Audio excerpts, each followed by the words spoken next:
1, 1, 2, 1.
Testing paddock 1 2 1 2.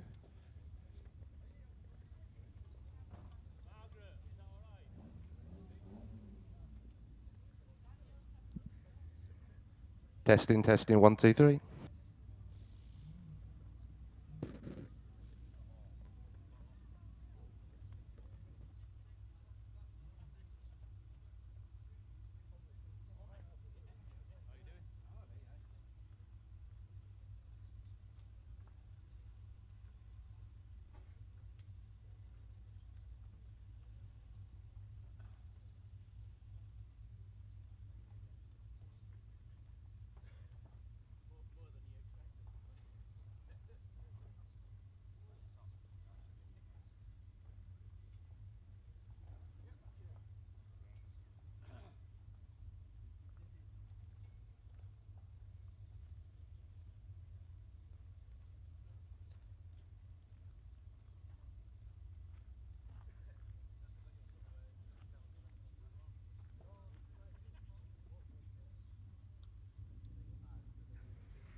One, 1, 2, 3, 4, 5, 4, 3, 2, 1, 1, 2, 3.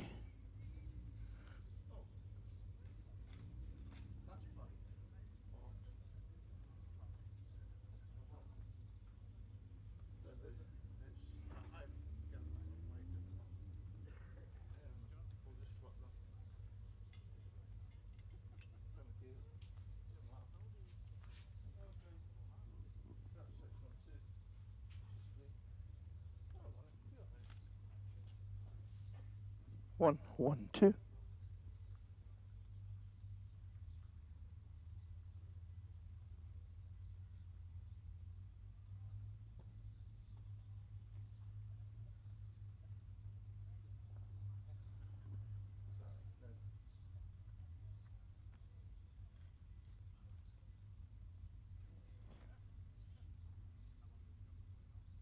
The lights off, can't see in the daylight.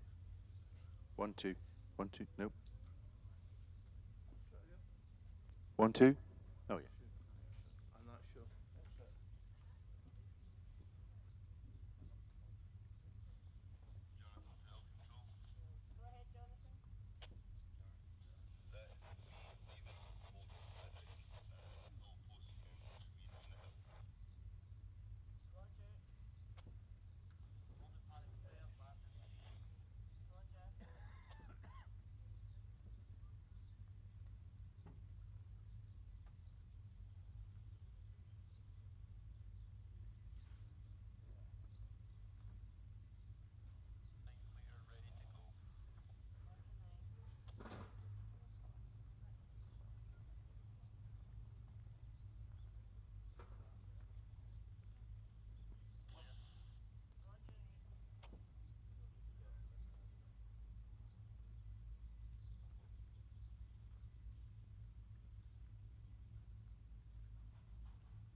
Well, good morning from the paddock here at Doune HillClimb in Scotland, where the first batch of cars is about to go to the line for their final practice run.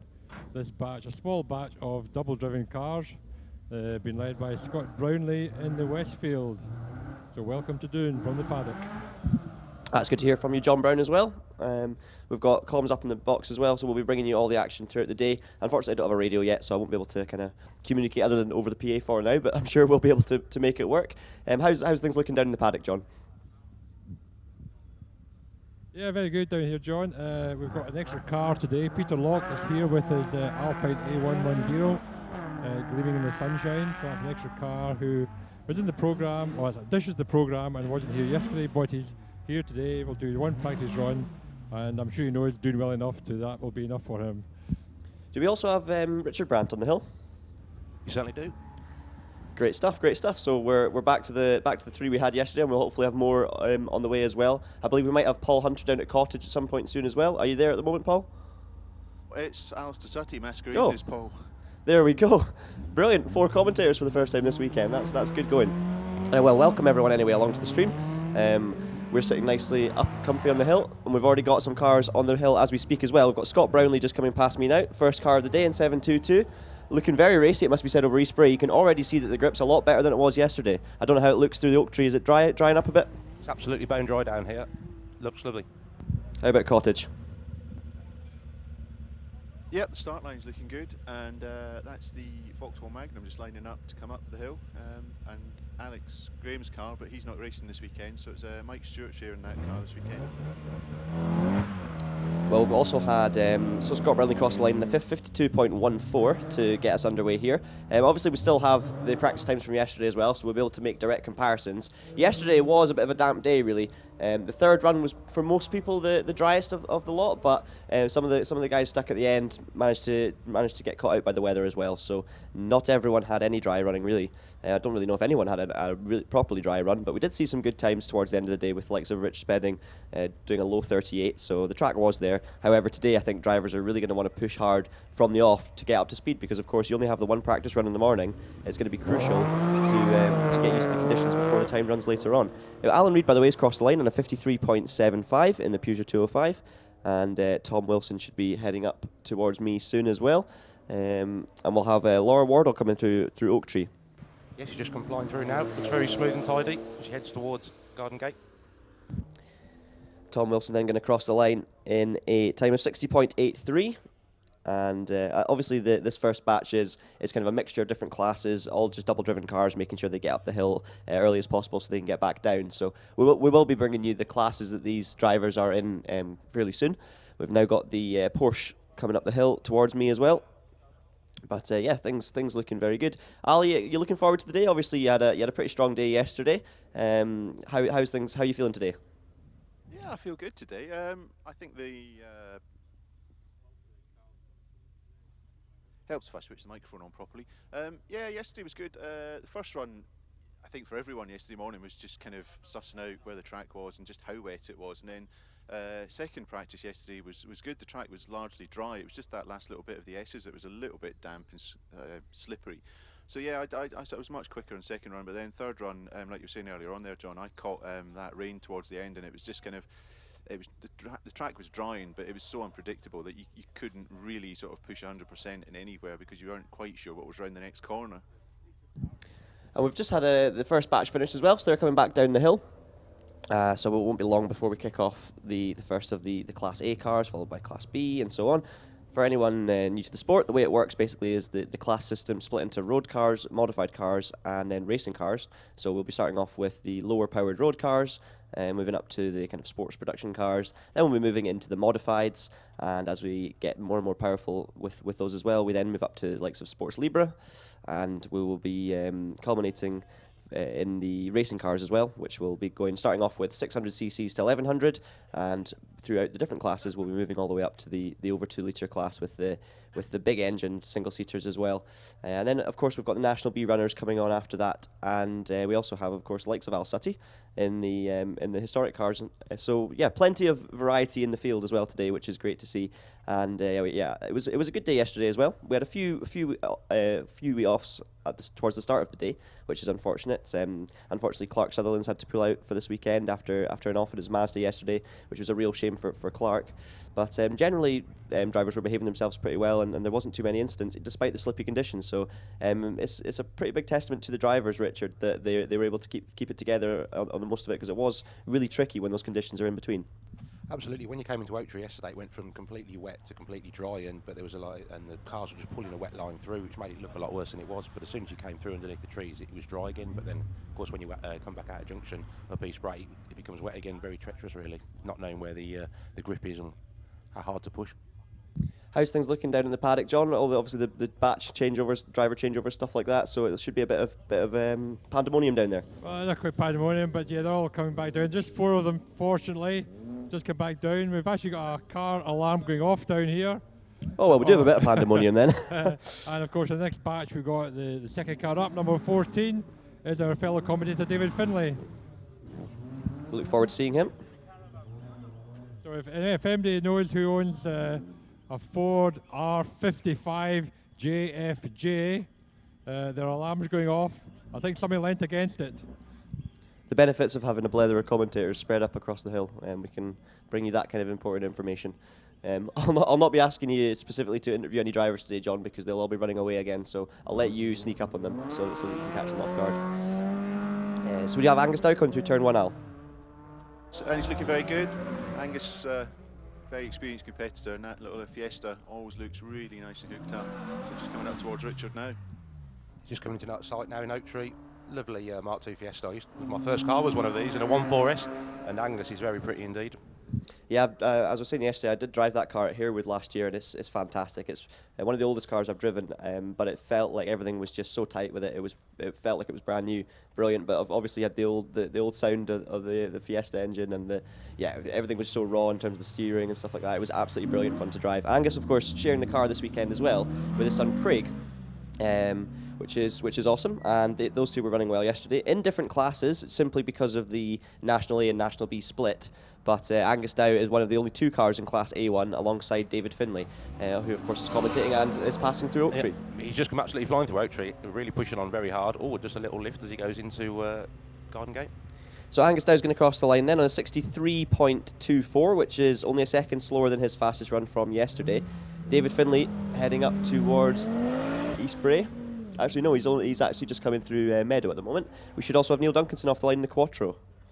Yeah, but that's Neil away, and that car sounds fantastic, and Neil drives it so well. He was telling me yesterday he uses a lot of left foot braking up here to keep the car on the turbo, so a lot like the old rally drivers used to do back in the 1980s.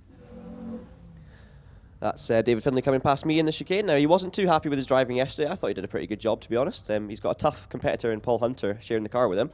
It's a 57.68 though this morning for David, so that's only a second off his third practice run. I'm sure he'll be not too disappointed with that one. Meanwhile, here's the Alpine. And that's Peter Lockaway in his Alpine, which he's here today in. He wasn't here yesterday, but looking very smooth and fast. Yeah, looks very pretty as he comes past me through Oak Tree with the lights on. Neil Duncanson, by the way, locked up the tyres going into the S's. You heard the squeal from the mighty Quattro. Obviously four-wheel drive, and it working really well for him there. 54.45. He was pushing on for a first run in the morning. That Alpine, I was saying about it yesterday. Peter only just arrived today, but he's actually become an influencer for Alpine Paris. He's been over driving the car at Goodwood, up the HillClimb. He's also been over to Val Thorens in it as well, sticking some ice tyres on it. So he's had a lot of fun in it in its short lifespan as he fires it through the S's. But Peter may be more well known for driving his Mazda RX-8 on the HillClimb and sprints. But he's pushing that car on.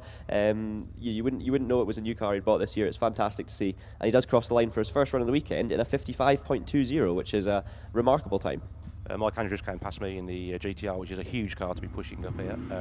He just had a slight little wobble as he went through Garden Gate, but got back on the power nicely. If you do see some scrapes, by the way, in the front of that GTR, that wasn't caused by an incident at Doune. That was actually caused by an incident in his own garage, just to let you know. So you might, obviously it's a big car to be taking up Doune, but Mike managing to keep it all in one piece. John Pick's also going to be on the hill as well in the AMS Martaya, but we'll be taking you through some of them very shortly. After that, it should be George Emerson, so we'll see how he gets on. George sharing the car, of course, with Scott Brownlee, who we saw earlier. That's George away now. Looks slight sideways moment off the line there as he hooked it up, but the car's looking cooking fast. And I think George has got a bit to do because Scott has beaten him a few times this year, so I think there's a bit of a grudge match going on in that team. Oh, George has come flying past me. He's really trying. Clearly, it looks like the fastest car of the day so far through here. George was actually quicker than Scott by about 4 seconds yesterday, but Scott's first run this morning has knocked 6 seconds off that, so obviously the conditions looking good. Scott's time 52.14, so we'll see how George can compare to that. Looking at the split times, if we're going back a little bit, George has done a 27.82 to junction, compared to Scott's 28.14, so George is about 0.3 of a second up. It's very close between the two of them, as it has been, it must be said, for the past few events here at Doune. As he flies past me, heading into the final corner now, so can George Emerson move up back ahead of Scott Brownlee? It's got 52.14 to beat. It's 52.32, so he doesn't quite do it, which means Scott Brownlee retains the lead in that class. Should have also said as well, John Pick's time was 54.93, so he slotted into third in class. Still waiting on John Hamilton, who's coming up the hill now. But you'll also have Eric Murray on the hill as well. That fabulous little Hillman Imp in its distinctive colour scheme just got screaming fast. It sounds fantastic, that little car. It looks very, very flat and stable. Yeah, just coming through me. I was about to say exactly the same thing. Comes through completely flat. Absolutely gorgeous looking car. A little 1 litre turbo. John Hamilton crosses the line then in a 52.73, which actually leapfrogs him back up to third in class.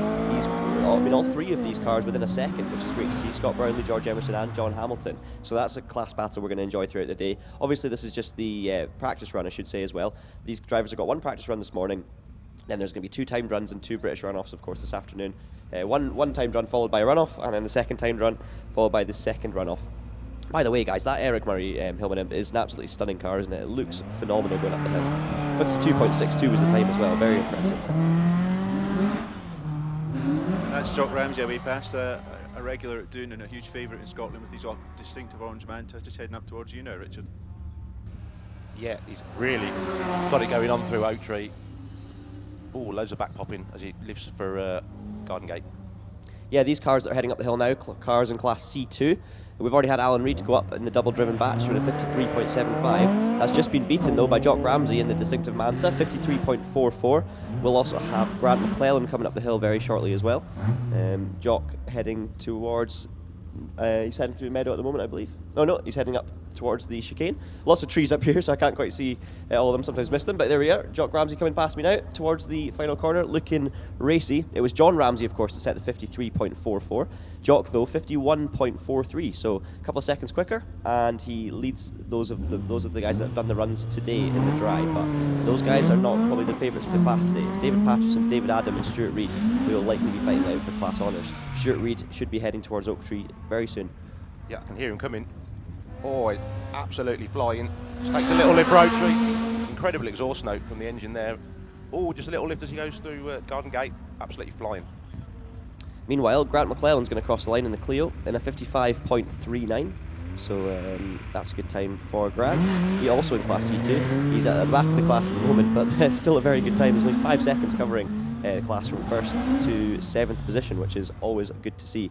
Meanwhile, here comes the mighty Stuart Reid, who I believe still holds the class record here at Doune, as he heads into the final corner, looking remarkably quick as always.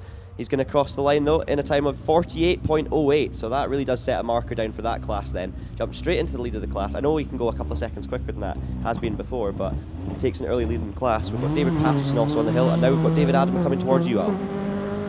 That's David Adam off the line. That car looking very, very well prepared too. It's nice clean lines in that car. Such a handsome little thing. And he's away, and he's absolutely flying as well.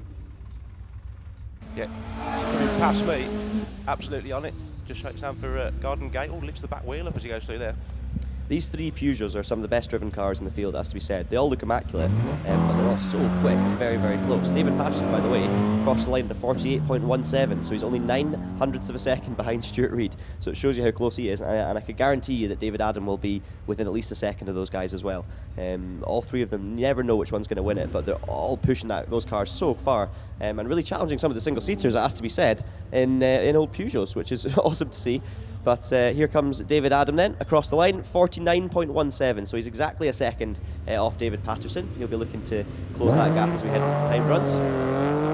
Just had Mike Stewart come past me in the Vauxhall Magnum. Sounds amazing. There's so much more body roll on this compared to the little hatchbacks we saw before. As he braked for Garden Gate, the front nose visibly dipped about a foot towards the floor. Yep, and that's Jonathan Williamson away in the 911, looking very, very composed in that car. It sounds fantastic with that 3.2 litre flat 6. I'm seeing exactly what you mean about the body roll as the Magnum comes past me in the chicane. Mike Stewart's going to stop the clock on a 54.77, which is a good time. And then, of course, Jonathan Williamson making it onto Meadow as well in that gorgeous Porsche. That car has been double driven for 35 years now, which is something I've been hearing about, which is absolutely awesome. Sharing the car, of course, with Laura Wardle, who did a 58.09. So let's see what Jonathan can do. He's coming through the S's now. Looks very quick actually into the chicane. It's quite a heavy car to be firing up Doune, but Jonathan pushing on. Looks like he's going to beat the 58.09. It's a 55.82 for Jonathan Williamson, so he does jump up to 3rd in Class C3. Donald McCaskill off the line now. Heavy's away with the usual pops and bangs from that Mitsubishi, and very fast car, and he's heading towards you already, Richard. Yeah, he's absolutely flying. The rear diffuser on this is crackers. It looks like he would suck out small children. We've been lucky that it hasn't so far at any stage, so hopefully we can continue that trend for today. But yeah, you always know Donald McCaskill's coming, put it that way, if you're commentating. Meanwhile, Jeff Twemelo crosses the line on a 53.63 in his Subaru. Jeff, one of the furthest travellers here at Doune, always at Doune, always smiling. One of the crowd favourite competitors here, and Jeff does an incredible job driving all the way up from very far south. I believe he's staying in Cornwall, and he even comes up for the dinner dances at the end of the year, right up in the north of Scotland. So yeah, everyone loves to see Jeff out doing well, and he is driving that Subaru very well, 53.63. However, the class lead has just been taken away from him, and considerably, by Donald McCaskill, 47.94 in the Mitsubishi Evo. Now, I wouldn't even be surprised if that Evo is actually the most powerful car here today, including all of the over 2 litres cars as well. And that's Debbie Dunbar just coming up in the single-seater. I presume it's a double driver. That's Lindsay Summers that's just come past. She's driving first today. My mistake. How was she looking through Oak Tree? Quite good, to be fair. Looked very clean and tidy. 80 miles an hour was her speed trap through a tunnel, so we'll see what Lindsay can do. By the way, Douglas Thompson has crossed the line on a 49.46. Now, I believe he might be sharing with David Seaton today, which is good to see. Meanwhile, Lindsay Summers fires through the first of our single-seaters that we've seen, and you can really tell by the entry speed they take into the S's the difference in weight and downforce. Lindsay Summers crossing the line on 46.71. Now, the car on the hill right now, Ben Hamer, he is sharing with, I believe, Will Kerr. We're now moving on to Class I. And yeah, this car very interesting. In fact, it's a 750cc Kawasaki engine. It's been turbocharged, which is a very different way of doing it compared to some of the other cars in the class. Most of them running 1100 or 1000cc GSXRs, Yamaha R1s, and the likes. But yeah, very interesting take on a Class I car, and yeah, it seems to be performing well for them. They were sitting inside the top half of the class yesterday. Yeah, I think Steve Owens just come flying past me as well in the OMS 3000M, looking very clean and tidy too. Steve knows a thing or two about OMSs, you could say that. Of course, for anyone who doesn't know, Steve Owen is, of course, OMS. He is Mr. OMS, building these cars himself and building a huge amount of cars, and they're all very successful. Obviously, you've got the Trevor Willis in driving an OMS, the British Hill Climb champion, multiple time over. But Steve Owen crosses the line then on a 44.63, which is about a second quicker than Ben Hamer, so he'll be happy with that. I think that might be the end of our batch as well. That is the end of the batch, John, and then a couple of people in that last batch. Doug Thompson driving the pull beam. This is his 50th year of competing here at Doune. The hill only opened 51 years ago, so Doug's been here since the beginning. And also Steve Owen is his 58th consecutive appearance here at Doune in a national round, and they're both announced at the drivers' briefing this morning, and a round of applause for those long-term visitors here to Doune. They're just coming back down the hill past me now. It's awesome to see that, to be honest. That they just keep on coming back for more and more and more. Never get tired of it. And I think that's the thing about Doune is that if you speak to any driver, they'll probably say the same thing. I don't think anyone feels like they ever perfect Doune. I think everybody feels like there's still more to go. I've never spoken to anyone who thinks I've given it all and I can never go quicker than that, which is one of the fascinating things about Doune. I don't know. Obviously, you haven't been here too often, Richard. But you know, as a driver, it seems like no matter what you do, there's always more to give, because obviously the barriers are so close, and there's so many different lines through corners you can take. Yeah, absolutely. I mean, I've only ever driven here once, and that was last September, and I think my first ever run up here was like a 67. By the 6 runs later, I got that down to a 54. But yeah, you find so much time on absolutely every single run, especially when you're new to the hill. So just to run you through quickly as the cars come back down how the classes have gone so far that we've seen. David Finlay leads Class A1 due to his time actually from yesterday on a 56.85 ahead of Angus Dow. Class A2, we have Neil Duncanson leading the way on a 54.45. He actually set that time this morning as well, but Peter Locke got very close in his first run of the weekend in the Alpine, so we'll be seeing, and that's of course the first time Peter's taken that car up Doune. So you have to say that's very, very impressive from Peter. 55.20 for him. Mike Andrew, third in class in the Nissan GTR, doing a 60.36. Then of Class B, Scott Brownlee leading the class at the moment on a 52.14, just 2/10 ahead of George Emerson, who shares the same car. John Hamilton in another Westfield sits third in class, again on a 52, but it's a 0.73, so he's going to be right in amongst the battle for the class win there. And then John Pick, of course, on a 54.64, sitting in fourth in class. We then had Class C1, Eric Murray on his own, 52.62. We had Class C2, which, as I was saying, is one of the most competitive in the field. Stuart Reid leading the class on a 48.08 ahead of David Patterson, who is on a 48.17, so a 10th of a second between those two Peugeot drivers. David Adam a further second back in third. We then have Jock Ramsey fourth in the distinctive bright orange Opel Manta, with John Ramsey fifth, Alan Reid in sixth, and Grant McClellan in seventh. We've also had most of the runners in Class C3. Donald McCaskill leading the class from Jeff Twemelo. We have Mike Stewart in third, who didn't actually take a run this morning. We have Jonathan Williamson on a 55.82, Laura Wardle on a 58.09, and Tom Wilson rounding off the class in C3 as well. So yeah, coming up soon though, one of the other exciting classes to watch in terms of competitiveness is D1. You'll be seeing hopefully Trevor Park, likes of John Lowe, Andrew Grover, all lining up there down in the paddock, John. Yes, they are here ready to go. First car will be Phil Goch up from Merseyside, but yes, the locator fields, as Reg Phillips used to call them, the Lotus 7 lookalikes, are all already here to go. To be followed by the first of the Sports Liebers, and then we've got the magical Alan McDonald Morris Mini Evo, and I'll let you describe that to the viewers. And then the two Pilbeam MP43s with David Steaton taking over from Doug Thompson for this run. I love these Pilbeams. I mean, they're about 35, nearly 40 years old, these Pilbeam sports cars, but they still look modern today. Yeah, I couldn't agree more. They still look modern in terms of pace as well. Some of the quickest things we'll actually see out there on the hill, which is awesome. Very big cars to be hauling up the hill, but they can still set ridiculously competitive times and be right in amongst the lighter, more modern single seaters as well. So yeah, it's great to see them doing well. Obviously, at the end of this batch as well, we'll have some of the double-driven bigger single seaters too, which should be exciting to see. Hello guys, it's Paul here at turn 1. That's the car starting to line up at the start line now. How was David feeling after that run? I don't know if you've had a chance to speak to him. No, I haven't spoken to him yet. No, I'm just up at turn 1 just now, so he's probably just back down. He looked okay through the first turn. I mean, I think there's a wee bit more commitment he can put in there, but he's never driven this car really before, and he had a bit of a rubbish day yesterday with conditions, and obviously no experience in the car as well. So every time he went out, it was different conditions. It was dry, or it was wet, or it was damp. So he's not really had a clean crack at it. Judging by the times we've seen so far, the track seems to be pretty good at the moment, but we are hearing it's forecast for rain. So, how are you tackling this one, Paul? Are you setting the car up for dry conditions and then maybe making some changes if and when it rains, or are you trying to get used to it on a softer setup? Oh, we kind of jump between a kind of harder dry setup and a kind of softer wet setup.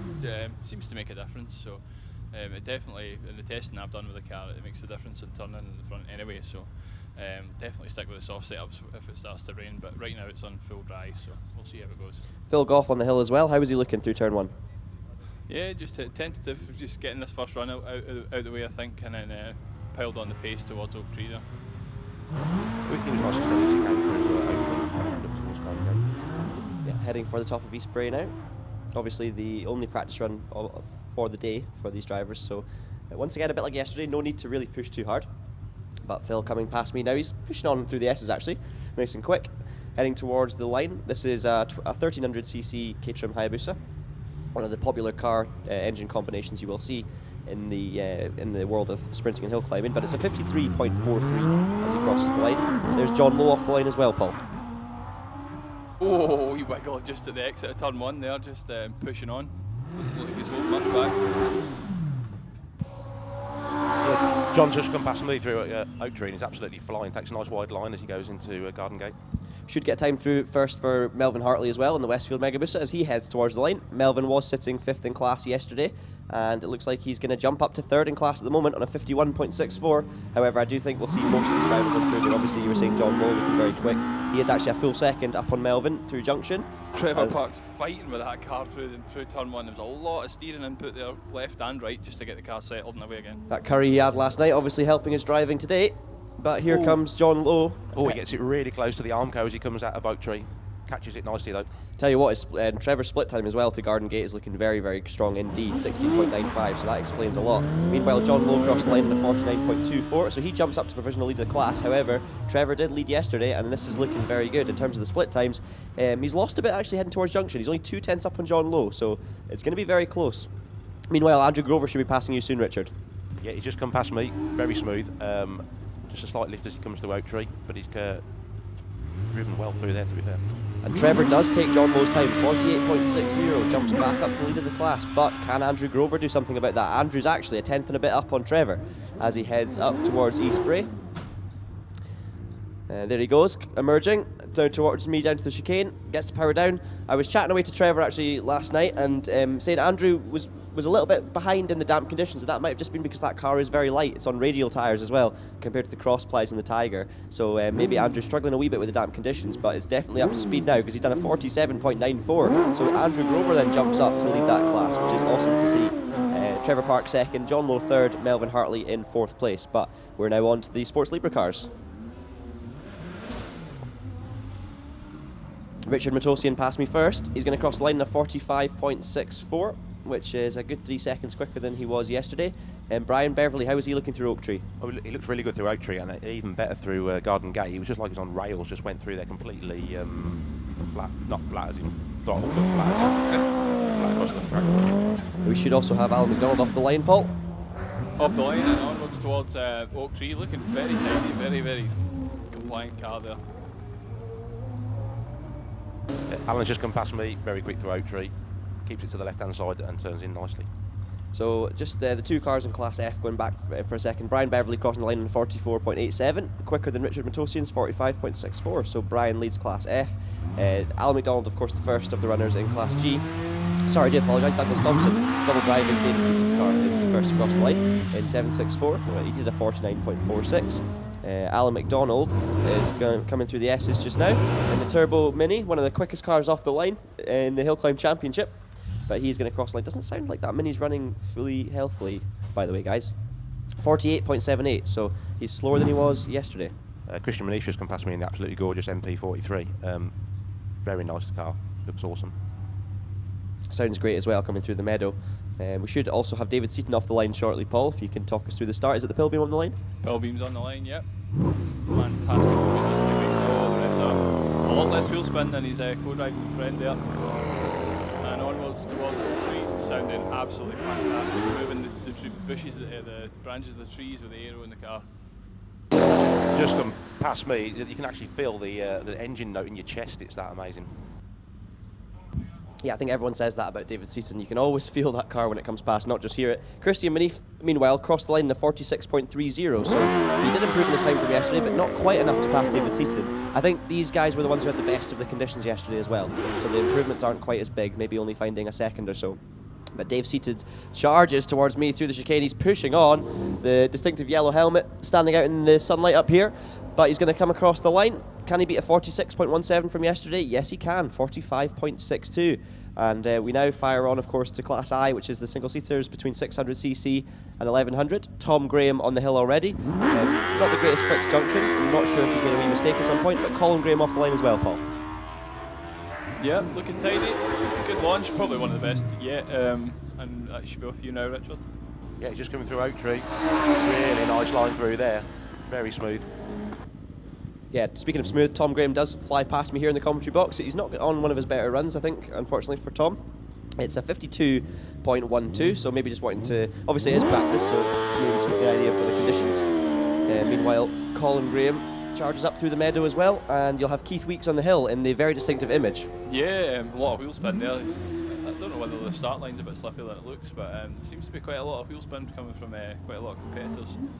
Yeah, he's really picked it up as he's going through Oak Tree. Only just has a slight lift as he goes into Garden Gate. Really nice. Colin Graham a good 3 seconds up on Tom this time through the splits and crosses the line on 48.82. Meanwhile, Keith's split is just a couple of tenths quicker than Colin's, so looking to raise the bar for Class I. These guys were... This is looking like a good run, guys. That was some launch. That'll be... Is that Debbie Dunbar? Yeah. Talk us through it, Richard. That's switched around. Yeah, Debbie's absolutely flying, comes through Oak Tree really nicely. What was the 64-foot time on that one there? It was 2.09, so it was the quickest since Alan McDonald by some margin. Very quick. There was a very little wheel spin and a lot. The position of the car was over to, as I look at the start line, to the right. So as she would be on the line, it would be to the left, which is an interesting line, but it seemed to work. Keith Weeks, by the way, was absolutely flying through meadow. He was actually found 3 seconds on Colin Graham's split, just between junction and the S's, to do a 45.54. Debbie Dunbar, meanwhile, smashes that with a 41.15. So the quickest time we've seen today for Debbie Dunbar, and she actually jumps up straight into the lead of the class. This might be one to watch, guys. He's just had a really slow launch off the line, but tried to build the pace back up straight away. He looked quite ragged coming through turn 1. Well, yeah, he comes right out to the side of the Armco, smoke pouring out the back as it usually does in this car. You know what that'll be? Possibly the supercharger. I'm not sure if it's super or turbocharged, but the wheel spin off the line probably caused by that, and he actually lost well over a second compared to Debbie Dunbar, just to 64 foot. So Will Kerr heading up now towards the Eastbury, I should say. Fires now down towards me in the commentary box.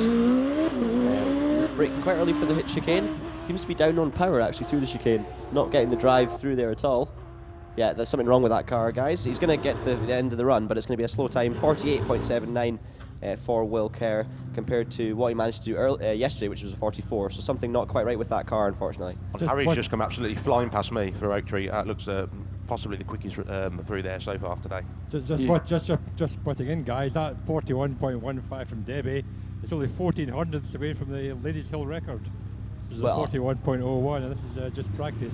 Good spot, John. I mean, that's a fantastic run. And also, of course, first run of the day, don't know the conditions, so if it does stay dry, then we could be looking at a new ladies record for Debbie Dunbar, although I'm sure many others will have something to say about that. I'm sure Nicola will, yes. Steve Marr's run's going to be one to watch, guys. That was very quick through turn 1. Yeah, it looks great through Oak Tree. Just such a pretty car as well, the Saxon PCD. Oh, it's gorgeous. Absolutely gorgeous. A credit to him, that car. It looks so well turned out every event. Yeah, his split times are looking really good as well, guys. He's about 3/10 up on Debbie Dunbar. By the way, Harry Pitt crossed the line, 42.51 to slot into 4th position in class. This is Rob definitely Kenrick. going to be the quickest. That was some lunch. Robert is just incredible through here. It's absolutely on rails, just stuck to the track. Just turns it in and it just goes around the corner. Incredible. Steve Marr, by the way, 40.67, so Steve jumps back into the lead of Class I. He's probably one of the favourites for the class alongside Robert Kenrick, both of them doing an unbelievable job in those two cars. Similar in design, different in age. That'll be Harry Pick. Harry Pick was... Steve Marr. Oh, sorry, Steve Marr, yeah, sorry. Ignore me. No, it's all right. Rob Kenrick seems to be... he's had a mechanical, that's what it is. He's coming through East Bray, passing me in the chicane, but it seems to have cut out. Car looks absolutely fine, but it just seems to have had a mechanical problem of some kind. So Rob Kenrick is going to grind to a halt, just coming into the final turn. That is a shame. I was wondering what happened there. I just heard sudden silence after a pretty loud engine note, so I was thinking something might have happened, but glad to see him just rolling past me with what looks like a mechanical issue. Hopefully it's nothing too serious for Robert. But his times, by the way, guys, he was 4/10 up on Steve Marr just through junction, and Steve Marr's time was a phenomenal time in itself, so it was looking really good for Robert, but unfortunately just come a cropper. Robert, of course, if you're wondering why his number was number 8 and not following in the kind of the increasing number order of the other cars in the class, is because he picked up 8th position in last season's British HillClimb Championship, so the top 10 finishers are able to carry forward their number. Yep. Anyone, any murmuring down in the paddock, John? Yeah, now we've got some quiet. I might have a wander around and try and find a few people to interview, because when the cars are revving up down here, it's quite difficult to find somebody to talk to. But we'll have a wander around and see if we can find some of these people we've been talking about. We usually concentrate on the big single seater. So let's try and find some of the club men from further down the earlier on the order. So I'll get back to you shortly. So just looking at Rob Kenrick, he's out of the car, just having a wander around. Seems like a little bit of smoke out of the back of the car as well, so hopefully they can get that sorted soon. It's quite interesting. Both we've got Kenrick following Steve Marr, and of course the backstory there is that the Steve Marr car is the grandfather of the Raptor almost, both designed by Martin Ogilvie. The Saxon now 15 plus years old, and at Gurston Down 3 weeks ago, Robert finally broke a 15-year-old record, which had been held by Rob Barksfield in the Saxon at Gurston in a mid to high 28, and in the last runoff of the day, Robert got it down to 28.1 something. So that car is really quick. It's obviously got a BMW engine, which is unique in the class, runs in methanol, and is very light. And we mustn't ignore that Robert's a good driver, a past Midland and Leaders champion multiple times. And it's a shame it had to stop there, because really looking forward to the duel between Robert, Debbie, Steve. They're all pushing with these small cars and getting very competitive all the way through the year. Yeah, so just kind of watching this, things unfold in front of me here. They get the engine cover off the car, which is good to see. And hopefully he can get to the root of the problem. But yeah, it would have been really exciting to see what Robert could do against the likes of Steve Marr. Obviously, Debbie Dunbar's shown herself to be a strong contender, though, Richard. 41.15, and as you say, she was looking very good up the hill. Absolutely, Debbie's a great driver. She looked really smooth and tidy through here. Just a fraction of a lift through Oak Tree, but she was right back on it again and headed towards Garden Gate, really on it. Actually, last year here at Doune, she would have set a Ladies Hill record. If Nicola hadn't got there before her, because they were both below the previous hill record last year. So they're just coming down quicker and quicker every year. So the amount of times that happens, by the way, when one person breaks a record and within minutes it's broken by someone else as well, so they never actually get to hold it. It seems to be a very common occurrence, and it must be something pretty frustrating as a driver to know that you could have had the record. But I guess that's what it's all about, just keeping on increasing the bar and people finding ways to go quicker. Well, I'm sure, obviously, it'll just make Debbie even more enthusiastic to try and break the record here today. And I mean, judging by her pace this morning, it's looking like a distinct possibility. She sits second in class, by the way. I'll just run you through, while we've got this chance, Class I, which we have had every driver of course. Robert Kenrick was the final driver in the seeding system for the class. So we've had every driver through. Steve Marr leads the class on a 40.67, which is a phenomenal time in that PCD Saxon, ahead of Debbie Dunbar on a 41.15. Now, Robert Kenrick still sits third in class because of his run yesterday, and as I say, he was about 3 or 4 tenths quicker than Steve up until he had his engine problem, is what it looks like.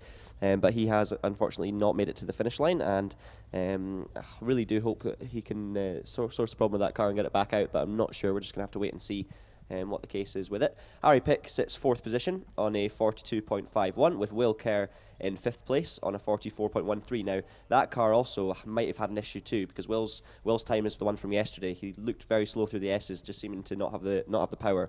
So I'm really hoping that they can get that looked at and sorted. But yeah, Will Kerr still sitting fifth position in class, ahead of course, Steve Owen, Mr. OMS himself, on a 44.63, sharing the car with Harry Pick. We then have Ben Hamer next up, 45.45, once again in the OMSCF with the Kawasaki engine. Keith Weeks is 45.54.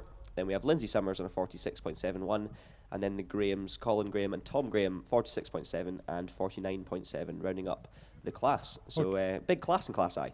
Okay, John, I'll interrupt you there at the end of that run through. I've got Doug Thompson here. As I said, Doug Thompson first competed here 50 years ago. He says he has competed every year, but I still a few number of those years. So, Doug, what's changed over the years here, Doune, do you think? I think it's become more narrow now with all the barriers at the sides. When I first competed here, it was far more open. And places like Oak Tree, you could cut the corner there because there was no barrier there. But now there's a great big barrier there, and it makes it much tighter. So you cutted the corner Oak Tree. That been going over the roots of the tree, perhaps.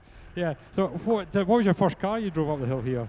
First car I competed in was a 1959 Triumph TR3A, and I competed with that in here in 1969. That's a bit different from your current Pilby, but obviously you did a few single seaters. I remember a GRD and a Chevron, I think, as well. And what was your favourite car to drive up here at Doune? I think the favourite car was the GRD, which was the ex-Roger Williamson Formula 2 car from 1973, and competed here with that in 1974 and got a 6th place in the top 10 runoff, so I was very, very proud of that.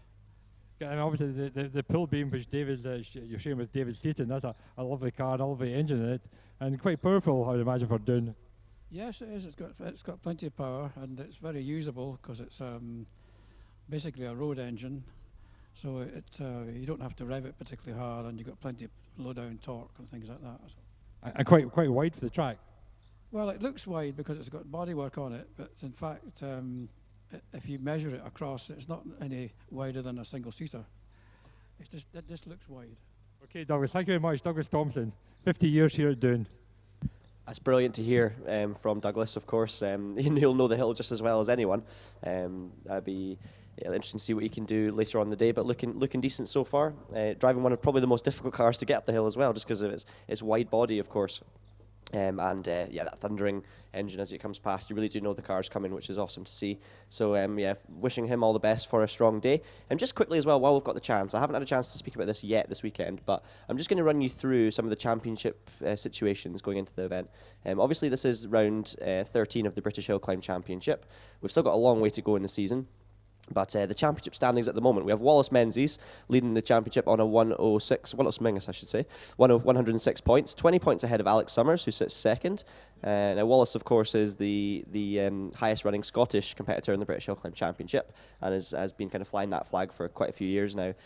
So Wallace will be really, really desperate to get a win on home soil here at Doune. He was looking strong in the April Scottish Championship version as well, where he got a chance to get up the hill. But he'll be one of the favourites. And it must be said, this year, John Brown, he's been doing a phenomenal job, and it seems to be consistency that's paying off for him. It could finally be his year. Yeah, it's a very open year this year, but Wallace has been scoring every round, and 4 wins helps your total at the end of the year. It's 34 rounds altogether, the best 26 count. So, as you said, long way to go yet, though. And Alex Summers sits second on 86 points. We have Scott Moran and Dave Uren tied for third position on 78 points apiece. Richard Spedding in fifth place on 76 after his recent win at Shelsley Walsh, and he was looking unbelievably quick here yesterday. Richard, obviously, seems to be getting the hang of that Raptor in its current form. Yeah, it's absolutely awesome, isn't it? The Raptor. I mean, all of them are just incredible. They're just brilliantly well put together cars. They look fantastic and they go really well. So Richard Spedding sitting fifth position in the championship at the moment. It's very close, of course, from second to fifth. It seems like Wallace is just his consistency, scoring just that few more points than everyone else on pretty much every weekend this season, is just edging that gap up and up and up. So he's looking very formidable at the moment, and he'll be desperate to finally clinch that coveted championship that he's been looking for a long time now. We've got Trevor Willis as well, the reigning champion. I say down in sixth position. I mean, sixth place in the British HillClimb Championship's a great job. Trevor not having his strongest season to date, but I think the competition has just been very high this year, and Trevor's still pushing on as always and doing a fantastic job. 54 points he currently sits on, ahead of Will Hall in seventh with 38 points after a few issues at the start of the year. Jason Morant sits in eighth position on 33 points, ahead of Sean Gould in ninth, former winner, of course, of the runoff here at Doune. And Robert Kenrick, who we've just seen, unfortunately, come to a stop with a mechanical issue on his run. He'll be heading back down the hill soon.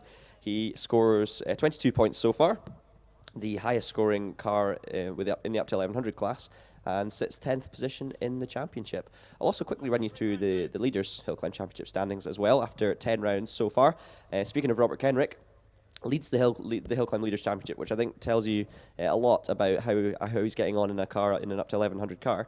94 points, ahead of Richard Spedding on 73 points. We have Stephen Moore, third position on 67 points, ahead of Wallace Mingus on 66. And Jonathan Varley in the Predator is in fifth position on 64 points. So a slight more variation in the types of cars you see at the top of the Leaders HillClimb Championship. We spoke about that yesterday as well. Just gives a chance for, no matter what kind of car you're driving, to be able to be competing for a championship as long as you drive it to the best of its ability, which is obviously a big part of it. And are you still at Cottage, Paul? He's not at Cottage. Oh. I'm at Cottage.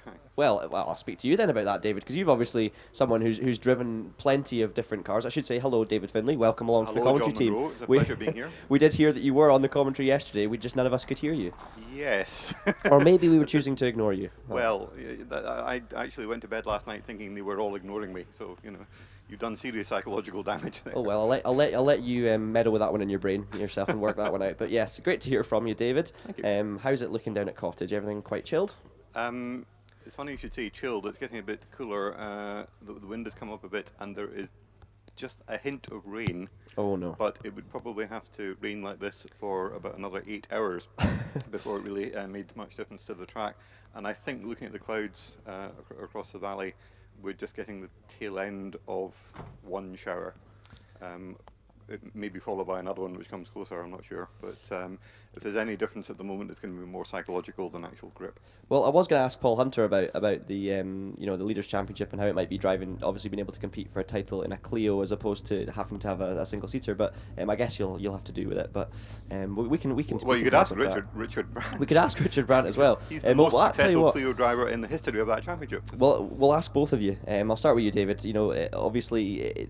Something that makes the Leaders' Championship so brilliant is the fact that and makes motorsport so accessible on a hill climbing format, and it kind of sets it apart from circuit racing in that you can compete with Formula 1 engine single seaters in something like a Renault Clio as long as you drive it brilliantly. I'm probably not the person to be talking to about driving a Clio brilliantly the way this weekend's going, but yes, you're absolutely right. I mean, there's in theory a car from any class could win the Leaders' Championship. There just have to be a lot of people in the class, so you make sure you always qualify for maximum points, and you have to beat all of them all the time and usually set a class record. So it is quite tough work. Just say we've got a car in the start line. I was going to ask, yeah. Coming off the start line.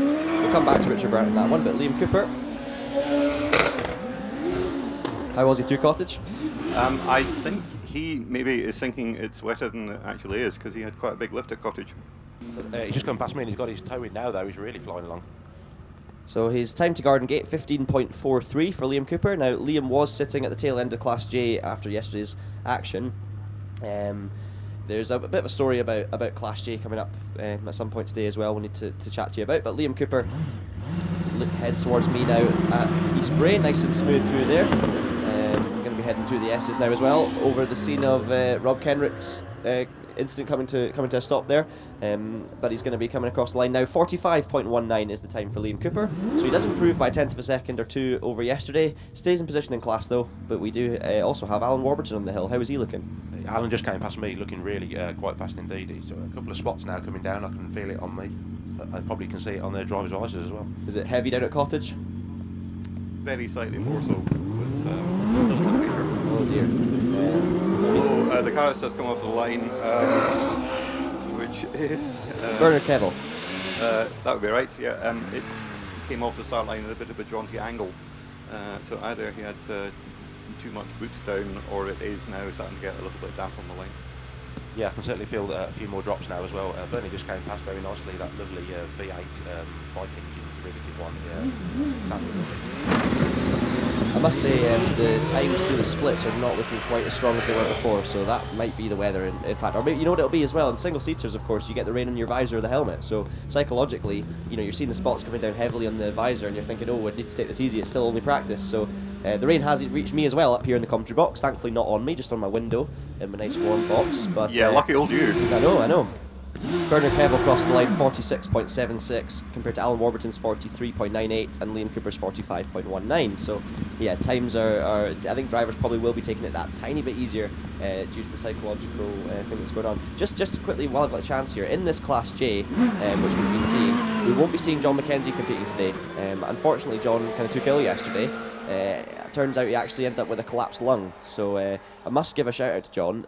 43.67 on his third run of the day with a collapsed lung is a phenomenal effort in that OMS. But is that a new collapsed lung Doune record? It probably is. Yeah, we should start that category. We so should. Yeah, I was delighted to actually see John before I went to bed yesterday. He was back at Doune already, chatting away to me, and he also wanted to let me know to pass on a huge thanks to everyone who helped him out yesterday, because obviously he wasn't feeling great, and it was quite a few people down the paddock that helped him get over to the hospital and get sorted and get on the mend. So we really hope that you have a speedy recovery, John. Very sorry we can't see you competing this week for the rest of the weekend, but fingers crossed we'll see you back out very soon. And a huge thanks to everyone from John himself as well who helped him out yesterday. By the way, guys, the rain's coming on heavy, and the reason you can really tell that is because Nicola Menzies, has just come over the top of East Bray completely sideways. And Nicola's someone who I said yesterday I've never seen anything other than perfectly smooth. So that shows you just how slippy it is. I remember in September last year when it was very wet, watching Nicola coming across the meadow, and her throttle control was absolutely superb. She was just making sure it did not go sideways at all. So if she's now come sideways across East Bray, then obviously the track is not the way she was expecting it. Yeah, that's the rain on, definitely.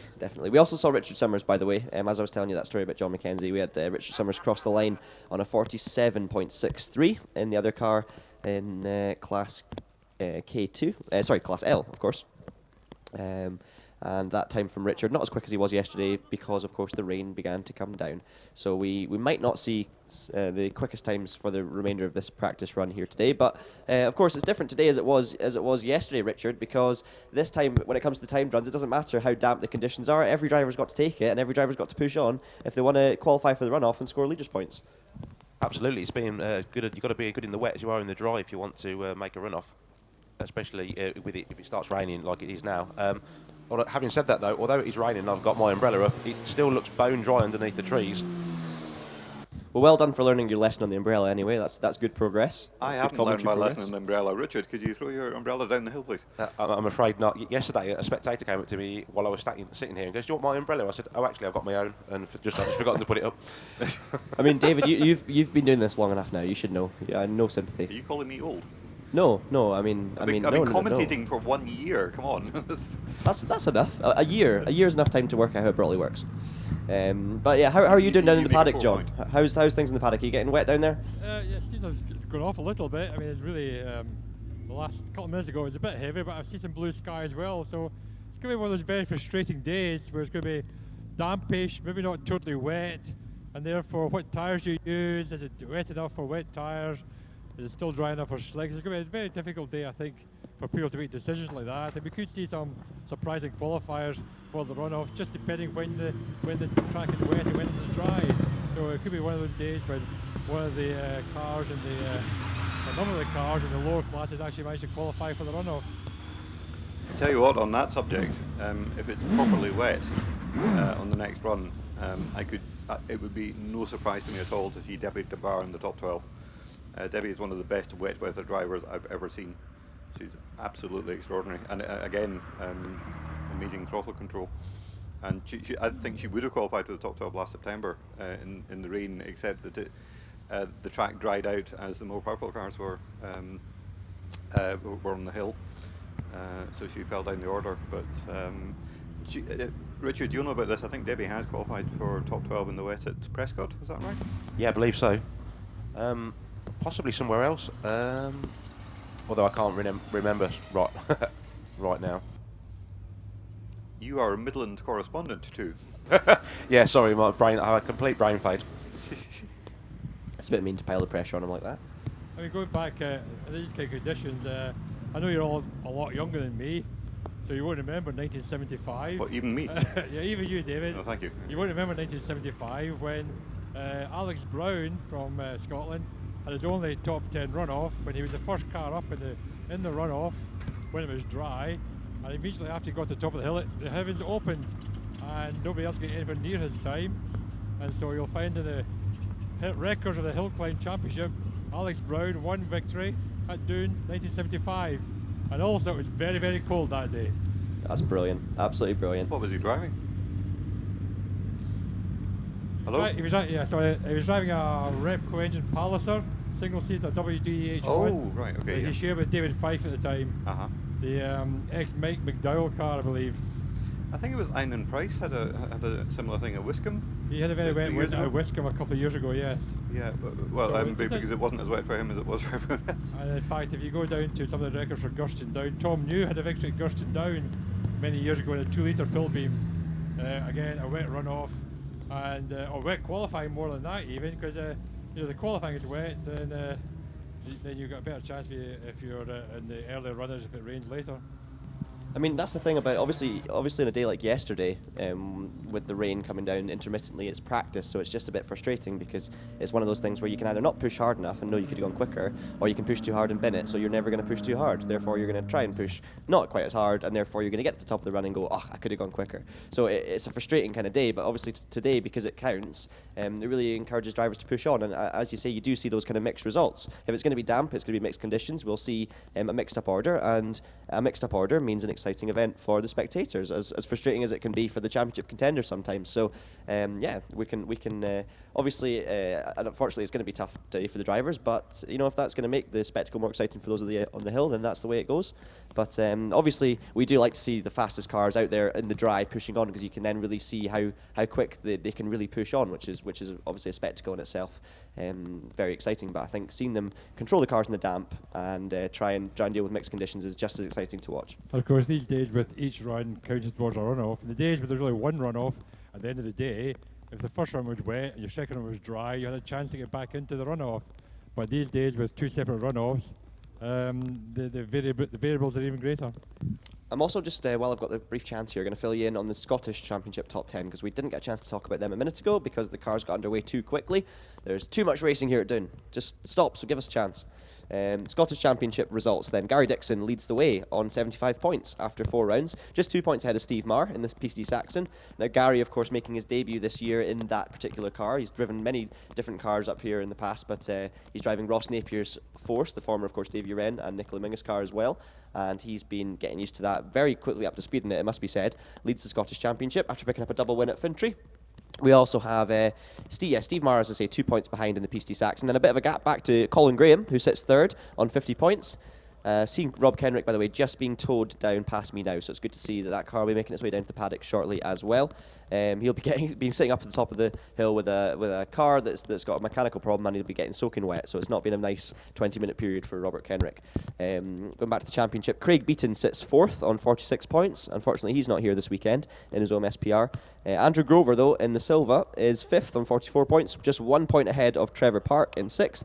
Wallace Mingus, after his round at Doune Doune in April is 7th in the championship, with Les Much in 8th.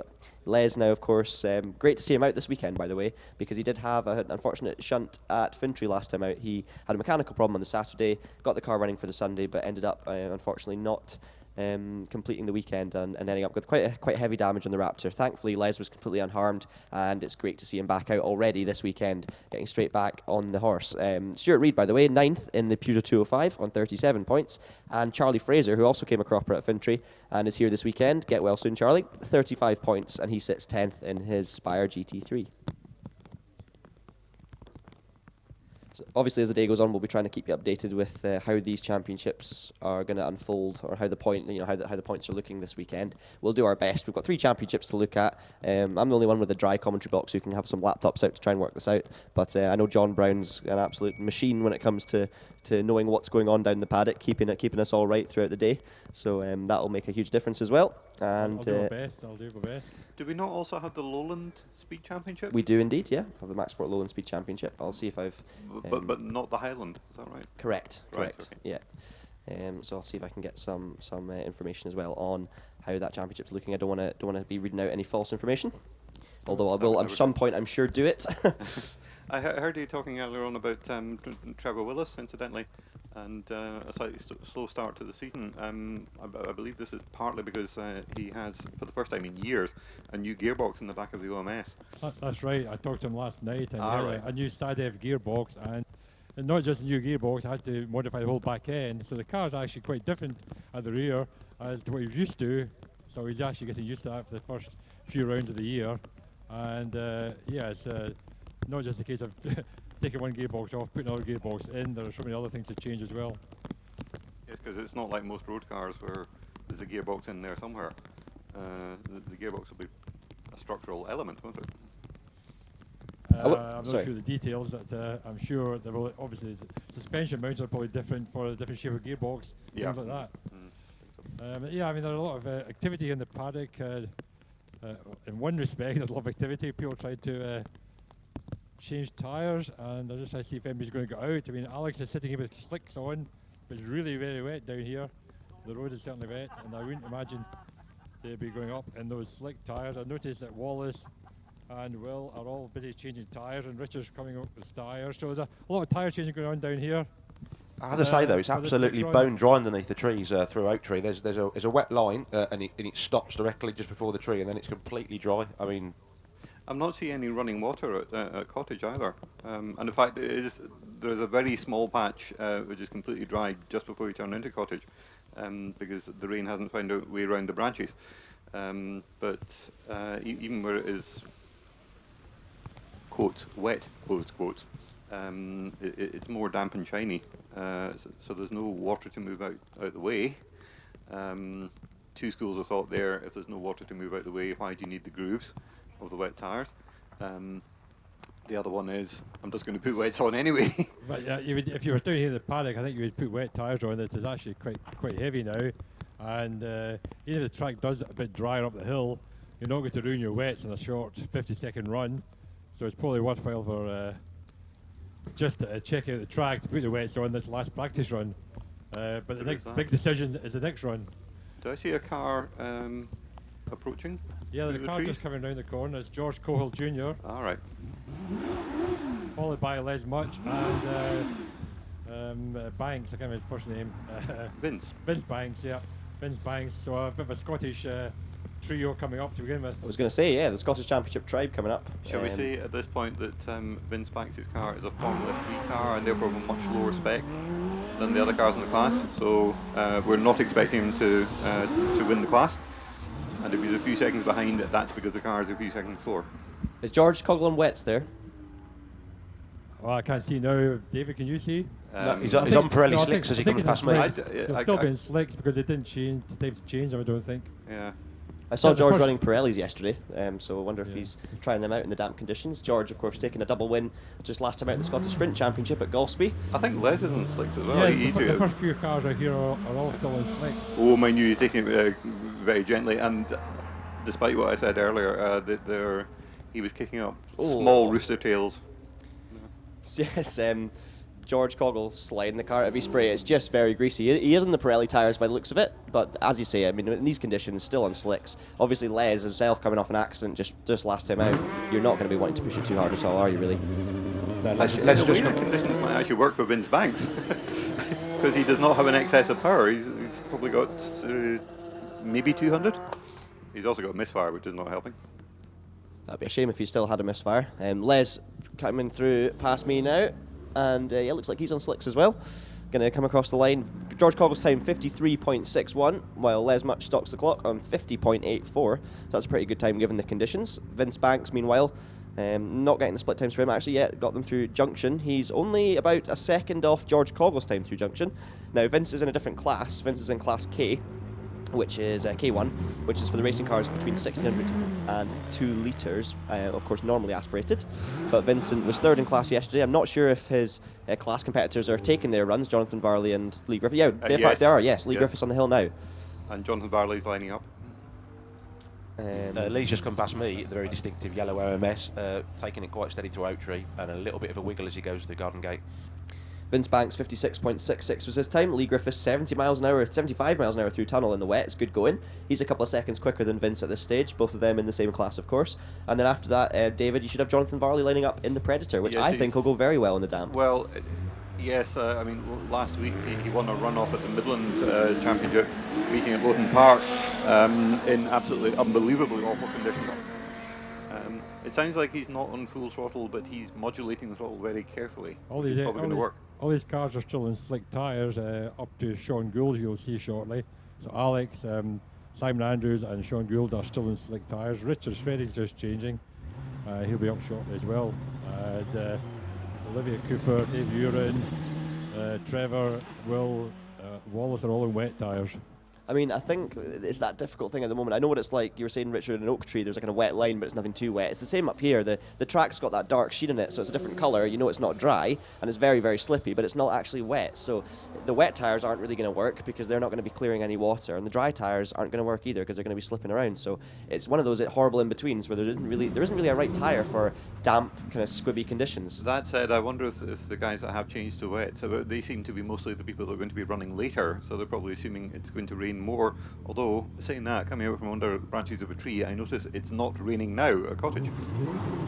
Meanwhile, David Warburton comes past me now in the Gould. Now, David's on for a good run. Jonathan Varley, by the way, 48.59. That's a seriously good time in those tricky conditions. Dave Warburton, not bad at all either. 49.04 is his time, so just a bit behind Jonathan Varley. David in different class, of course, Class J. Meanwhile, we should have Simon Andrews on the hill. Yeah, he's just come past me. He's on slicks as well, taking it nice and steady, but still very smooth though. Now, David Warburton had a wet final run yesterday compared to everyone else in the class who got a dry run because, of course, David in a different batch. But he is, once again, quickest in Class J. He's been not at the best of the weather this weekend, but still sits quickest after his second practice run, which is good. Simon Andrews as well, up towards East Bray. Coming through nice and smoothly. Meanwhile, we should have someone else on the line, David. Do we have someone else on the line? Do we have Sean Gould? We have somebody else online. It took me 3 attempts to switch a microphone on there. Sorry about that. I was going, we do! So, oh, that definitely worked. I heard that from the bottom of Meadow. Yes, probably. Yes, there's a sort of very pale blue car. Oh, it's Olivia Cooper. That's Olivia, yes. Yeah, nice time, 64 foot as well. Sounds like you can hear her just being careful on the throttle. Really, Makes really sense careful. though, doesn't it? That was maybe just a consistent half throttle. Richard? Yeah, just coming past me. I say nice and steady as well. Little pops and bangs on the downshift as she goes to the Garden Gate. Now, Olivia, we're not getting split times for Garden Gate this morning, unfortunately, but I'm sure she'll be 83 miles an hour through tunnel. So she's actually, according to the speed trap, which is sometimes a little bit funny, she's 10 miles an hour quicker than David Warburton was through there. And in terms of time, she's just 1.4 off of what David was. So it looks like a decent run so far for Olivia. Now, Olivia is, I believe, back in Class J, which is the 1100, 1600 cars. One of the nicest put together cars in the field, in my opinion. I think that car just looks absolutely spot on. But Olivia is going to stop the clock on a 51.04. It seems everybody's now 10 seconds slower than a dry time. I think so, yeah. It seemed to be about that. You notice in the programme that Olivia and Liam have both claimed that they live in a place called Well South. It's actually Exeter. there's been whimsical filling in of entry forms for this meeting. That's well south of here, though, Richard. I mean, David. True. Richard Spedding is coming up to line, and he's got a set of what I would call intermediates on rather than full wets. That makes sense, I think. And yeah, He's not the next in the line. The next in the line is Alex Summers. We still see Gary Dixon as well from well north. I don't think he's taking it. He's taking a run. His car's under wraps. He's just standing around under an awning at the moment. I'll go and ask him later. That sounds like something juicy coming towards the line. Yes, it's a black car. I'm realising I'm quite a long way away from the start line, so this is I can't see numbers. Well, I can tell you who it's probably going to be. It'll be Alex Summers. Yes, as John Brown said, of course. This could be quite good. Or is it Sean Gould? No. Alex is in front. No, it's not. That's not a B6. Sorry. Sean Gould. It's Sean. Yeah. Oof. Okay, he put a bit of power on coming out of cottage, and the car didn't like that. He's also he was on the extreme right of the track at the start line. Alex is in the extreme left. What they're both doing is avoiding being on water on rubber, because there will be no grip on the tire marks at the start line. You wouldn't believe how big a difference that makes, by the way, especially in a single seater. Just take yourself away from the racing line in the start, and you will find almost a second. You know, it'll make a huge difference to your start time. Sean, of course, always runs well here at Doune, and he did a fantastic job yesterday, leading Class L, which is for the racing cars over 2 litre, on a 38.68. I believe it's the first time. Alex has a massive slide as he comes through Oak Tree. Held it well, though. Even the cottage, Alex was working very, very hard. He's going for this. 50.02 for Sean just proves the conditions, because Sean did a 38.6 yesterday in that car, so 12 seconds off for Sean. And Alex Summers, to be fair, Alex Summers is pushing on. He's 2 seconds quicker through Junction. Something else to go for. Oh, big wiggle. Sorry, John. But Trevor Willis comes up. He's got slicks on the rear and wets on the front, or intermediates on the front. So another one throwing the dice and seeing what happens. Now that is some statement there made by Alex Summers. Now what that looked like to me is Alex Summers is preparing for a timed run in those conditions. You know, he was going for it. He was sliding towards me. He was sliding towards Richard. Just absolutely pushing on. And that statement time 45.96 is a phenomenal achievement. Richard Spedding, I wouldn't be surprised if is the same. And looking at his splits, it does look good. By the way, someone on the stream's asking how the conditions are in Meadow. It looks very slippy. It looks very, very greasy indeed. I can't quite see it from here. I'm a bit far away, but I can see the black colour of the tarmac. It's definitely not dry. Richard Spedding seeming to think it was dry, judging by the speed he took. 43.99 for Richard. I've just had Dave Rain come past me. It looked like he was on wets. I wouldn't be 100% nice and steady. He's looking good so far as well. So this, you can see the jump in times here. These are the guys who are really, really pushing on in preparation for the championship runs. I was going to say, if Richard Spedding was 12 seconds off a dry time, then we're going to have a new hill record. But if the weather improves. Well, it was actually Sean Gould who was 12 seconds off. Richard Spedding was a good 6 seconds quicker than Sean Gould. So yeah, but still a long way off what he was yesterday. I think about 6 seconds off. No, but I mean, if you took 12 seconds off Richard's time there, you would get an impossible dry time. Oh, right, I got you. Wallace Mingus on the hill now. Driving very calmly and gently and smoothly, which is not something I've said of Wallace very often. Oh, just come past me, big pops and bangs. He lives for Oak Tree and again for Garden Gate. Dave Uren, by the way, 47.28 was his time, so getting to the top of the hill in good stead. Carrying, of course, number 4 car after his 4th place finish last year. This is number 3, Wallace Mingus. Heads through Meadow, the local hero, up towards top of East Bray. Turns in nice and smooth, yeah, very smooth. Back end kicks out a bit. You'd think this car, probably out of all of them, with the amount of power it's got, would be skating about. But Wallace so smooth, driving it very well. Split times are looking okay as well, not far off Richard Spedding. 45.15. That puts him into 2nd quickest of these damp times that we've got coming in at the moment. Will Hall was only just off the rubber at the start line, and he was on the traction control, probably to the kitchen window of the cottage. Will looking very racy through Oak Tree. I can feel the trees move as Will Hall fires up the hill. The traction control kicking in, you can see it. Very, very quick through Meadow, it must be said. 22.99 to Junction, so he's up on Wallace's time. Didn't have a good tunnel speed, but I think that might have been to do with the speed trap being a little bit funny, maybe to do with what line he took through it. Popping and banging his way past me now. We should have Trevor Willis off the line as well. Right now, yeah. Now, we saw in September last year that this car was extremely difficult to drive in the wet. It nearly went off about 5 times on the same run, but he was taking it quite easy there. Yeah, same past me. He's taking it quite easy, a little bit wide as he come through, and close to the Armco, but still tidy. Will Hall, by the way, 43, I should say, 0.91, so he goes quicker than Richard Spedding. And I'm not surprised, judging by the speed he took through Meadow. Trevor Willis not on the same level through there as Will Hall was just a minute ago. So Will obviously got the car working well in those conditions, and it shows it. He goes a tenth quicker than Richard Spedding, who was quickest yesterday. And Will Hall, quickest of the damp runners. Meanwhile, here comes Trevor Willis towards the line now. He's going to set a 46.31. So he slots in just behind the likes of Alex Summers, behind the likes of Wallace. And yeah, made it to the top in one piece, which I think is the main thing. And that was with the slicks in the rear as opposed to the others. So yeah, that will take the time a little bit. I was trying a different setup there to see how it goes with different tyres front and rear.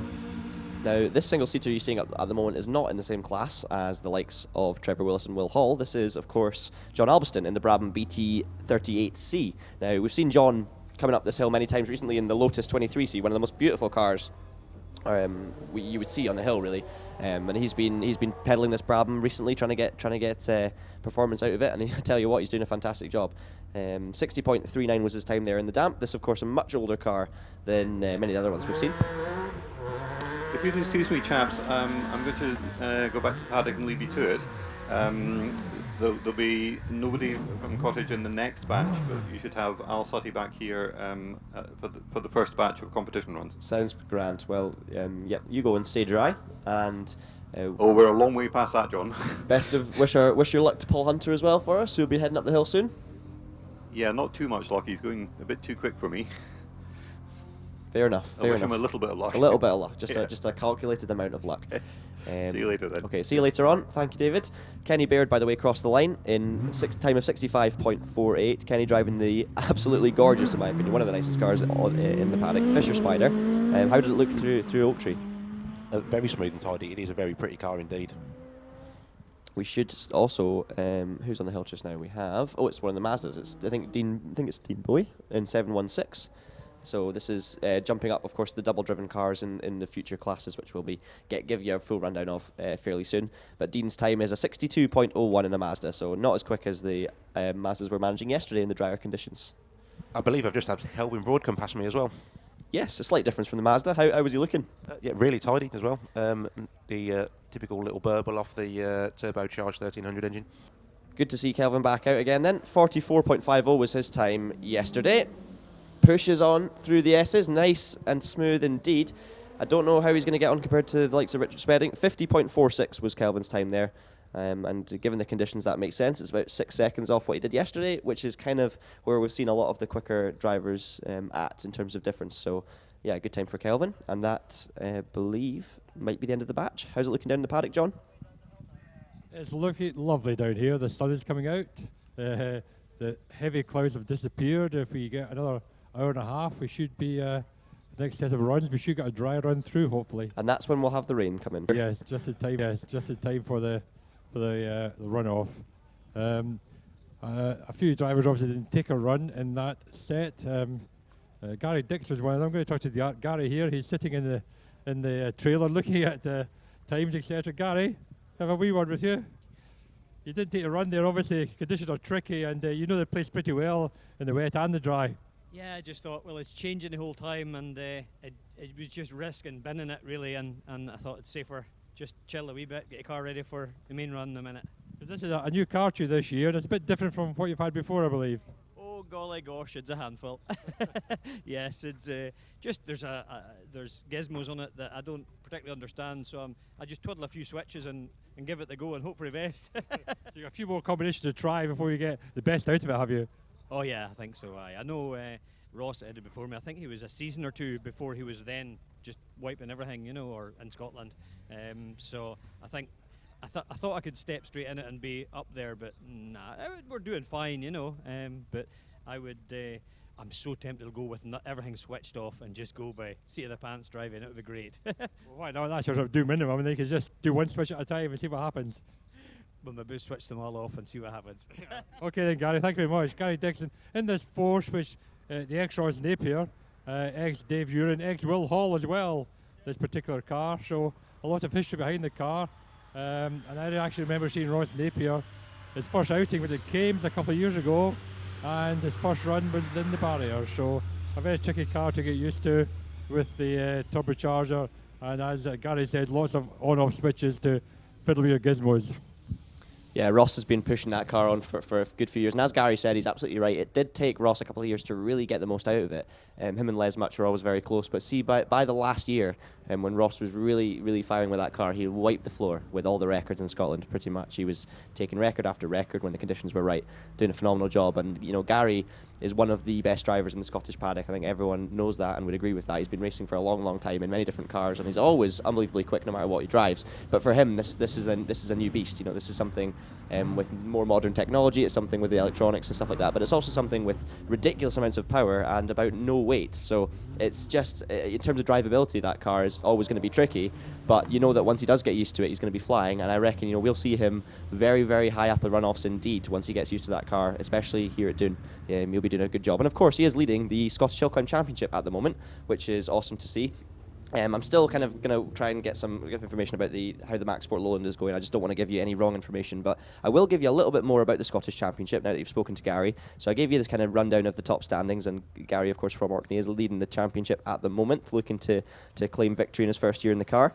But the championship basically has attracted 103 entries this year across 4 different divisions. So you've got the road cars, the modifieds, the competition, of course, and the classic cars. So 103 entries is brilliant for the championship. It's actually Derek Rothney, who's not here this weekend, who currently leads in the road car division, ahead of 2 other Renault Clios in the top 3, which is great to see. Now, Derek's been taking many class wins in Class A2 in the Scottish Championship this year. Unfortunately, not here this weekend, as I say, but hopefully we'll see Derek back out shortly. In the modified car division, Trevor Park in the Tiger and Andrew Grover in the Silva are dead level leading the championship, which doesn't surprise me in the slightest. They always seem to be inseparable, and I'm sure you'll see much more of that continue through the day today. Third place is Stuart Reid in the Peugeot 205 as well. He's only 1 point behind the 2 of them in the front, so good stuff there. The competition division we have is the same as overall, obviously, so Gary Dixon's leading that one at the moment from Steve Marr. Russell Deans is the top newcomer in the Renault Clio, which is good to see for him, followed by David Reid, the Flying Haggis racing driver in the black Subaru Impreza, who you'll be seeing later on. The ladies' leader at the moment is, of course, Nicola Mingus. But the 3 ladies that are entered in that championship at the moment have only done Doune, so they didn't actually go and do Fintry as well. So that championship's still up for grabs. In the classic division, John Albiston and Gus Carnegie are actually jointly leading the division in that one. So John's been driving the Lotus 23B, but obviously out there today in the Brabham. We'll have to wait and see if he can take the championship away from Gus in the MG Midget. So yeah, lots of exciting stuff happening this weekend. We'll try and keep you updated with as many things as possible, but obviously there's a lot to be looking at. I'm just glad the sun's come out down there, John. How is it up at Oak Tree, Richard? Weirdly, it's the sun's out, but it's still quite cold. I can actually see my own breath if I breathe out heavily. But it's still bone dry underneath the trees. Any buzz down about the paddock? Anyone looking? What's actually happening next? Is it the national? It should be the national bee runners, I presume. National bee runners. Sorry, I've just given myself a coffee. Oh, go for it. well, we can let you enjoy your coffee if you want, John. No, it's okay.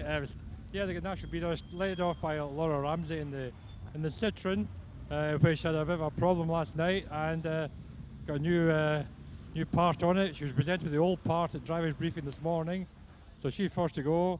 And then David Grubb and the rest of the National Bee runners, including our own Paul Hunter. And watch out for that Chevrolet Corvette in these conditions. Oh, absolutely. That's a spectacle to be seen.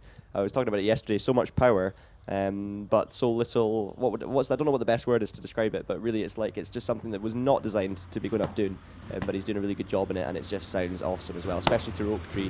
The Corvette yesterday, how was it? I mean, I can imagine it was reverberating the trees around it. Yeah, it's quite incredible, really. I mean, that car was never designed to go around any corners, let alone a hill climb in Scotland. But yeah, the torque and the power of that V8 in there is quite tremendous to hear as it rattles through the underneath the trees and through the Armco. But a couple of comments coming in on the YouTube live stream as well. Hopefully we'll be seeing David Thompson soon up in Doune. He's been watching the coverage this morning and looking forward to seeing everyone for the real thing now. So he'll be coming up towards the hill. Well, we'll looking forward to seeing you here, David. Also, a comment from Edward Lewandowski, which was good to see. He said, "Holy Andy Granatelli like the STP car."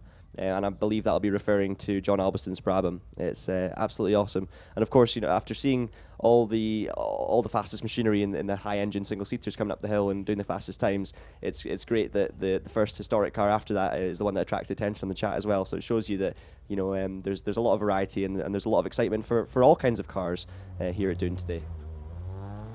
So we should next up, as John was saying, be seeing Class SA, and it's Laura Ramsey in the Citroen Saxo. She's actually on the hill already, Richard, so I'll let you talk her through as she comes towards Oak Tree.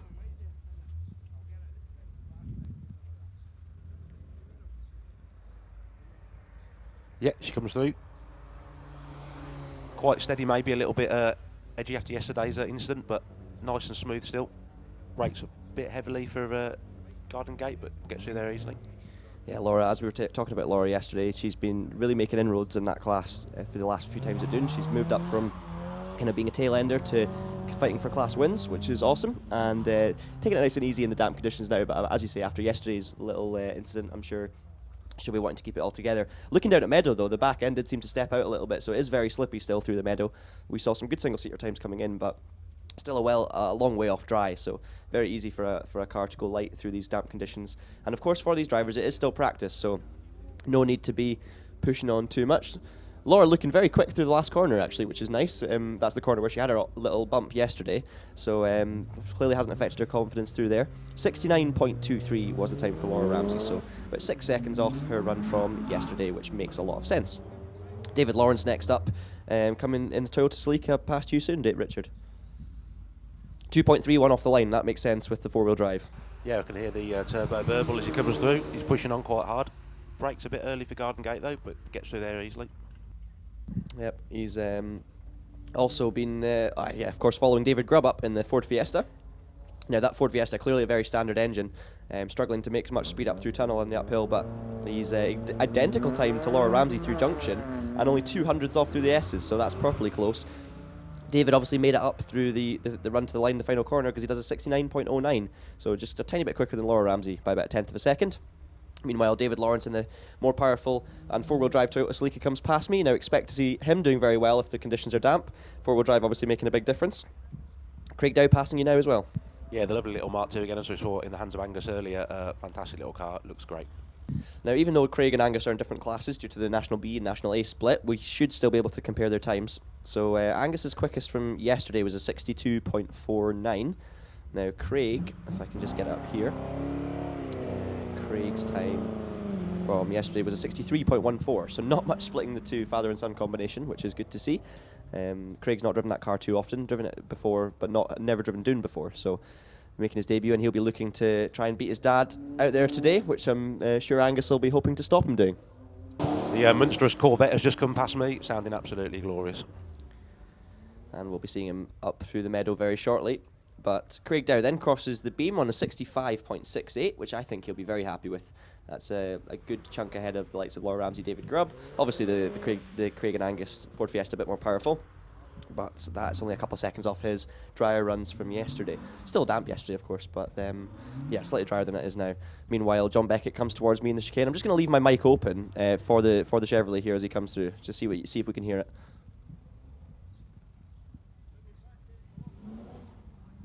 I don't know if you heard that wee bit of tyre squeal there, but that was just him spinning up the rears under a tiny bit of power through the middle of the chicane. Just awesome stuff. How was Jim Howarth looking? Yeah, quite steady through here, but I think he's probably, as you come into Oak Tree, it's still a bit damp and then it dries up massively, but of course if you've already had your lift before you get to Oak Tree, then you've already lost it a bit of time there. Yeah, he was pretty good start time, 3.27 in those conditions, wasn't too bad. 58 miles an hour through tunnel for Jim. Should also point out the Corvette crossed the line, doing a time of 63.57. Meanwhile, in the very different Mini Cooper, Jim comes past me now, heading towards the line. Russell Dean's passing you as well. Yeah, Russell looks fastest of the tin top so far, really quite quick through there. And of course, Russell is the leading newcomer in the Scottish HillClimb Championship this year, so proving his worth here in the damp conditions. The Renault Clio quite well suited, I think, to the damp as well.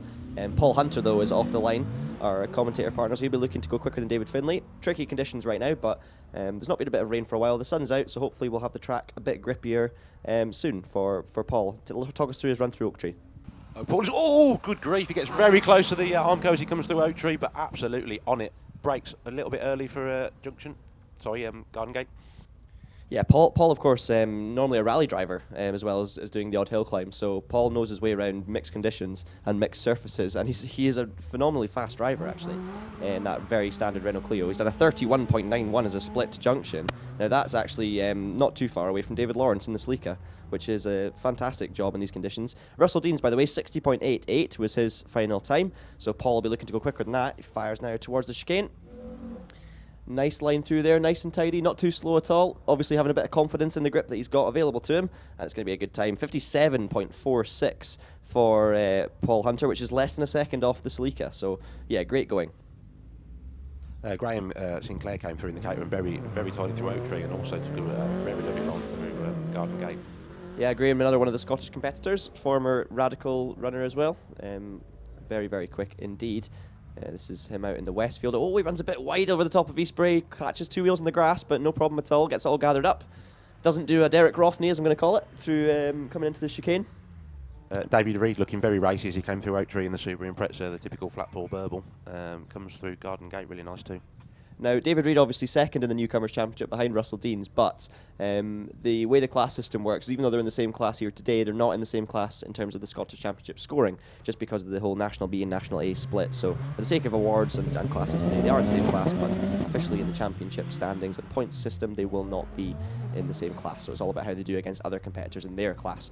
But David Reed comes round the S's just now. You should have Graham Bremner passing you in the Lotus as well. Absolutely, he's really on it. Oh, very, very tidy through there. Gets back on the power very early as he goes through Garden Gate as well. Nicely done. So, Paul Hunter's 57.46, very, very quick indeed, followed by Graham Sinclair doing a 58.28 in the Caterham. David Reed's time was a 55.94, so that's a very impressive time. Obviously, the four-wheel drive Subaru working well in these conditions, and I believe that's the quickest time we've had of the runs today in that class. Just need to check up on that one. David Lawrence 56.48. There we go. So yeah, a good time from David Reed. Meanwhile, Graham Bremner is going to come round into the last corner. Too much power for these conditions in that Lotus, I believe, but he's going to cross the line. 55.29, so a bit quicker than David Reed. And Graham leading the class, of course, for his time from yesterday, but these practice times not going to make a difference to the final results. Ian Wright came through in the Honda Civic, absolutely screaming the life out of that VTEC engine. Really quite tidy through here though.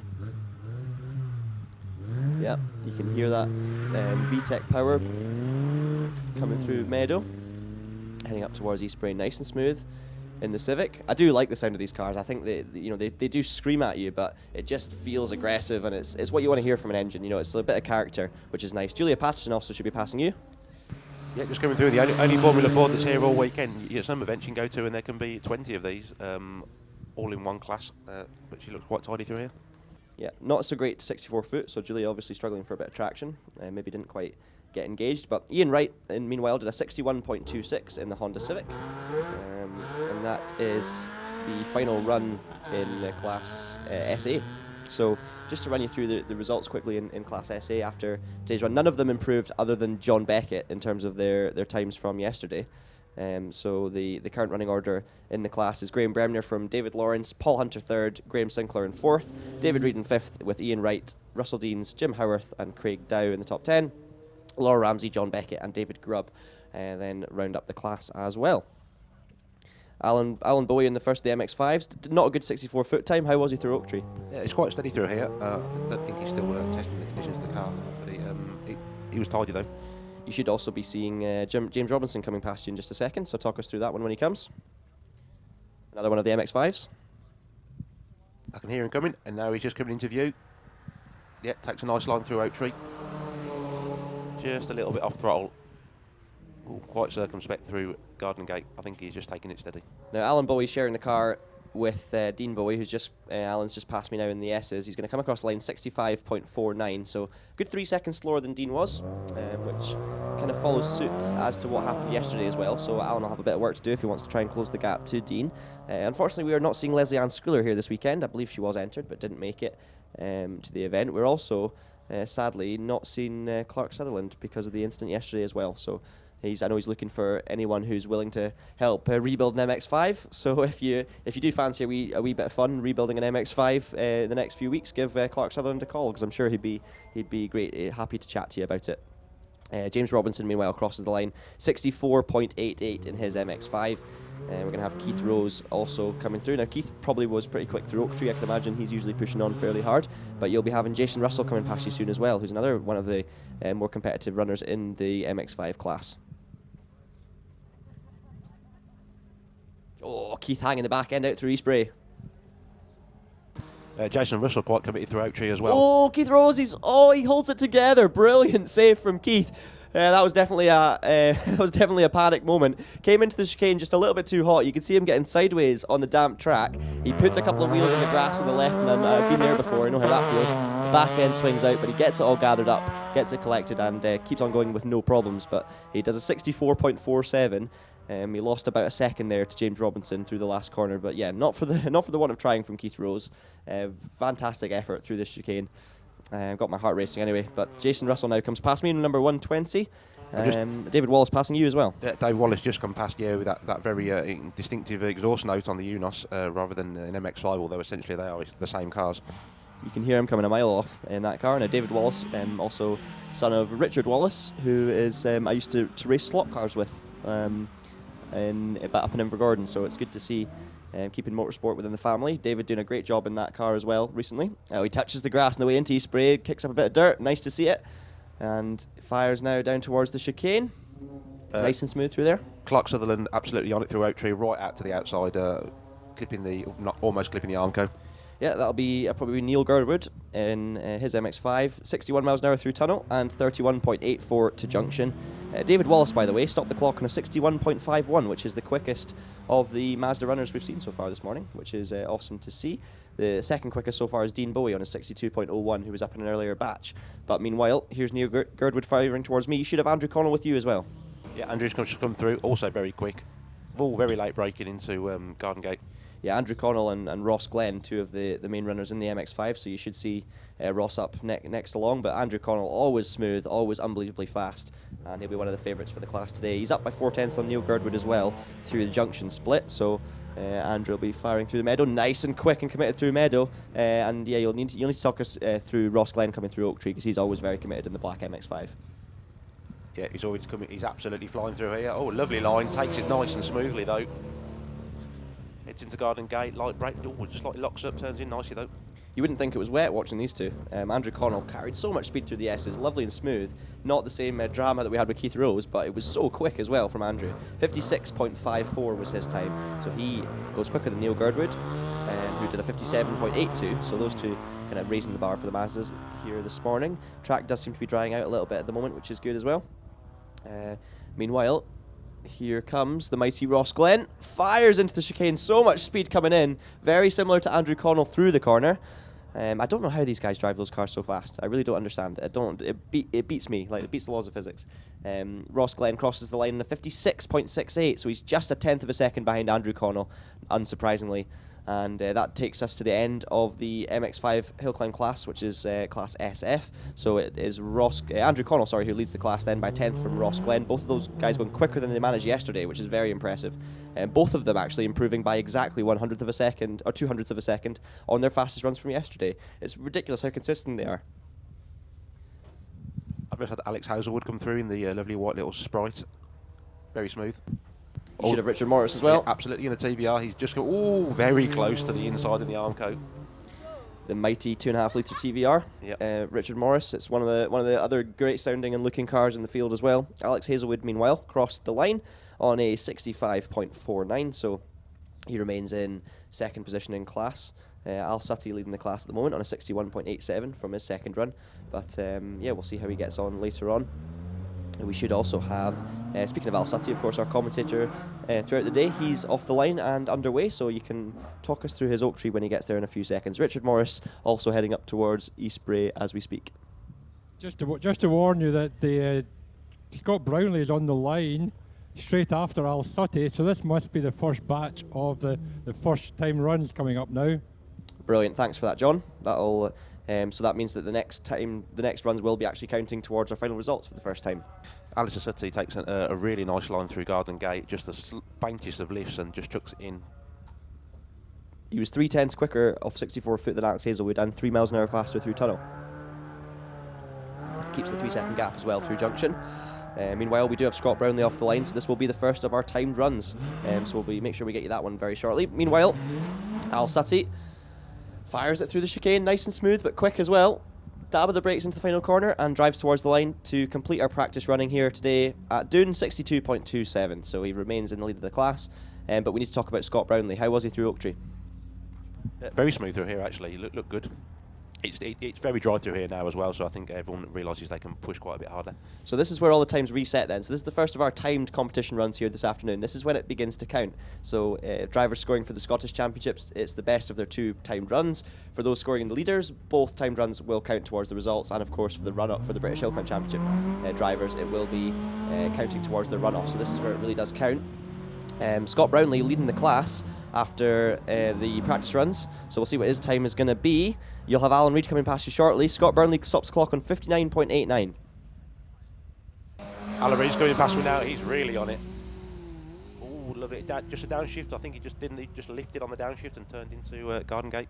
Yeah, Alan, of course, up in the ante now with the timed runs coming in, sharing the car with son Stuart, who's right in the lead battle for the class. Now, Alan's generally a little bit behind Stuart, not far off, but the game has been raised so much in that class, and Stuart's been improving as a driver year on year. He's a brilliant driver, one of the best in the field, it must be said.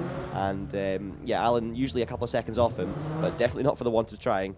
Comes very quickly into the chicane, a little bit of smoke puffs out the back of the car, but he fires away from me now towards the finish line. And Alan Reid stops the clock on a 54.99. Now let me just quickly check where that puts him in class. Obviously it's the first time run, so he'll lead the class. It is a little bit slower than in his final practice run, but I think the conditions are different. Just had Tom Wilson as well in the Vauxhall Magnum come past. I say loads of body roll still, but he's really pushing on with that. So the reason the car's order seems a bit random at the moment, by the way, for anyone wondering, is because these are the double-driven entries. So this is not necessarily class A1, A2 and A3. This is starting from the drivers that need to get their cars back down the hill so that their partners can take to the wheel. You'll have Laura Wardle passing you soon in the Porsche as well. Yeah, she's just coming through now. Looking good. Such a lovely looking little Porsche, that. Ooh, lovely burble of the flat six. Now the Porsche is one of the quickest cars off the line every time. Obviously there's so much weight over the rear tyres. It's a rear engine, rear wheel drive car, so the amount of traction they get off the line is sensational. Laura quickest to 64 foot of the past 10 cars we've seen, and her split time is looking good as well, 32.81 to junction. She heads across the meadow now. Tom Wilson's time, by the way, 61.97 in the Magnum. Body roll was on point through the chicane. But here's Laura, which should be the last car of the batch. Nice gear change, takes a downshift just coming into the chicane. It was a bit of a late one though, so it kind of unsettled the car, but no problems at all. Gets the power down. That Porsche sounds sensational. 61.89 is the time for Laura. Now, how does that compare? So she does go quicker than Tom Wilson by just under a tenth of a second, so she takes the lead in class C3 ahead of the Magnum. And in terms of her practice runs, she's not as quick as she was this morning, but the conditions are a little bit slippier. And we must also be said, Richard, in this situation, obviously, you know, sometimes you want to be the driver first up the hill because you get the drier conditions when it's about to start raining. But a lot of the time, you want to be the last driver down the hill because the track's going to be drying out. It really is kind of down to luck, I guess. Absolutely, it can swing in your favour either way. I think it happened at Shelton last weekend where some of the dual drivers went after it rained, and then of course the dual drivers at Shelton go afterwards. And then they get the track dries up and they get much beneficial. But here I think it just bends so much. We get rain showers all over the place, so it's kind of in the lap of the racing gods, really. How's things looking down in the paddock, John? If he might still be enjoying his coffee, to be fair, so we should probably leave him for a minute. Sorry, no, it's time the microphone's switched on there. Big news for the paddock at the moment is that Robert Kenrick will not be taking any further part in the meeting. He had a slight a clip went missing and fuel starvation, and then a slight methanol fire in the engine. Fortunately, those who know methanol know it burns without a flame, but these days you have to add some flame to the methanol, and you get the spot fire and put it out, but the car will not be seen again this weekend. No, that's a real shame. It doesn't actually surprise me. Obviously, this was all unfolding in front of me in the chicane, and I wasn't quite sure what was going on. I could tell there was a little bit of fire, but with the methanol, it does burn invisibly. So yeah, I think it was a bit of a scary moment, to be honest, at the top here. Robert was already out of the car, the marshals had the fire extinguishers, but it's difficult because you don't know where to put the extinguisher, you don't really know how bad it is, what damage it might be causing. Obviously trying to take the engine cover off when there's invisible fire is tricky, but must be said the marshals did a fantastic job to get it sorted and get it all fixed up, and thankfully to be okay and the obvious issues in the end. So yeah, all the drivers coming down next back, we're laying off by Wagons now, shouldn't it? The Fiesta. David Finlay and Cleo. Angus here at the 7th at the moment. So have to go for him coming through in a minute or two. But yeah, this is where the serious stuff begins. So hopefully we shall stay dry, as I said, for the next hour and a half and get these runs done and get some fair hill climbing. Can't wait. I've also had a bit of information from Peter Locke. Thank yous very much to Peter for that, about the Lowland Speed Championship. So once I get my internet sorted up in the box on my laptop, I'll be able to bring you some of the current standings and scores, which will be good. So if you just bear with me a second, guys, I'm just gonna try and sort out my technology up here. So feel free to just have a wee chat about how things are looking down at the bottom. Of course, Angus Dow had to. His car's just come down the hill, so he'll have to change seats, etc. very quickly for Scott to get Scott will have to get Angus back up again. So hopefully the will not be too much of a delay, because we tend to we all try and run them in the right order. Number order, and somebody may say, you got all these double drivers all the way through the program. Why don't you just run them all at the beginning and get rid of all the double drivers at the beginning of the program? But as we've been talking about today, the weather can be changeable, and to make it fair for everybody in the class, you run them as close as possible to their other driver, so that it's usually the batch before the second driver goes up, just to make sure that the conditions are as equal as possible for both drivers. That's a very good point, John. I think just to come back in there, I think as a double-driven entry myself, usually I share the car with my dad Roy, and usually he'll be first driver, I'll be second. But it's just a lottery in terms of the benefits and drawbacks of that, because the amount of times where one of us has got in or out the car, and that's when the weather's changed, either it started drying up or it started getting wet again.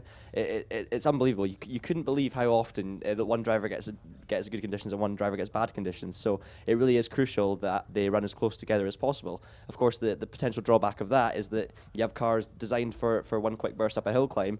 They're not designed to be run over and over again in short periods of time. So sometimes you have problems with overheating and stuff like that. But definitely the right thing to do to run them as close together as possible. It also means you've got a big gap to prepare the car as well between runs. Yeah, and it was interesting at Gersten a few weeks ago. Alex Summers was having a bit of difficulty with the DJ running hot after his father's run, so they were allowed to run a batch earlier. Richard was allowed to run a batch earlier than he normally would, just to give the car more time to cool down, ready for Alex. Yeah, the problem with the DJ, the oil tank and the fuel tank are right next to each other, and it's a black car, so it just absorbs heat. And Alex has now taken to actually pumping the fuel out after his father takes the run, and then pumping in nice fresh coal fuel just before he takes his, and it certainly helps. A couple of comments coming in on the stream as well. We've had comments saying good luck to John Beckett, wishing him good luck in the Corvette. We've also had a hello from Mark Downs from Abu Dhabi. Another great day of hill climb coverage. Well, thanks very much for tuning in, Mark. Obviously, you're a bit far away in Abu Dhabi to be nipping down to Doune. The weather's probably a bit better over there as well. But thank you very much for tuning in. Hope you're enjoying the show. Also, we've had a message from John Fitzgerald. Top works, folks. There's magic afoot here, and I think. Yeah, I can understand exactly what you mean. There's a big feeling of excitement, anticipation coming up this weekend. I think it's going to be a phenomenal one, and I'm really looking forward to it. David Finlay, meanwhile, looks like he is on the line. David Finlay's just come past me very quickly, up against the Armco as he comes through Oak Tree, and then turns very quickly into Garden Gate. Now you'll be hearing David Finlay's voice later on, obviously. Now David is one of the one of the person who hasn't been too happy with his running so far this weekend. So this is the first time run, he'll be looking to go quicker.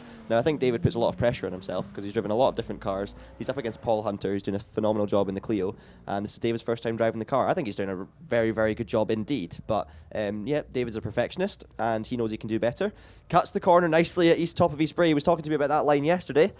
Heads through the chicane now as well. How is Neil Duncanson looking in the Quattro? Very smooth through here in that. It's a lovely looking car as well. It is indeed. David Finlay going to cross the line in a 59.90, so not quite as quick as he went yesterday or this morning, but of course the damp conditions will make it a bit slippy. I have a feeling David's going to be annoyed at that run though. I just have a feeling. Maybe it's because he's feeling like that about most of his runs this weekend. But yeah, I know he can go quicker later on, and I'm sure he knows that too. But the conditions a bit changeable, and you need to get the car to the top in one piece, especially when it's not your car.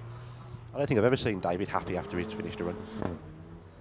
You should as well have Peter Locke in the Alpine coming past you now. Just in case Peter's watching us later on, thank you very much for sending me the Max Sport Lowland Championship scores.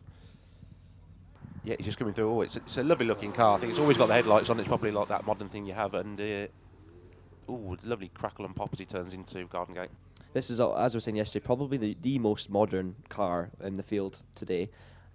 Peter's been driving this car all over the world at Val Thorens. He's been driving it up Goodwood, and as I was saying earlier, he's actually become an influencer for Alpine Paris, which is really cool. So he's been asking me for some Instagram tips. I have no idea what I'm doing with that either. But yeah, Peter coming up to the top of East Bray. Gets the power down, yeah. The light. To be honest, from a distance, this car looks exactly like the one from the 70s. It is stunning. It looks fantastic from the spot I've got here in the commentary box. Comes through, dab of the brakes, going into the final corner, and Peter looking to beat his 55 from this morning in slightly better conditions, 57.13. So yeah, just the dampness showing there in Peter's time, a little bit slower than he managed. You should have had Mike Andrew as well in the GTR. How was he looking? Yeah, he's just come thundering past me. It's such a huge car to be pedalling up a hill climb. Loads of unburnt fuel coming out of the exhaust as he comes through Garden Gate.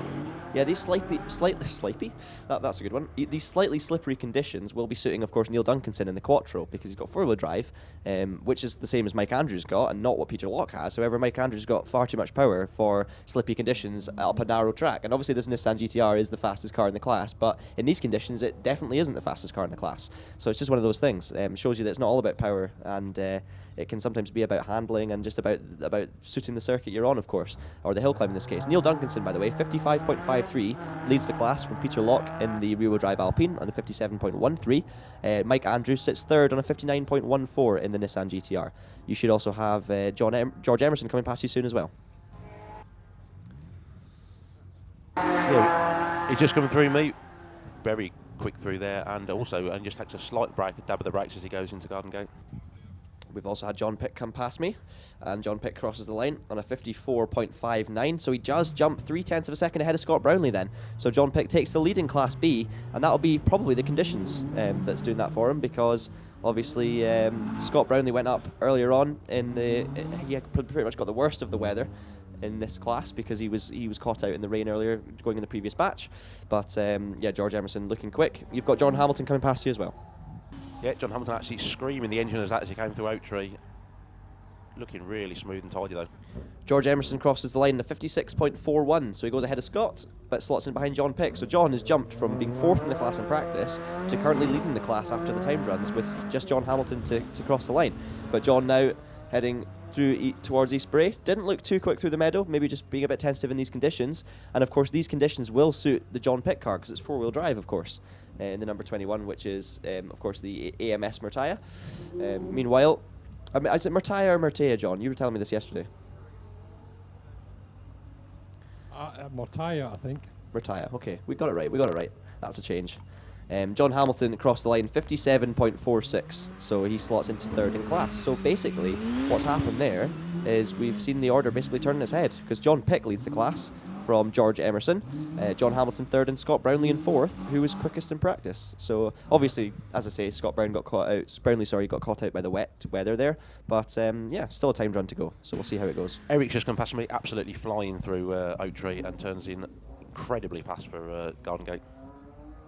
We've also had Angus Dow coming past me in the Fiesta, looking to go quicker, 63.65 for Angus. So he's 4 seconds behind David Finlay, who leads the class. And yeah, Angus will be pretty happy with that, given the slippery conditions. John Ramsey coming past you soon in the Nova, and I'm sure he'll be pushing on. He's just come off the line. Hello, it's Alistair back. Great to hear from you, Al. You happy with your run? Yeah, I think given the conditions, yes. I think the most of the track was dry, to be honest. It's cold but dry. It was only really the first couple of 100 yards that were damp. I didn't get as much rain up here in the commentary box as others seem to be getting, it must be said, but it was still a kind of dark, wet line through the chicane. It seems to be a decent amount of grip, though. Yeah, so that's Jock Ramsey away now in the Manta and pushing on in his usual fine style. How does John compare to Jock through Oak Tree? Talk us through it, Richard.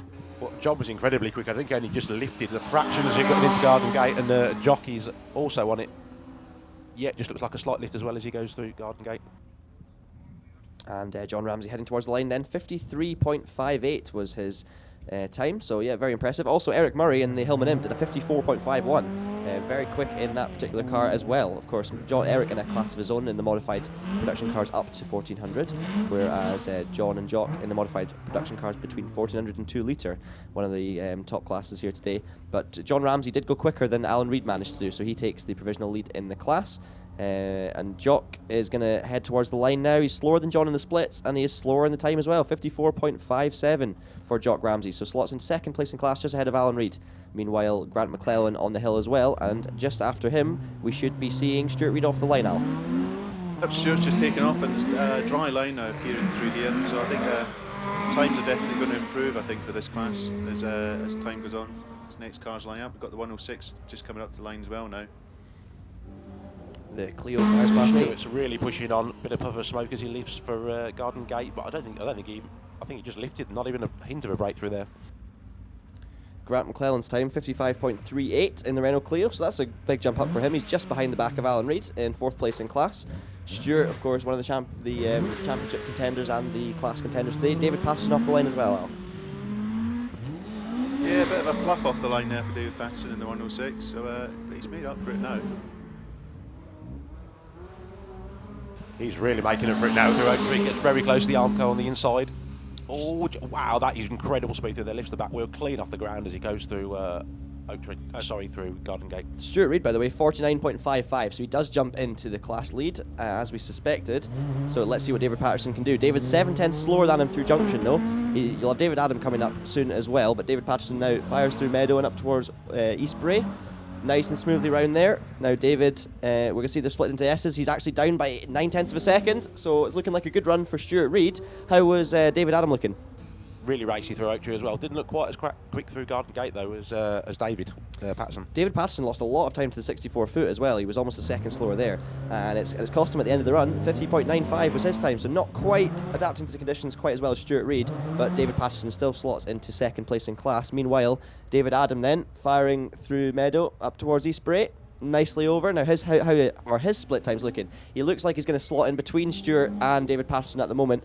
Nice and quick through the chicane, possibly a bit more quick than David Patterson was. Coming towards the line now, 50.50, so he does slot in behind Stuart Reid and ahead of David Patterson. So that is the top 3 in Class C2 for the moment. But we have Mike Stewart on the hill as well. Yeah, Mike came past me, the lovely sounding Magnum, but very much body roll as he comes through. It must be feel quite scary in the car, I thought. A big slide from the 911 as it just took off the line there, so it's still a bit damp down there, I think. And coming up towards you now, Rich. Yeah, Jonathan, very smooth through here. The car just completely planted. Nicely turns in for Garden Gate too. Mike Stewart then in the Magnum is going to cross the line on a 58.77. Meanwhile, Jonathan Williamson, another brilliant start in the Porsche, 2.48 was a 64 foot time. That's a very, very impressive indeed. Of course, these guys in a different class to the cars we've just seen. So just to quickly run you through C2 then. Stuart Reid leads the class after first time run, so that'll be good for his championship standings. David Adam is in second position on a 50.5 with David Patterson in third. Then you've got John Ramsey, Jock Ramsey, Alan Reid and Grant McClellan, all within a couple of seconds from 4th to 8th in class. Meanwhile, Jonathan Williamson charges past me now. You should have Jeff Twemlow come past you as well in the 4-wheel drive Subaru, which I'm sure will be good in these conditions. He was looking really good through Oak Tree, and then had loads of popping and banging as he went through Garden Gate.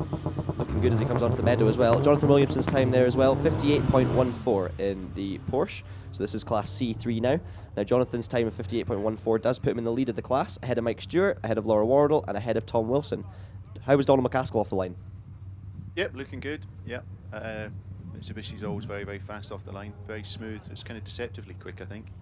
Yeah, same here. It doesn't look leery at all. It just looks very smooth and very fast. Yeah, definitely the favourite in that class to take honours today.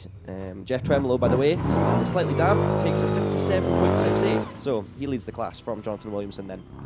And that makes sense because Jeff was second after the practice runs, and we'll see what Donald McCaskill can do, but I'm fully expecting this to be the class leading time. Charges through the chicane. As you say, yeah, very nice and together. He's got a lot of downforce in that car, so it does stick to the ground very well. Four-wheel drive, but it's just unbelievably powerful. But he's going to cross the line, 50.61 then for Donald. I just had Douglas Thomas come through in the absolutely gorgeous MP43, sounding fantastic. And you'll have Lindsay Summers off the line as well for you there, Al. Very smooth, very hooked up, yep. And she's away slightly wider in that first corner there, but carrying a lot of speed up towards you, Richard. Yeah, gets you nicely hooked up through Oak Tree. Just a tiny little lift through there. Oh, lots of popping on the downshift as she heads into Oak Tree.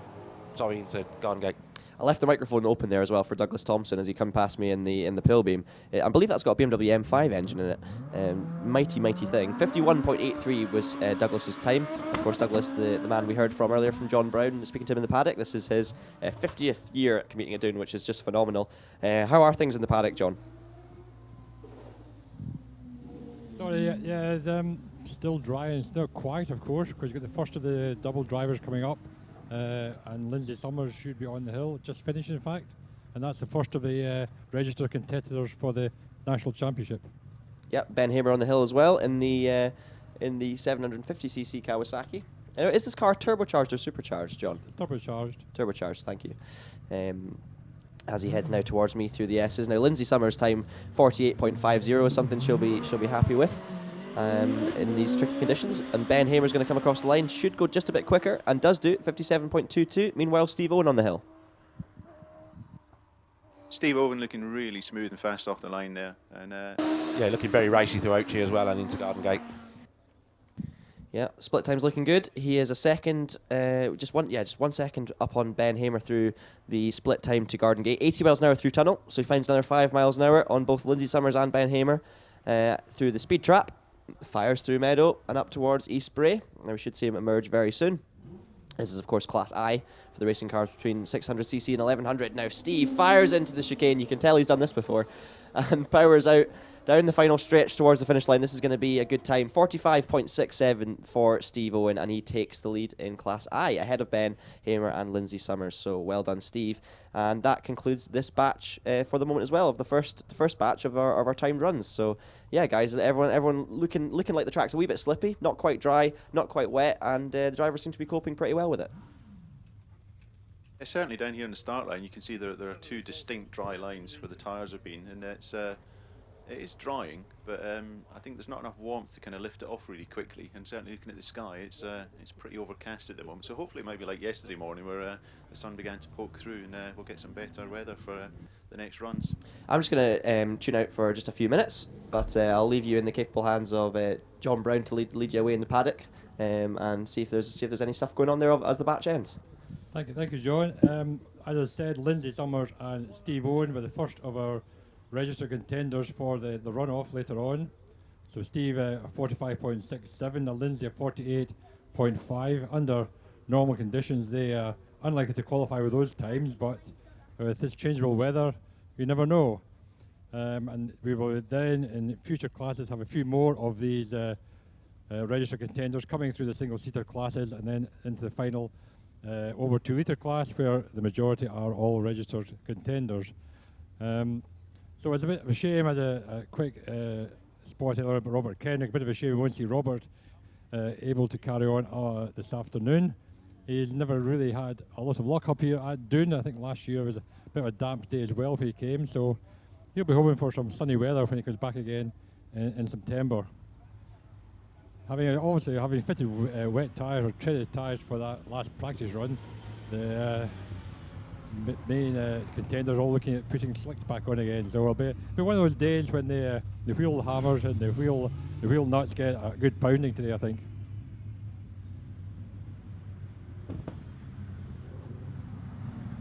I'm just avoiding cars down here as Doug Thompson comes past in the yes, in a 4.9 litre BMW engine in that pill beam. That Pillar 43, there are four of them were built, and a variety of engines. I've been seeing in the 43 over the years. Started off with 2 of the Hart engines. Martin Baldover won the national championship in one of them back in the 1980s. And I think that car actually of David has in the past had a Mitsubishi engine in it at some point, one of his previous drivers.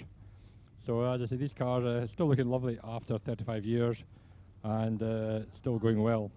David was down at Crystal Palace bank holiday weekend for the annual sprint down Crystal Palace, came third fastest time of the day down there, beaten by one of the young hot shots with the 1100 class actually, Andy Greenan, who's not here this weekend.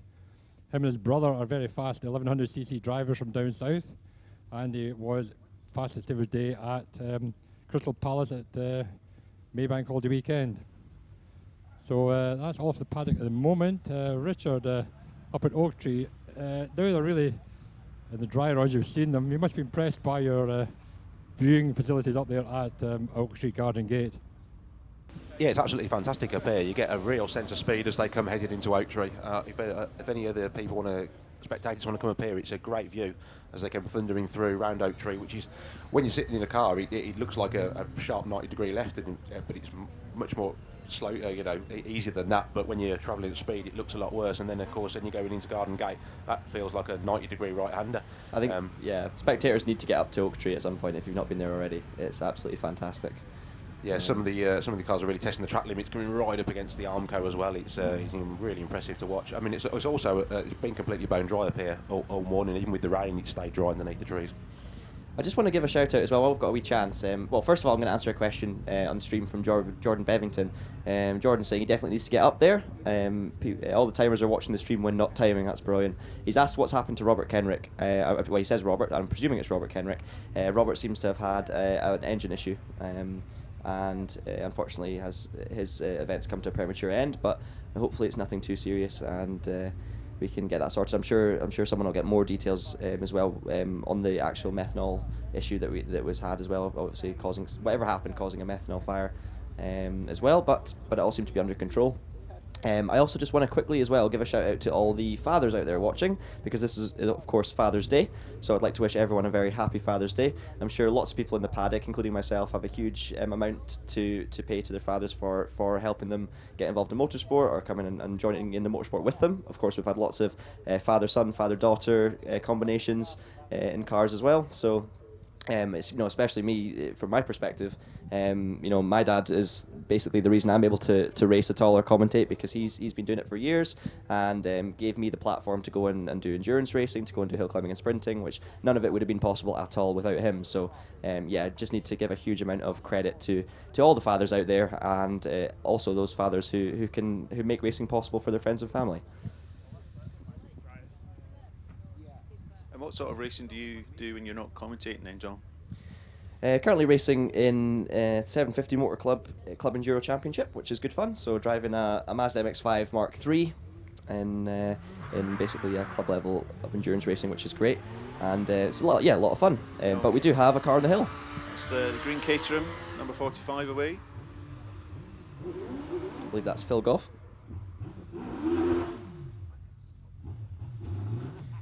Now he's done a 3.21 second time to 64 foot. He's just gone through me Oak Tree, very smooth, very tidy.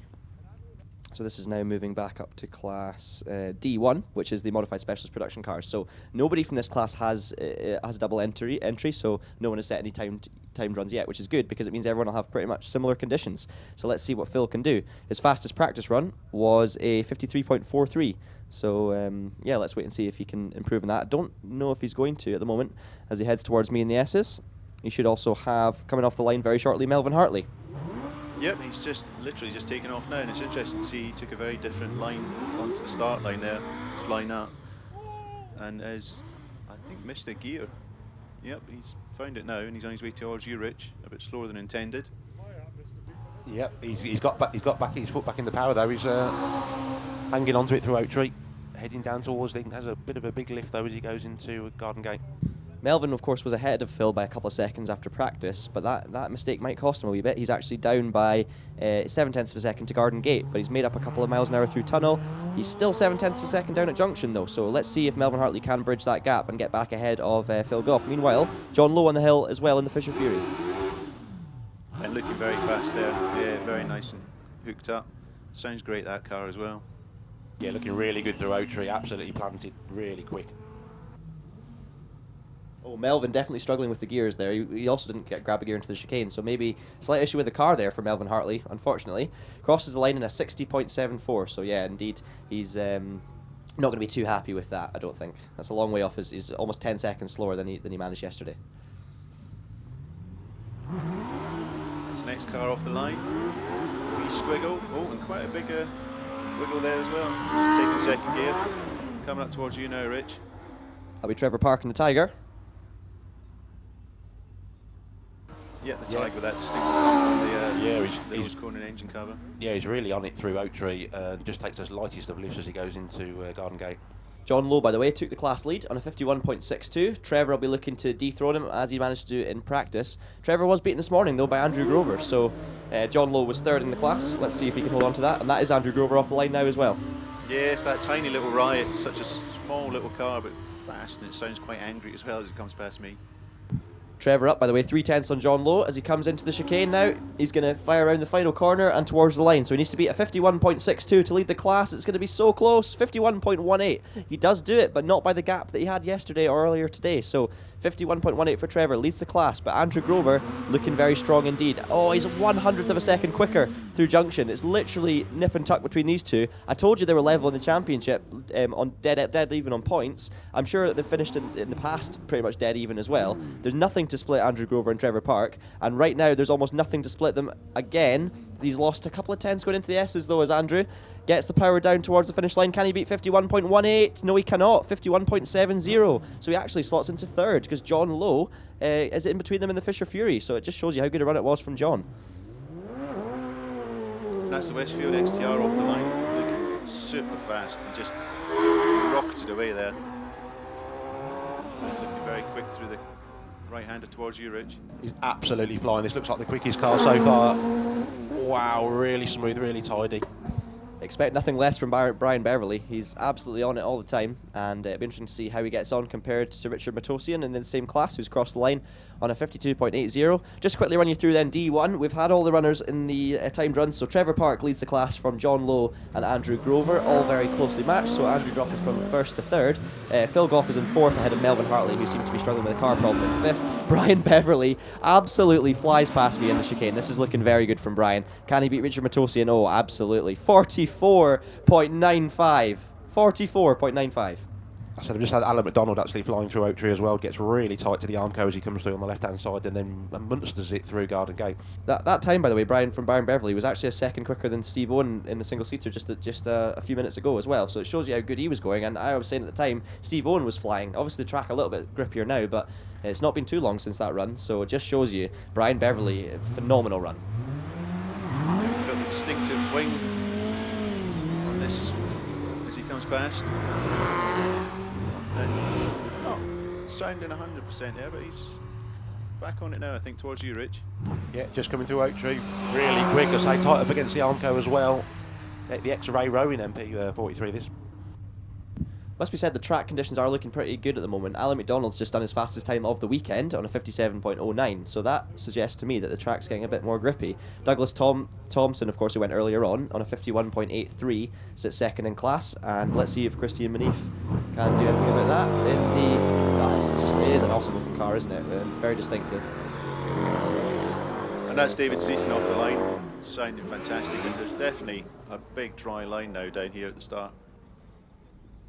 Davey's just come roaring past me. That V8 sounds absolutely incredible. Flying through the Oak Tree. So Christian Manif then crosses the line, 47.44, so he doesn't do enough to dethrone the Mini. He'll be suiting these kind of slightly tricky conditions, will Alan McDonald, but that's some performance from him. Just slots in about 3/10 ahead of Christian, but David Seaton, I can feel him coming. I can't hear him, but I can feel him. Tom Graham off the line as well. Yeah, really nice, smooth start there, Tom. Sounding very crisp. David Seaton firing towards the finish line. 46.15 for David Seaton, so he does jump back up into the lead then of the Class G, which is for the Sports Libre cars over 2 litre. So David Seaton leads the class from Alan McDonald, Christian Manif in 3rd position. All of these guys only split by a second, and Douglas Thompson, who got a little bit slippier conditions earlier and in a car that's not his, sitting in 4th position.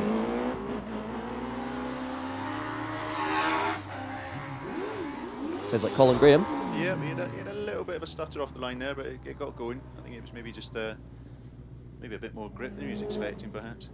Tom Graham looking reasonably committed through the chicane. He's going to come across the line now to complete in the time of 52.15 for Tom Graham. So that is almost identical to his 4th practice run this morning. And you should also have off the line very soon Keith Weeks. That's him, he's away. Yeah. Not hanging about, and that car sounds really nice. That engine revving away. Yeah, the air conditioning now, the very distinctive looking image. Very quick to Oaktree, just has a slight lift as he turns into Garden Gate 2. Looks good. Colin Graham's going to cross the line in a 51.63, so he stays ahead of Tom, but the gap's a lot smaller. I'm sure Tom will be pretty happy with that. Meanwhile, Keith Weeks flies through the meadow, fully committed in that image. It's a very, very old car. It's almost a historic car now, and it's amazing how competitive he is in that class. Debbie Dunbar coming past you as well. Yep, she's not hanging about, straight towards you, Rich. Yeah, Debbie's coming past me really smooth, really tidy, really fast. Looks fantastic. Just a pop and a bang as she downshifts for Garden Gate. Keith Weeks, by the way, 45.90, so he slots in just behind Steve Owen in Class I, just 0.2 of a second behind. And Ben Hamer still sits 3rd, and Lizzie Summers 4th, with Colin Graham 5th and Tom Graham 6th. Debbie Dunbar looking very quick. They're 2 seconds up through junction. Now this is, of course, a dry run for Debbie. She's going to be looking at the ladies' record as well this weekend. Very quick through the final corner. She's going to blast towards the line. It's going to be a class-leading time. 41.92 for Debbie Dunbar. Will Kerr coming past you soon as well, Richard. Yeah, he's already gone and been and gone. It's looking also really quick. Plenty of smoke pouring out the back, but I think that's just a standard for that car. Yep. Will Kerr, fastest time from practice was a 44.13, so that's what he's looking to beat. If he does a 44, he'll slot straight into 2nd place in class, but as I say, it's not fully dry yet, so let's wait and see. Oh yeah, smoke pouring out the back of the car. Alright though, it's stopped now. Coming through the final corner, looking very, very quick. Carried a lot of speed through there, looking quite drivable. 43.26. That'll be Harry Pick off the line. Coming towards you now, Rich. Harry looking phenomenally quick. A couple of little sparks coming off the bottom of the car as he goes through Garden Gate.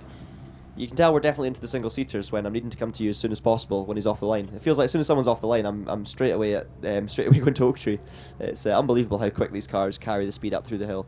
But Harry Pick then looking very strong, 94 miles an hour through the tunnel speed trap. That's about 7 miles an hour quicker than Debbie Dunbar's 41.92, and it's her final time. Oh, a bit of opposite lock for Harry Pick, looking very quick through the chicane. It's going to be quicker, you know that. It's going to be quicker. 41.36 for Harry Pick. Brilliant time, and he leads the class then from Debbie Dunbar with only 1 runner to go in Steve Marr.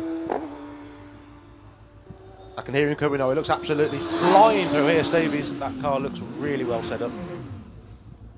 Yeah, Steve flying. He's up Garden Gate. He's about 6/10 quicker than Harry was, but I tell you what, Harry did a phenomenal job in the back half. Tunnel speed only 83 for Steve Marr. He's lost a bit of time, but he's still 2/10 quicker than Harry Pick then as he comes round through the meadow up towards East Bray. Steve Marr turns in, nice and smooth as always in the PCD Saxon. Rob Kenrick's not going to be out to fight him for the class win today, but it might be Harry Pick and Debbie Dunbar that take the fight to him. What can Steve Marr do then? He's always lost the time up to the S's, and it's a 41.71, so he goes in brilliant time nonetheless, but it's 2nd place in class. Harry Pick jumps up from about 4th in practice I should say, to lead the class then, ahead of Steve Marr and Debbie Dunbar, all within 6/10 of a second. Brilliant run from Harry. I've just had Liam Cooper coming through in the first of the dual drive of the 1600s, looking really quick as well through here. The excitement building down in the paddock, John? Oh yes, a few people are looking quite happy down here now, and Tim Wilson goes clipboard out, keeping up all these times. Alan Warburton coming past you soon as well, Richard. Let us know how he gets on. Liam Cooper's going to cross the line soon as well, 44.64. Alan looking really good in the very well presented GR59. Oh, a little bit of a wiggle as he heads into Garden Gate. Liam's the first runner in Class J, so 44.64 is his time. We've got Alan Warburton now, of course, on the hill as well, as you were saying. Looking good. He's a good second up to junction. Now, coming through towards the top of Eastbury. Nice tight line up top of Eastbury. Didn't use too much of the circuit, but that's not a bad thing. Fires it into the chicane. Nice tight line through there. A little bit of hesitation on the throttle, but Alan Warburton then, final runner in this batch, I believe. No, it's Bernard Cavill is going to be coming up soon. 42.80 for Alan. Yeah, he got a very good dry off the line there. It's looking pretty dry and grippy down here now. The times are pretty good, it must be said. They're not quite fully dry times, but they're not far off. And I think that's possibly going to be it's going to be, I think, greasy, but also psychological, because the drivers don't know that it's fully dry, you know. I've just had Bernie Kevill come through as well in the 2.6 litre OMS 28, looking very nice. Now we have heading through Meadow, already through Meadow, I should say, coming towards the chicane. Bernard Kevill, sounding fantastic. That Terry Davis engine working away. It's going to be a 44.99 then for Bernard.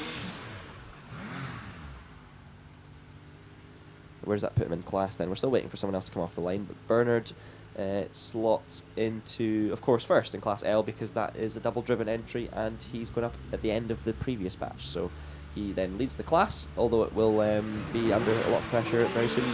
We have Richard Summers, though, still to go as well.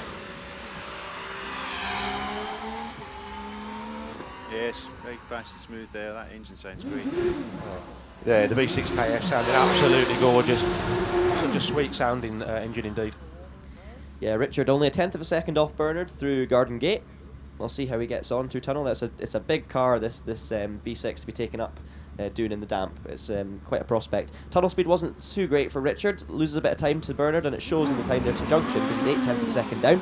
Let's see how he gets on over the top of Eastbury. Nice and tidy. Meanwhile, you have Nicola Mingus off the line. Brilliant 64-foot time. Looked like a good start there, Al. Yes, he absolutely just perfect off the line there. Yeah, Nicola comes through really smooth and tidy. I mean, it's a big old car, the 55, to hustle through these Armco. Yeah, that's one of the best 64-foot times we've seen in a long time. Richard Summers, by the way, 45.14, so he made up a little bit of time back on Bernard Kevill, but not enough to dethrone him. Meanwhile, Nicola Mingus is going to come through Eastbury, less sideways this time because it's not pouring with rain just as she starts. And she heads into the S's now. Very neat and tidy, very quick as well. She'll be desperate to take away the ladies' honours from Debbie Dunbar as well. Different class, of course, these two. But Nicola across the line, 41.31. She's close once again. She'll be happy enough with that, I think, though, given the conditions. And how was Debbie's fastest time in practice? Debbie was a 41.15, so those two at the moment only split by a tenth and a half. Saying that, though, Debbie's run there in the damp was a 41.92 as well. So yeah, lots to look forward to in terms of that battle. Both of them doing very well in their class as well. Nicola leading the class in Class L of the three that have gone so far. But of course, we still see the rest of them come down in the next batch, which is going to be why the delay is happening at the moment. We have the batch coming back down the hill. But yeah, so many fast cars. It's hard to keep track. There's just so many quick cars coming through, so many times coming through. Within 10 seconds of being off the line, the cars are pretty much heading through Oak Tree, heading up towards me. It's awesome action. Yeah, this is the best part of the day for hill climbing, where you've got all these fast cars, two cars on the hill at one time, and everywhere you look, there's a car on the hill, it seems, and it's just one after the other, and it just keeps going and going until we get to the end of the single-seaters. And then we have the quiet, relaxing spell for the B license holders. From the outside anyway, they're probably having a great time inside, and then we come back to runoff. So they take us up to a peak, and then we have a quiet spell, and up to the final peak of the runoff. I'm going to sign off just now, so I shall speak to you guys later on. Awesome. Best of luck with your first time run out. Looks like the track's pretty grippy, so the benefit, I guess, of commentating is you get to get a fill in on how the track is. So yeah. Fingers crossed. Yeah, best of luck. Hopefully you can continue your running and keep the lead of the class, but we'll see how you get on. Cheers. Speak to you later. So that's Al Sutty then, going to be driving the Silva later on. It's actually the final runner of he's the final runner of the event, so he'll be the last time run we see before of course the first runoffs. And now it is of course time now in the first time runs to be thinking about runoffs, John. So a few of the drivers that have been already are going to be looking to try and qualify, and it looks like so far a great job in particular by Harry Pick. Yes, we've had 13 cars so far that are qualified and registered. So only one at the moment would not qualify for runoff. So that was Lindsay Summers was the slowest time there.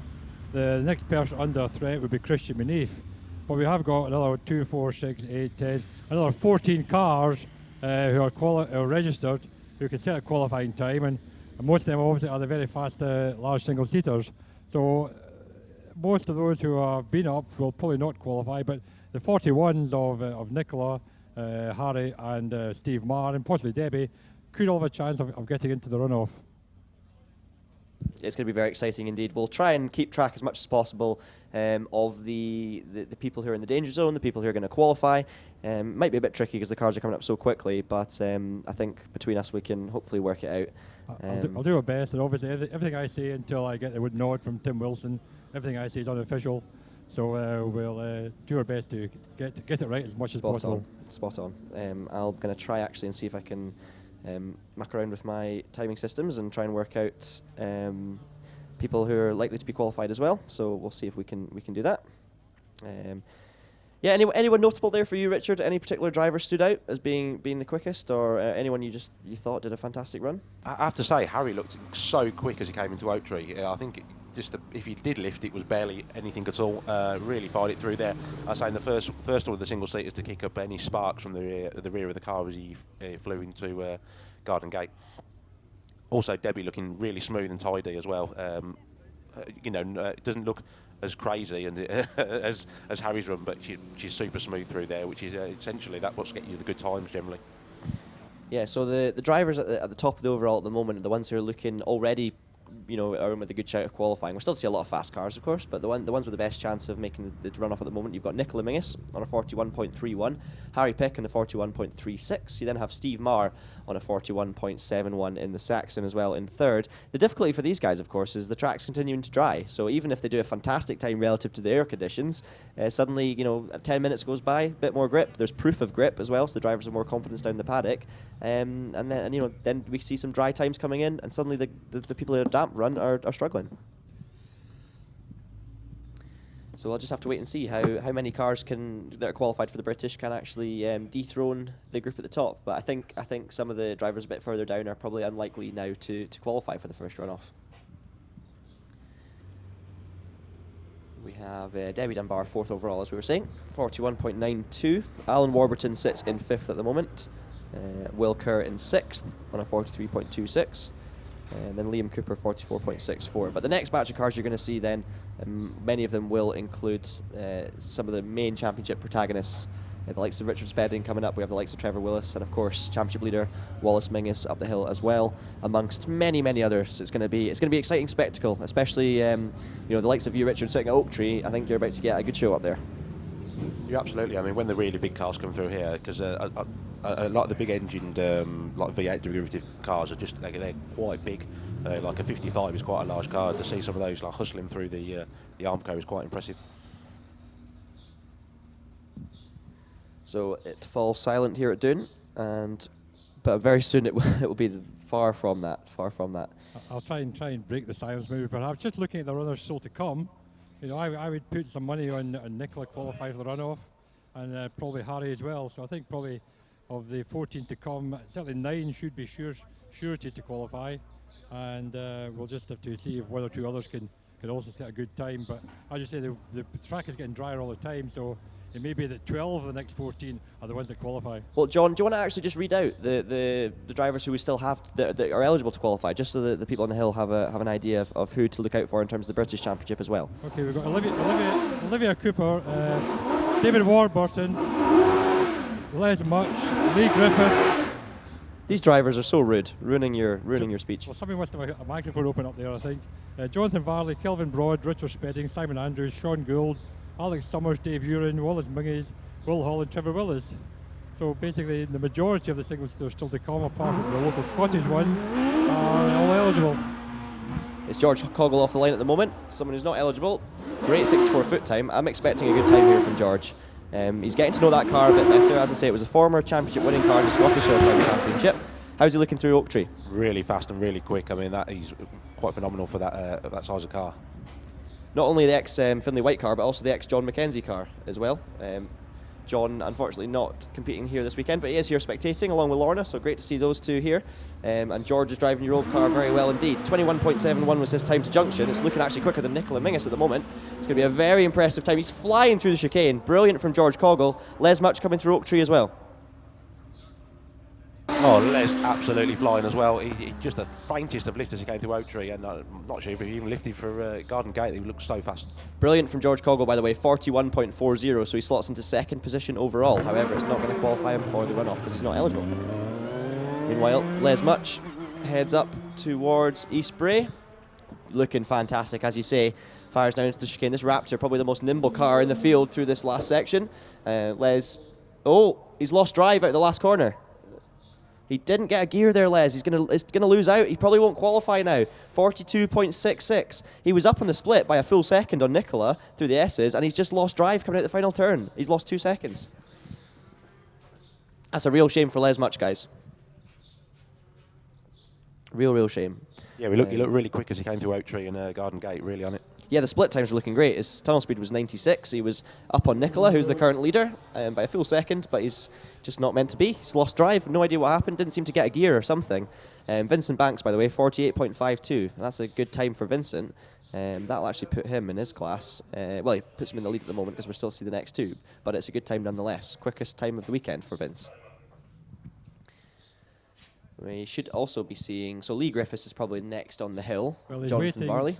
Lee's waiting because there are still 2 cars from the previous class to come. Olivia Cooper and David Warburton. So Lee's thinking 2 more cars will make it a bit dry before he goes. And he is actually being pushed forward now, I think. Or they're letting Olivia come through first. So yeah, Olivia and David are in the class before Lee. So in theory, they should go before Lee, and as I say, we'll give him 2 more cars to dry the track out. Yeah, that will, of course, make a difference. I think at this stage, every single car that goes up is going to make a difference to the championship.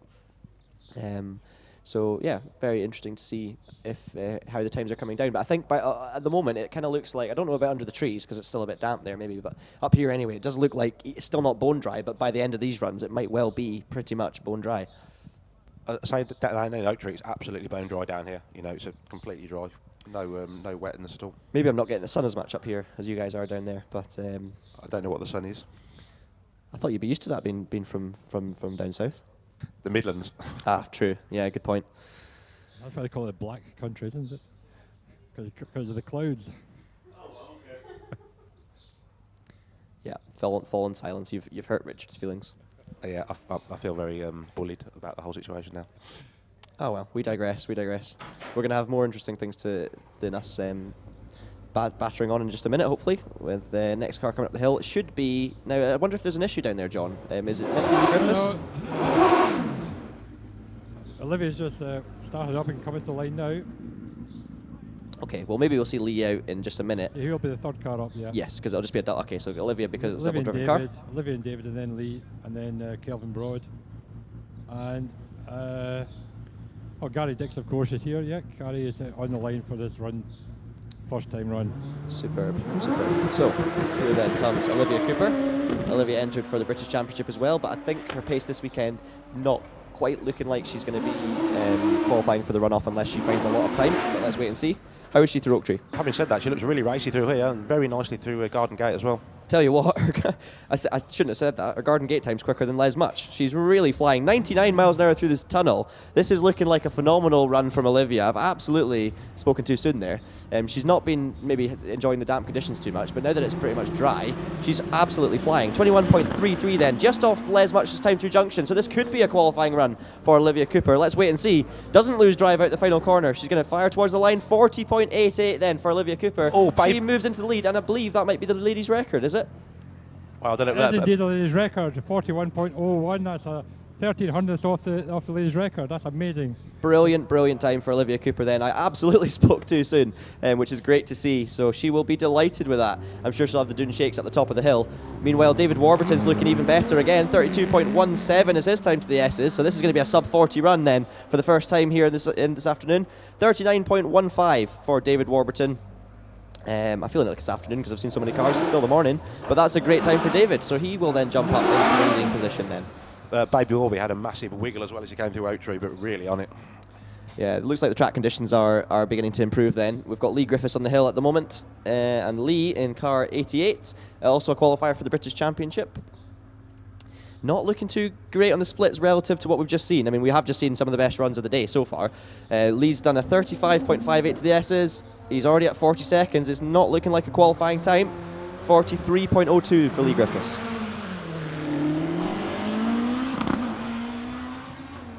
How's the Predator sound? Oh, sounds good anyway. How's the Predator going to look through Oak Tree? He was looking really fast. I mean, the looking incredible. The Predator's a beautiful looking car anyway, and that BDG 2-litre engine really on song. Yeah, he's looking good to Garden Gate as well. He's quicker than David Warburton was, actually, and he still is quicker than David Warburton by 1/10 of a second. So, Jonathan Varley then, if he keeps it all together, he should be looking good.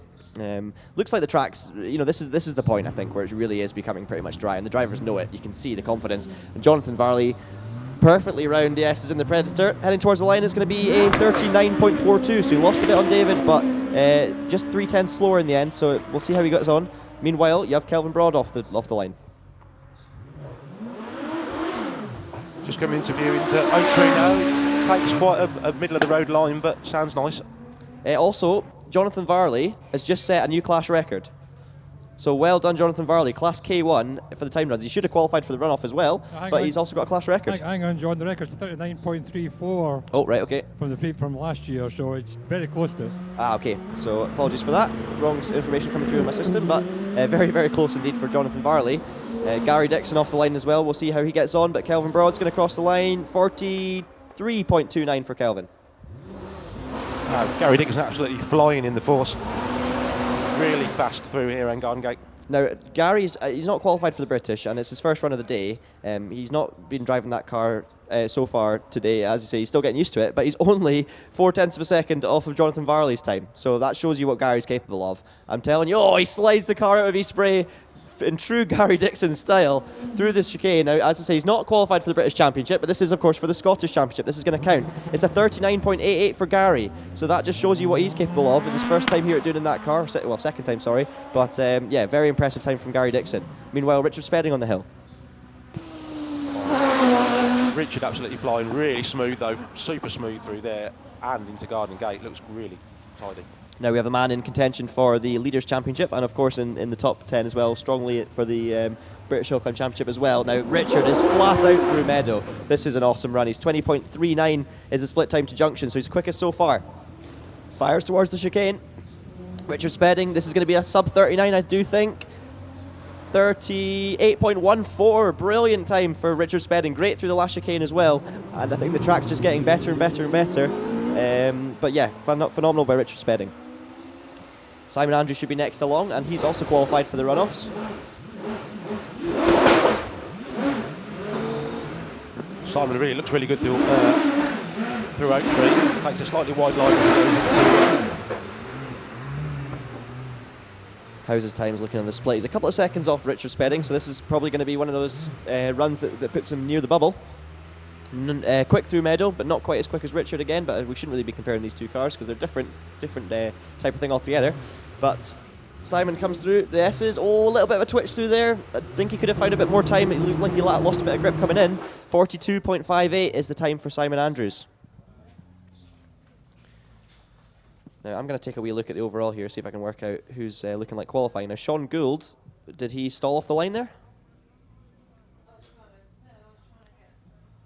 Don't know if you saw anything down in the paddock, John. Yeah, he's still at the line. Presumably maybe did stall and hopefully didn't cross all four wheels. I think that's the case, yeah, because he did start the timer, according to my timing system, but it did stop. They've cut it out, so I believe he stalled the car, but he stopped the car in time where he's allowed a fresh start, which is great news, because Sean's going to be one of the favourites here today.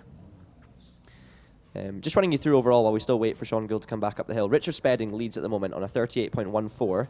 David Warburton's 39.15 at the moment. So those two are pretty much hands-on for qualifying. Jonathan Varley, 39.42, is in third place. Gary Dixon, fourth overall on a 39.88, but is not eligible for the British Championship. So that puts him well in contention in terms of taking top scores for the Scottish Championship. But we'll have to see what Les Much has to say about that later on. And of course Wallace. Olivia Cooper sits in fifth on a 40.88 with a new now what did you say the ladies' record was? Because I had it on here as a record, but I'm not sure if it is. The ladies' record was 41.01. Perfect. So he's seeing 1300s of that. So we're going to have, I think, depending on how this afternoon goes in terms of weather, we could have a 3-way fight here for a new ladies' record at Doune, which is brilliant as well. All in different classes as well, which is fascinating. Is that Sean Gould off the line? Yes, sounds like it. Yeah. That car sounds fantastic. Oh, the 4 litre V8 looking absolutely munstering through here. He's really quick. His Garden Gate split, guys, is about 3/10 quicker than Richard Spedding, so that shows you how quick it is. 104 miles an hour through tunnel. That's 4 quicker than the fastest we've seen so far. Jonathan Varley, he's already through Meadow. I can't keep up. Alex Summers off the line as well. Meanwhile, Sean Gould then through over the top of East Bray, fires down towards me. This is looking like a very good time from Sean Gould. He's a 10th down on Richard Spedding now, and Richard was good through the S's, so it might not be a first place, but it might be a second. 38.34 then for Sean Gould, so he does jump into second position. Meanwhile, Alex Summers on a very similar looking run, actually even quicker than Sean Gould was. Yeah, Alex absolutely flying through here. So smooth though. Yeah, coming through over the top of East Bray, fires down towards the S's, hugely committed on the way, and he's running on Pirelli tyres by the looks of it as well. He's going to come across the line now, 37.11, so Alex Summers moves the bar then by a further second and guarantees his spot in the top 12 runoff. Meanwhile, former winner of the top 12 here, Dave Uren's off the line as well. Dave looking good through here. Doesn't look quite as quick as Alex though. We'll see how he is in the splits. Yeah, he's about 3/10 of a second down in Garden Gate. That's a fantastic run from Alex Summers. One of his best runs, I think, in that car here. I think he's done a 36 before, but yeah, good run nonetheless. Dave is 8/10 of a second slower than Alex at this point, but still looking good to qualify. We'll need to kind of have a wee back. Once everyone's gone, we'll kind of be able to make sure we know what's going on there. But Dave coming across the line now. It's going to be a sub 40, 39.24 then. For Dave Uren. So Alex Summers, Richard Spedding, Sean Gould, David Warburton and Dave Uren is your top 5 at the moment. Jonathan Varley's in 6th, Gary Dixon in 7th, and Olivia Cooper in 8th position at the moment. So that's your top 8. Now, how many runners have we still got to go? Not too many, I believe. Just 3 to go. Wallace, Will and Trevor. Okay, so let's try and work this out then. So 3 runners to go. The top 9 qualifiers are all safe. So that means that Alex Summers, Richard Spedding, Sean Gould, David Warburton, Dave Uren, Jonathan Varley are all safe and qualified. Olivia Cooper, Nicola Mingus and Harry Pick, I believe, then are also confirmed qualifiers as well. But as I say, I can't really give my official word on that until we hear more. But Wallace going past you now. Wow, Wallace absolutely munstering it. Huge pops and bangs as he comes to Oak Tree. He's 4/10 of a second slower than Alex Summers to Garden Gate, but he's quick through tunnel, only slower than Sean Gould. He's quicker than Sean Gould to junction, though, in terms of his split time. So very, very good run indeed for Wallace. He's looking set to qualify here with no issues. Comes towards me in the commentary box through the chicane. Yep, nice and quick on the way, and not quite as nimble as some of the other cars, but that makes sense. Meanwhile, Will Hall's going to be off the line. 37.54 for Wallace, by the way, so he's into second position. Great time for him, and Will Hall should be passing you now. Will absolutely rocketing through here with the turbocharged car and fires it through Garden Gate. Really, really. Will Hall's split time to Garden Gate quicker than Wallace's. Not quite as quick through tunnel in terms of speed trap, but very, very fast indeed through the meadow. My eyes can't even keep up with that. 19.57, so he's quicker than Wallace was as he heads towards the S's. Rounds the final corner now for Will Hall then. It's going to be 37.50, so he slots into second position then, ahead of Wallace Mingus. And Trevor Willis, our champions, off the line. Let's hear him live through Oak Tree. Trevor has a little twitch as he comes to Oak Tree. Oh, and another one as well as he goes to Garden Gate. That's unsurprising. I think last time we were watching Trevor, he had about 6 moments on the way up the hill. But of course, a former winner here at Doune as well.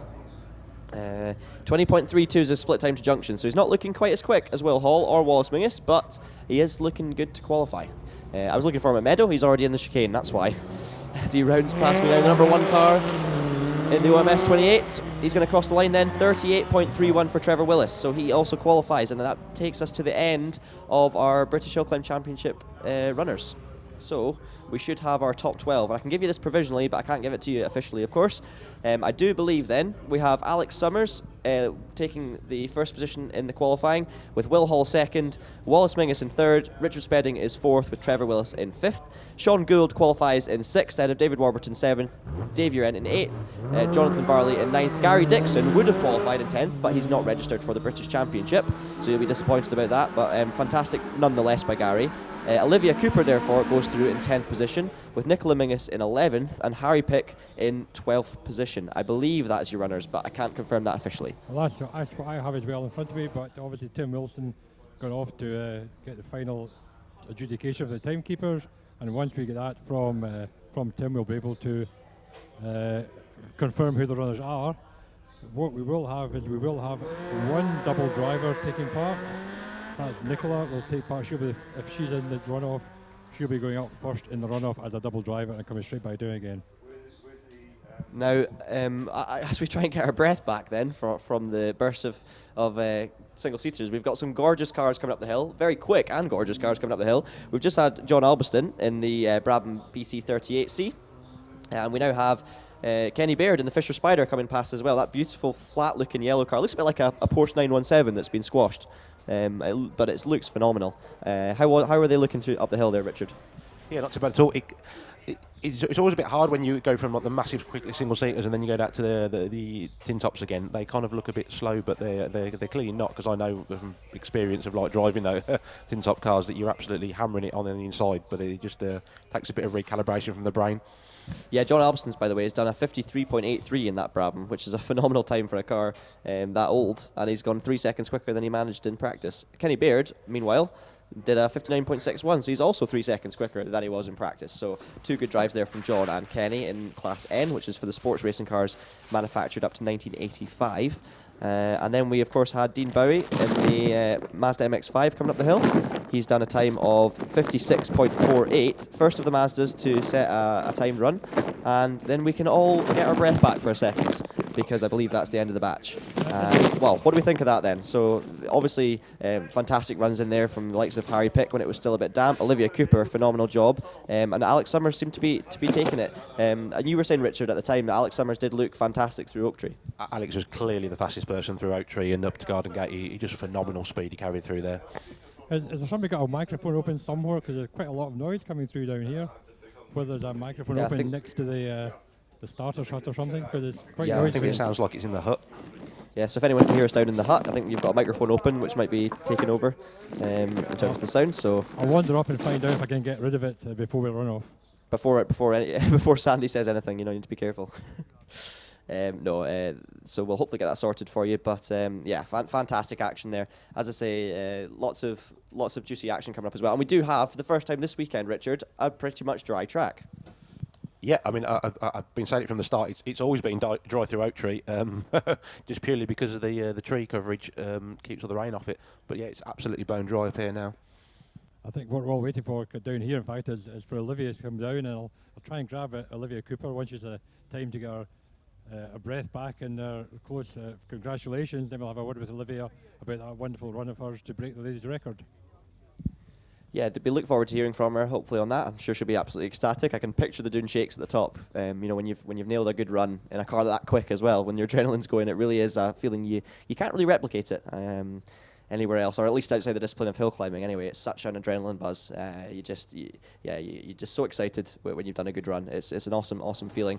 There will be a wee break in terms of the fastest cars now, so gives the drivers that have qualified for the runoff a chance to take a breather, let their cars cool down, and prepare themselves for the runoffs themselves, because we still have the National B runners. So lots of excitement coming up then over the next 10 minutes. Just not the top 10 runoffs or top 12 runoffs. They'll be in a wee moment after that, but it's Class SA we'll be seeing first, which is for the road going cars in the National B, and we'll kind of fill you in with them as they head up. We'll also have the very exciting Mazda MX-5 Class SF, which is for basically all very similar MX-5s. You've got Mark 1s and Mark 2s in there, built very similar to standard road spec, and we have fantastic battles within that class all year round, and I'm sure it'll be no different here this weekend.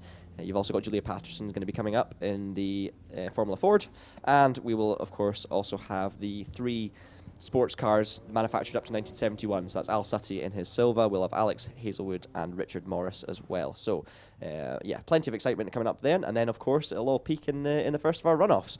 Alex Summers looking incredibly quick there today. I think he's going to be one of the favourites in these kind of conditions, which is actually, Richard, I believe you were talking about Alex as being one of the favourites yesterday when we made our predictions.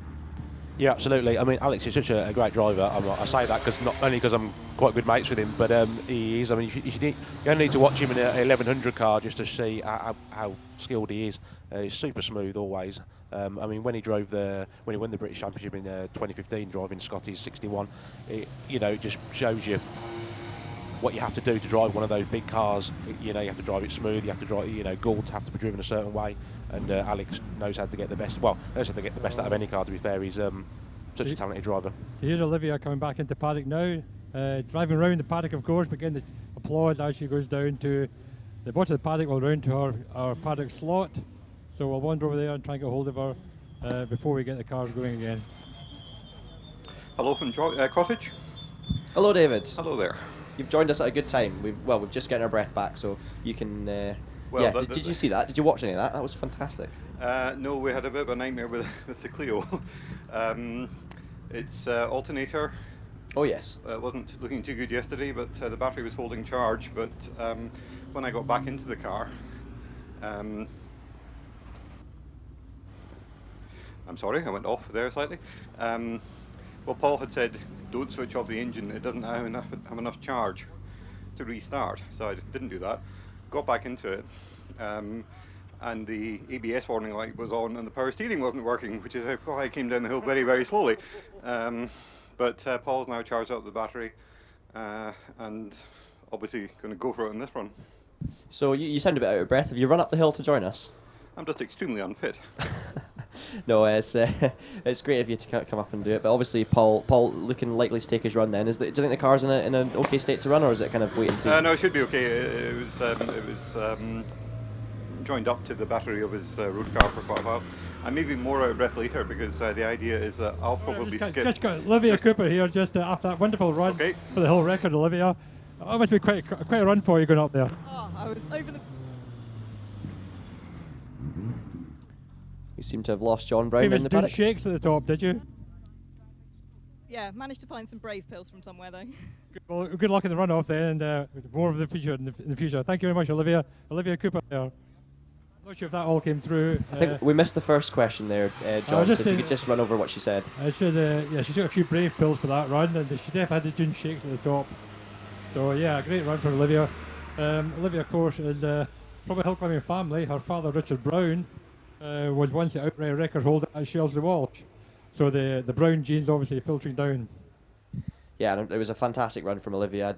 You probably would have missed all that, David, running about trying to sort the Clio. I did hear over the commentary. Is that new ladies' record? New ladies' record, David. Right, yeah. That is brilliant. I mean, how fabulous to see Olivia in the top 12. Speaking of the top 12, as I was saying earlier, I'm going to skip a little early from this match. Paul will then run up to Cottage to take over for the top 12 runs while I try and plug myself into another post at Junction. So we'll have more coverage than we've had so far this weekend. That's going to be exciting. Well, so we should then hopefully be able to talk you through the entire run pretty much for the runoffs, which is going to be very good. Probably the most commentators we'll have ever had on the hill at Doune, which is a first as well. I hope you guys at home are enjoying the live stream. It's huge thanks to once again to Rich Danby and everyone else involved in getting the live stream going. We've got great overlay as well, telling you the times, giving you some information. Obviously, Rich has set up the GoPros all the way up the hill, so you've got a couple of different views. We've had a few comments as well, just saying they're enjoying the view of Meadow, which is fantastic. Ian Weller says the Meadow cam is fantastic. So yeah, lots of happy people watching the stream, which is good to see, and I'm very glad you're enjoying it. And hopefully we can continue to do this in the future and make it better and better. But yeah, bringing you live coverage of the runoff with cameras up the hill and a blether of commentators spread out along the way should be something to look forward to. I wonder many people are sitting at home with Le Mans on their television and the Doune on their laptop or their tablet. That sounds like my ideal weekend, to be honest. And also British touring cars is on this afternoon at Croft. So if you're at home, you must be really enjoying this weekend of motor racing on television and tablet. Well, obviously the Doune live stream is the best of all. Of course Laura Ramsey with a new whatever part she damaged yesterday, and the Saxo has just left the line. Yeah, she was a bit tentative earlier on, just probably because of the off earlier. But of course, the conditions have been so mixed throughout the day that it's really hard to keep track of who had a drier run. You're telling me, mate.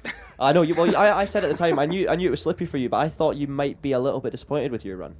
I've been disappointed with the whole weekend. Well, that's why I thought literally that. wish I had not entered the meeting. It just has not come together. I should have been more competitive than this, but it's not happening. Well, if the rain stays off, you'll hopefully have a good dry run at the end, which would be nice to see. It's not working in the dry either. But David, actually competing, think of that. You're not just commentating. You're actually competing as well. That's very true. That's so a big thing. Count your blessings. You're doing 2 jobs. There's always that. Yeah, one job too many, perhaps. What I would say though about double driving with Paul, does it just show you, as a perspective of someone who's jumped in someone else's car and is like obviously disappointed with how you're doing, but Paul's doing well, and it just probably shows you how good Paul is pedaling that car. Yeah, I mean, to be honest, what Paul has been doing is basically what I expected him to do. I think he is very surprised by how quickly he's going, because I think it's only just dawning on him how quick he is. Because he is even though this is only his 3rd hill climb ever, and he's only done about sort of 7 or 8 rallies, several of them as navigator. I mean, he's got bags of driving talent there. But don't tell him I said that, otherwise he'll start to get a big head. We'll be careful not to. We'll be careful. Richard, how were David Grubb and Laura Ramsey looking through Oak Tree? Yeah, Laura looked a lot better than she did earlier, a bit quicker. Same with David and Craig Grow's just come past him, obviously in the my personal favourite Mark II Fiesta. It looks fantastic, doesn't it? I know. Yeah, it was my very first ever car. I had a 1.4S in black and with white wheel trims. It was fantastic. Well, I'll take you down and introduce you to Angus later on, so you can chat to him about the car. I'm sure he'd be happy to talk it through with you. Oh, I've spoken to Angus a few times. I've competed with him here and at Harewood. Oh, well, there you go. Yeah, fantastic car. We've got Laura Ramsey, by the way, 62.07 was her time. This is still, despite what you might think, having gone from the single-seaters down to the likes of Ford Fiestas, we are still in the first-time runs because this is the National B runners, and these guys run in the last batch before the runoffs just to give the single-seaters a chance to get themselves ready. So, yeah, Laura Ramsey, 62.07 was her time from that time run. That's her quickest time of the weekend, so she'll be happy enough with that. She's looking to go sub-60 at some point soon because we know she's been pushing recently, hasn't she, David? Getting very close to that 60-second run. If it had been consistently dry all weekend, I think she would have been in the 59s by now. But to have done a 62 the way the weekend has been going, that's very, very good. Oh, there's a mighty Corvette on the line. It looks like I'm watching. I've got the live stream on just a wee bit behind just to keep up to date with it, and I can see them pushing him onto the line. This is the car that's known as Lemmy, as in him from Motorhead.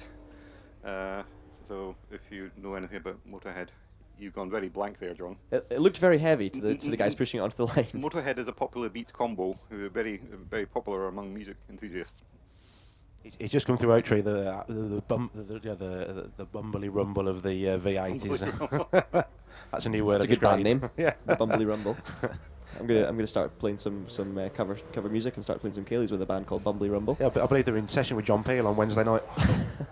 Yeah, he's looking good through Meadow as well. That car just always looking very heavy through Meadow. It's got a big aerial sticking out the top as well. I don't know if you guys noticed that on the way up. Oh, yes. It looks like a It fishing nearly rod. hit me in the nose. Yeah. I was going to say, he thunders down towards the chicane. Oh, it gets it a bit crossed up and he holds it together, unfazed, looking as cool as anything, like he's just driving along California highway. It gets completely sideways into the chicane, and he then just looks like he's cruising through it. Brilliant. But it's 60.14 for John, despite that big moment. I know we've got a couple Really? of John Beckett fans on the stream. Yes, really. Well, that would have been a sub 60, undoubtedly, if we hadn't done that. It was identical time, actually, to Craig Dow in the Ford Fiesta, so slightly different car, but there you go. Do we know of two more contrasting cars at this meeting? I'm not sure we do, to be honest. I'm not sure we do. But here comes Jim Howarth, which is pretty contrasting to the Corvette as well. Through the S's, looking fairly good. Russell Deans will be passing you, the newcomer leader in the Scottish HillClimb Championship as well. He has done. He's really on it, coming through Oak Tree, flat to the floor through there, and brakes nicely and turns in for Oak Tree. By the way, I feel really bad. I haven't mentioned David Lawrence in the Toyota Celica. He did a 52.59, so currently leads the class by 8 seconds. That is a phenomenal run. I'm sorry I missed that. I don't think that Deserves lead a is big going to mention. last. It'll be a little shorter. Yes, and of course, I think if I'm looking at it now, most of these runs are the fastest runs of the weekend for these drivers simply because of the probably will be. conditions. Yeah. And actually, Paul is now coming to the line, and the way he's been going this weekend, God knows what he's going to do now.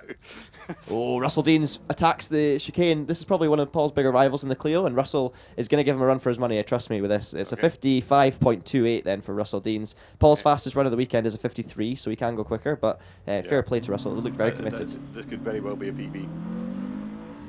Good start, yeah. Just, if he does a very surprising time, I have to emphasise one thing about he's driving a car with a completely standard engine and gearbox.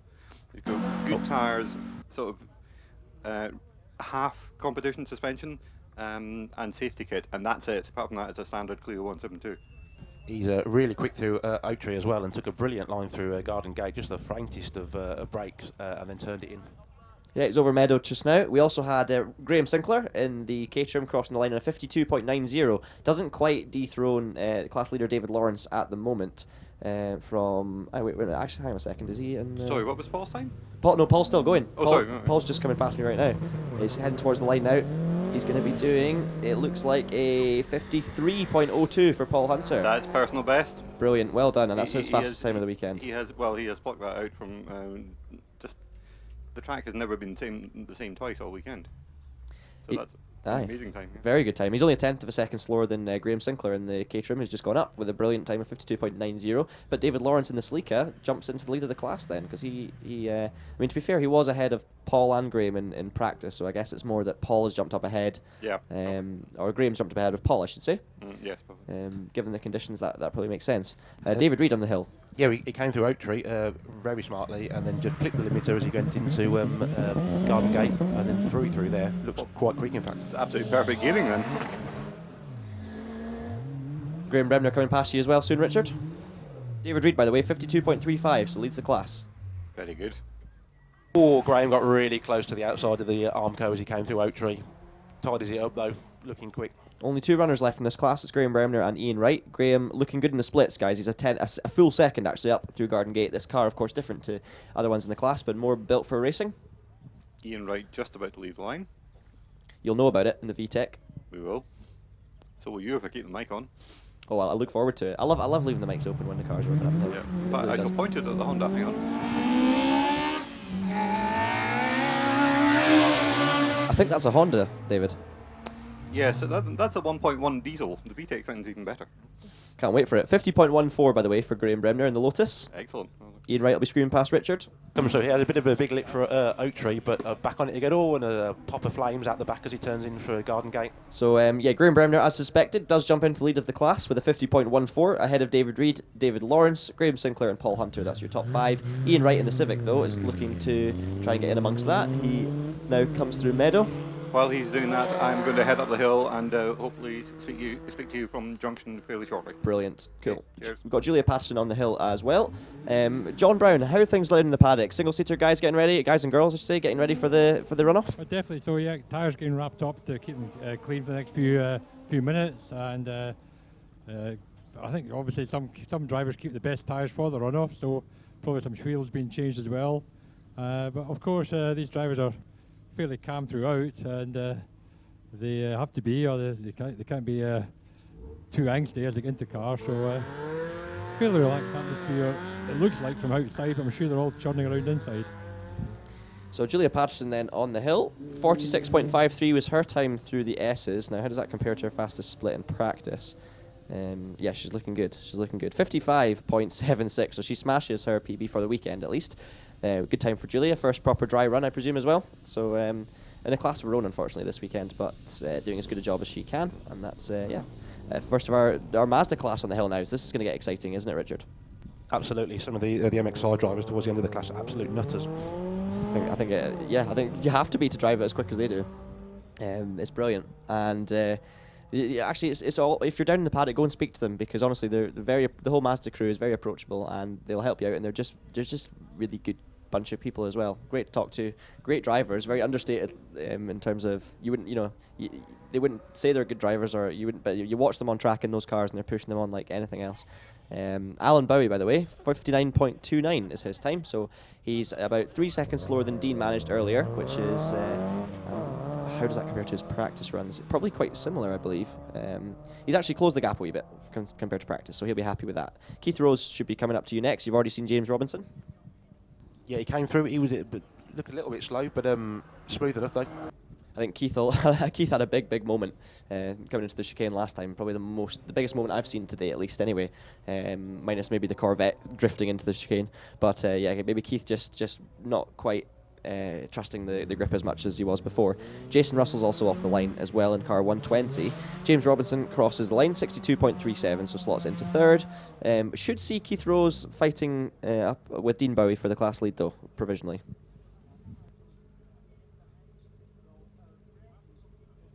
Yeah, we've got Jason Russell just coming through now. Very nice line through Oak Tree, smooth. Brakes a little bit early for Oak Tree, for Garden Gate, but gets it turned in.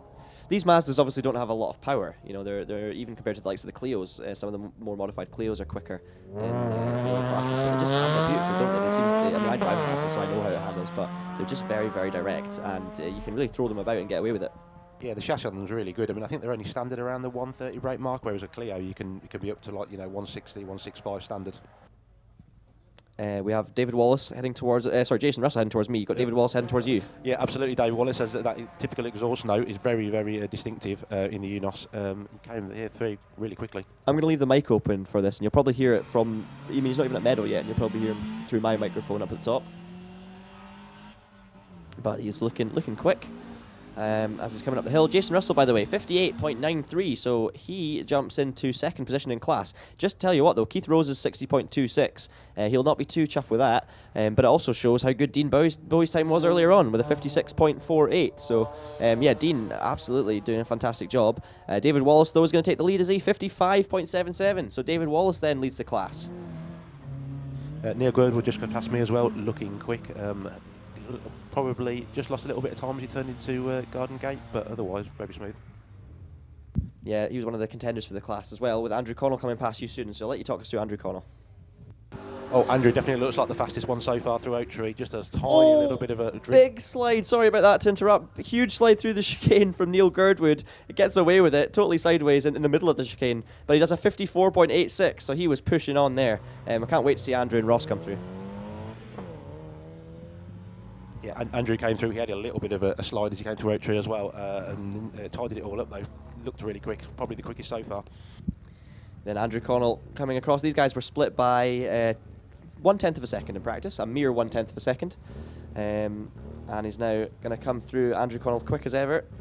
And let's see what he can do then. 53.80 for Andrew Connell. So he does improve, and it's, I believe, I need to check this because the system's been wrong before, but it might be a new class record. Ross looked even quicker than Andrew to be fair through here. He just had a tiniest little lock up on the front left as he went into Garden Gate, but it went rocketed through there. Slight issue with my timing screen here, but I think we're good to go again. So here comes Ross Glenn as I look up, flying through the S's, very similar to Andrew.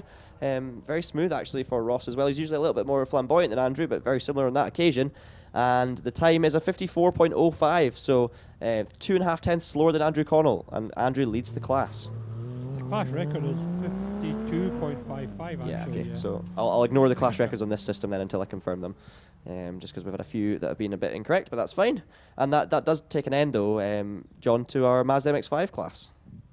We should still have 3. Has Alistair Sutty been up yet? We've still, they're still to come, they're just coming just now as well. So after the MX-5s, which we've got now, Alex Hazelwood. I just had Rich Morris come through in the TVR, a very pretty little 2.5 litre. Yeah, Alex Hazelwood not quite getting the right gear out of the final corner, but he got it sorted, and he's gone to 58.83, which is the fastest time in that class all weekend. However, they haven't had a fully dry run yet until now, so Al Sutty will be looking to beat the 58.83. When he comes up, he'll be passing you reasonably soon as well. Yeah, Alistair's coming into sight now. Really nice line through Oak Tree. I think he was flat. I don't think he lifted at all through there. Nice and steady to the left-hand side. Takes a little break, turns into Garden Gate. Very nice. That TVR Vixen sounds absolutely incredible. Absolutely awesome. 2.5 litre engine, of course. 66.14 is the time for Richard Morris then, which is, a good 7 seconds quicker than he's been all weekend, so well done. Al Sutty, as you say, though, looking good. It depends if he can beat Alex Hazelwood. It's going to be really close. He's 1/10 of a second slower into junction. Looking good out of East Bray. This is going to be really close to Alex Hazelwood's time, I'm telling you.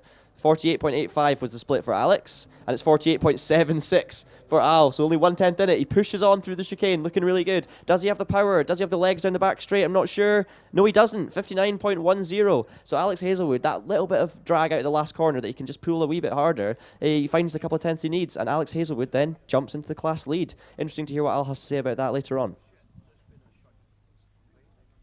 And that, I believe, takes us to an end of the first timed runs here at Doune. So we will, please don't go anywhere. Make sure you get yourself in the best position possible over the next 10-15 minutes, because next up we will have the British runoff. And just to confirm, John, that our numbers were correct. And the qualifiers in running order. I see Nicola will be up first because she's a double driver with Dave Uren. The qualifiers in running order number only. 704, Nicola Minges. 72, Harry Pick. 82, Olivia Cooper. 89, Jonathan Varley. 4, Dave Uren. 84, David Warburton. 96, Sean Gould. 1, Trevor Willis. 5, Richard Spedding. 3, Wallace Minges. 2, Will Hall. And 7, Alex Summers. Fantastic. Can't wait to see all of the action unfolding very soon. So make sure you get yourselves, as I say, in the best position possible. I'm, again, just going to check out for a couple of minutes. So I'll leave you with John Brown and the rest of the team. Hopefully David can make his way up to the junction fairly soon. And Paul Hunter is still driving back down the hill, but we'll give him a minute, and we might have him at Cottage as well in time for the runoff. We'll wait and see. Richard Brandt doing a great job down at Oak Tree as well. Are you excited about this runoff, Richard? Absolutely. I'm always excited about all the runoffs. Yes, I know the feeling. It just gets the blood going, doesn't it? But as I say, I'll pass you down then to John Brown and the rest of the team.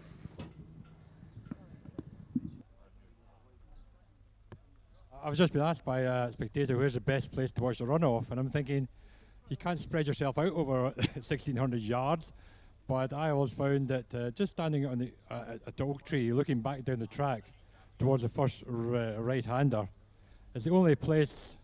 It's the only place in British hill climbing I've actually stood back when a car's coming around the first right-hander coming towards me. It really is quite a sight to see a single seater coming almost flat out around that right-hander.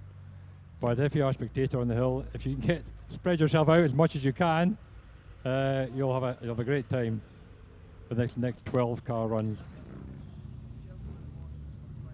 There may be a slight delay. Obviously, Nicola is going out first, and Dave is due up 5th. So to get the changeover done, there may be a slight delay after Jonathan Varley. And I'm just feeling a drop of rain on my clipboard at the moment, but I don't see any clouds in the sky really. So hopefully that was just a passing drop.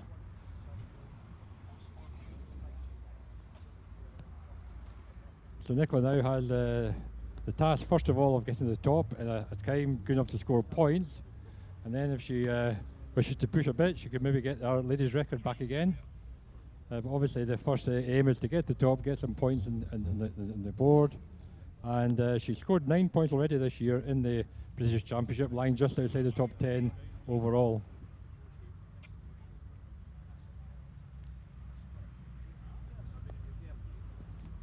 So that's me back online as well, and we'll have to see as well how this runoff's going to affect the championship, of course.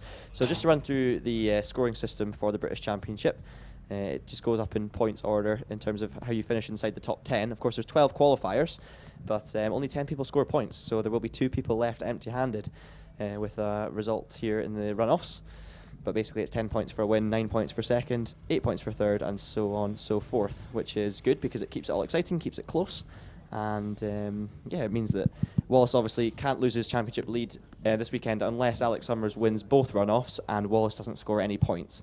So that's looking unlikely at the moment, although Alex Summers winning a runoff is definitely something that does look fairly likely. He's been running very well today. Yeah, of the top 12 cars currently in the championship, running down to Nicola, the current top 12, there are 9 of them here today. Scott Moran's doing a limited season. Jason Moran has had engine problems recently, has been out, and obviously Robert had a problem this morning. So we've got all the top runners here, bar 3, so it should be quite a runoff. Yeah, interesting to see if Richard Spedding can jump ahead of Dave Uren in the championship as well. He's 2 points behind, but Dave, of course, as we said earlier, he's won a runoff here before. He definitely knows how to go up here quickly, and I think with the track conditions improving, he'll be a force to be reckoned with as well. So, John, can I quickly jump in? Can you hear me? We can, very loud and clear. Right, okay. I can't hear you very well because the one thing I forgot to bring with me was a pair of headphones. Just good fun. I think I see you there. Are you down at Junction? Could you see me waving? I can see you're a tiny wee blur, but I recognise you from here, David. You're wearing a nice grey dark jumper. It's green actually, but oh well, okay. You should have bought your colour license. Yeah, I probably should have. There's a tree in the way though. You can forgive me. That's Nicola on the hill. Sorry. Yes, more important things to be talked about. Talk us through it, Richard. Yeah, lovely line. He's coming to Oak Tree, really on it, nice and smooth, and also into Garden Gate looks really good. Yeah, split time to Garden Gate then for Nicola, 14.54. Very, very good through the centre of Junction with just a little bit of a slide maybe. It's not absolutely dry there, but it is pretty good. So Nicola's qualifying time, just get it up here, is 41.31, but she was one of the earlier runners, so she had maybe a slightly more damp track. But let's see what Nicola can do then. And of course going for the ladies' record as well, see if she can get underneath it. It's 40.93 for Nicola, so she does do her personal best. Great run for Nicola there. 500 is from Olivia's new record.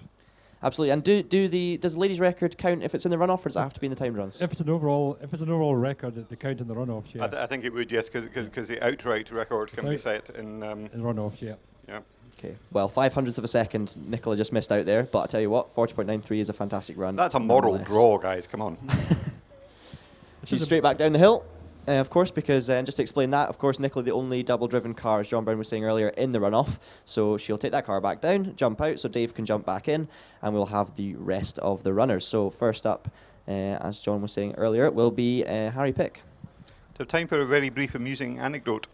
Go for it. I was chatting with George Emerson in the holding paddock, once I finally got to the holding paddock. And I've known George for years, so we were just having a wee blather. And he told me that this is his 102nd Doune hill climb event. And I said, 102nd? And he said, 102nd. And I still can't get Junction right. That doesn't surprise me at all. It's a tricky place. It's a bit deceiving, isn't it, David? Because you feel like you can, I remember when I first did it, I was too slow. I was braking way too early. I realised it was quite a fast corner, but then if you go slightly too fast, it suddenly becomes an impossible corner. It's a really strange one to get right. I can't really work out if it's tight or shallow, or if it's fast or slow. It's crazy, because you're going so fast before it as well, I think it's always a good idea to keep one eye on the escape road. Yeah, don't do what I did and put it completely sideways through there. You put that on YouTube, didn't you? Yeah, I did. That was quite entertaining. Yeah, there are quite a few drivers have found out that Junction is actually a bit sharper than they think it is. Yeah. And the record to sell at the barrier on the outside has had a few hits from a few well-known hill climbers who are here today, shall we say. We've had Jim King going in there before Stuart Sugden, just to name a couple of Scottish competitors that aren't here today. They've found that wreck to sell at the top. Yeah, they're probably listening on the live stream. So you go, no escape. Hello. Yeah, exactly, no escape at all. So again, Nicola will be hoping to score some points with that run. We've got to wait and see who's going to score the points, of course. Someone, if they make a wee mistake in the runoff, and that's what I love about it, if you make a wee mistake, you're going to pay the price for it. You could end up one little problem and you could end up scoring no points. So Nicola's put herself in a great position with that time. Next up, of course, is going to be Harry Pick. Now, Harry did a 41.36 in the timed run, so he needs to find a good 4 or 5 tenths if he wants to challenge Nicola. Delighted he's got into the top 12 though. That's really good news. Yeah, absolutely. And he's flying the flag for the 1100s, of course, this time round, even though we might have expected it to be Steve Marr or Robert Kenrick that was flying the flag. But here goes Harry Pick then. Fantastically quick through Oak Tree, sparks flying from the other side of the car, and again through Garden Gate. 200ths of a second off Nicola up towards Junction. Braking very late for Junction. Oh, right, okay. He was so determined to power out of Junction that he was on the throttle about 3 or 4 times. He's really pushing for this. He is wanting championship points. Now, the OMS is going to lose out, of course, through the meadow with the power disadvantage, but he's definitely making up for it in terms of nimbleness through the chicane. He's on it here, guys. This is going to be a good time. It's not going to beat Nicola, is it? 40.73 does beat Nicola. Harry Pick, 40.73, takes the lead in the runoff. He was 100th up through the S's, so he obviously made up in the last corner as well. Fantastic from Harry. So Harry Pick now has the ladies' record. Good on you, madam. He was blindingly quick through Oak Tree. His tunnel speed was 92, so good going. Olivia Cooper off the line. 2.23 to 64 foot. It's a good time. She'll be heading to Oak Tree any time now. Looking good through here, very smooth. Tiny lift through Garden Gate, looks good. She's a tenth of a second quicker than Harry to Garden Gate. Oof, I didn't think Olivia was going to break for Junction at all. She got it down to decent apex speed, which meant she could absolutely fire it out onto the meadow. She was slightly feathering at the end of meadow, but it's looking really good, guys. She's 3/10 up in the split time. 1/10 up only going into the chicane. No, can she hang on? She's got a 1/10 lead. We could see a new ladies record once again for Olivia, 40.95. She doesn't do it. She loses it through the last corner slightly. And I tell you what, that's 3 runners, 2/10 of a second splitting them. But Olivia Cooper slots into third, and it means that Harry Pick is guaranteed a point. That's correct, John, indeed. And the OMS crowd down here are excited about that one. Yeah, and they've still got, of course, Trevor Willis coming up as well, flying the flag for OMS. So, yeah, plenty of good news then for Steve and for Lynn, of course. So here's Richard Brandt's favourite car coming to line, the Predator, nowadays with a BDG engine in it, but looking beautiful in this new blue colour for the last couple of years. Jonathan Varley on the line, ready to go. I think it's many people's in the paddock's favourite car, to be honest. It sounds awesome, looks awesome. Jonathan's obviously a great guy as well, a great driver, and everyone wants him to do well, so it's good to see. He is off the line though, 2.11 to 64 foot, so he's a 10th quicker than Olivia Cooper was, heading towards Oak Tree. Here comes JV now. Oh, really fast through here, absolutely on it. Brilliant turning for Garden Gate. Did he lift at all for Oak Tree? I don't think he did. No, it didn't sound like from here. He's over a second. Like me, he almost didn't lift for Junction. That's probably the best exit speed we've seen so far. Ooh, little bit of a wobble at the bottom of the spray, maybe.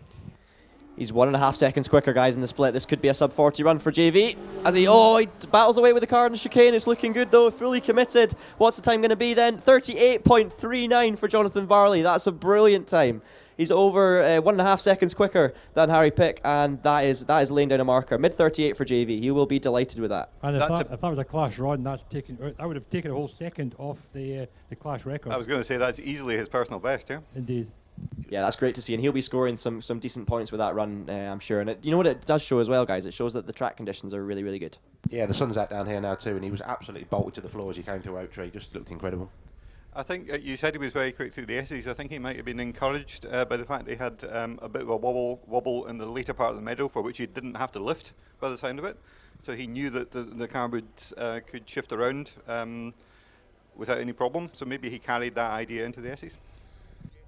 It was unbelievable, and he turned in quickly to the left, jigged to the right. He had a little bit of a save, a little bit of a slide, but you could see it was all under control. It was all kind of part of the style. It wasn't like I've made a mistake here and I'm saving it. It was more of I'm going to use this car for everything it's worth, slide it through the corner, and it worked out well for him. I mean, that is a phenomenal time, and it guarantees him at least 2 points in the runoff here. 100 miles an hour through tunnel as well. Nicola was 99, Olivia was 98, Harry Pick 92. So yeah, well done JV.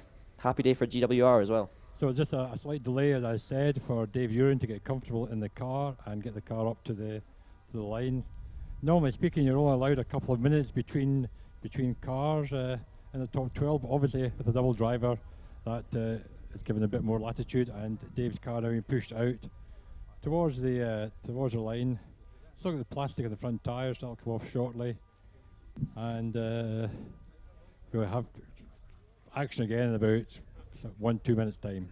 Sounds good. I think that's one of the other things about being a double-driven entry is it does add a wee bit of stress in terms of, obviously driver change happening. You want to do it as quickly as possible so you can get going. The temperature needs to be down in the car. If there's any issues, you're not going to get a chance to sort them. But you do have warm tyres, so yeah, there's a positives and negatives to it as always. And I know we talk about that all the time, but it is an interesting point.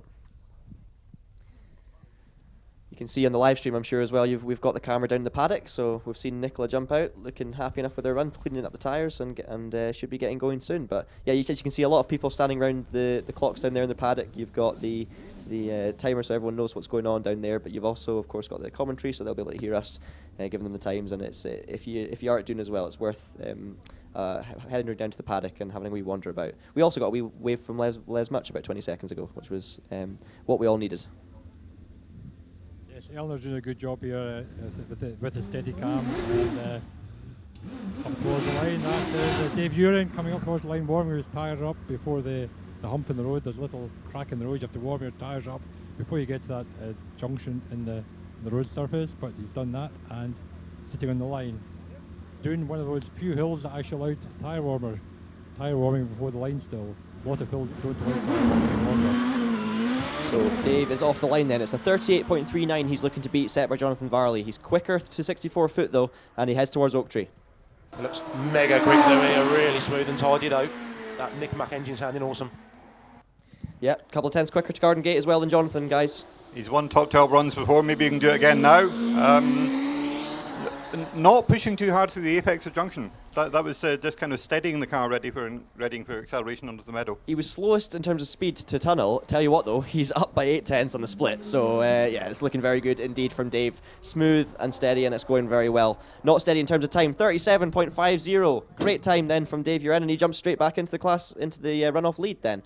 First place for Dave, guaranteed at least 3 points, and a 37.5 is a solid time given any conditions. What was his tunnel speed? His tunnel speed was only 91. Right, and he won't have been coming up through the whole tunnel at 91 because I think that speed trap's in the braking area, and he was visibly slower than the last few cars at the apex of junction, but it obviously worked for him. So he wasn't having to fight the car through the second part of the corner. He could just accelerate through it. Yeah, I think he made up his time kind of early on in the run as well, but I think that the car just got so much drivability that you can get away with it even if it's losing a bit of speed. But Dave's so smooth. Speaking of David Warburton off the line now, and he's done a good time, 64 foot.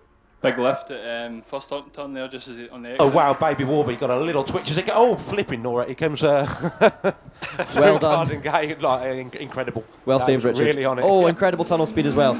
That was very quick through junction. That was substantial. I don't know how much quicker it was than Dave Uren, but through the apex, but it was very good, and he flew up East Bray. He's 3 tenths slower in the split, even though he was 12 miles an hour quicker through the speed trap. But here we go, heading into the final corner now. He's made up a lot of time here. It could be close. He's gonna get it. 37.46. He's made it all up in the S's in the final corner. So Dave Warburton then, by 0.04 of a second, takes the lead in the runoff. Brilliant job.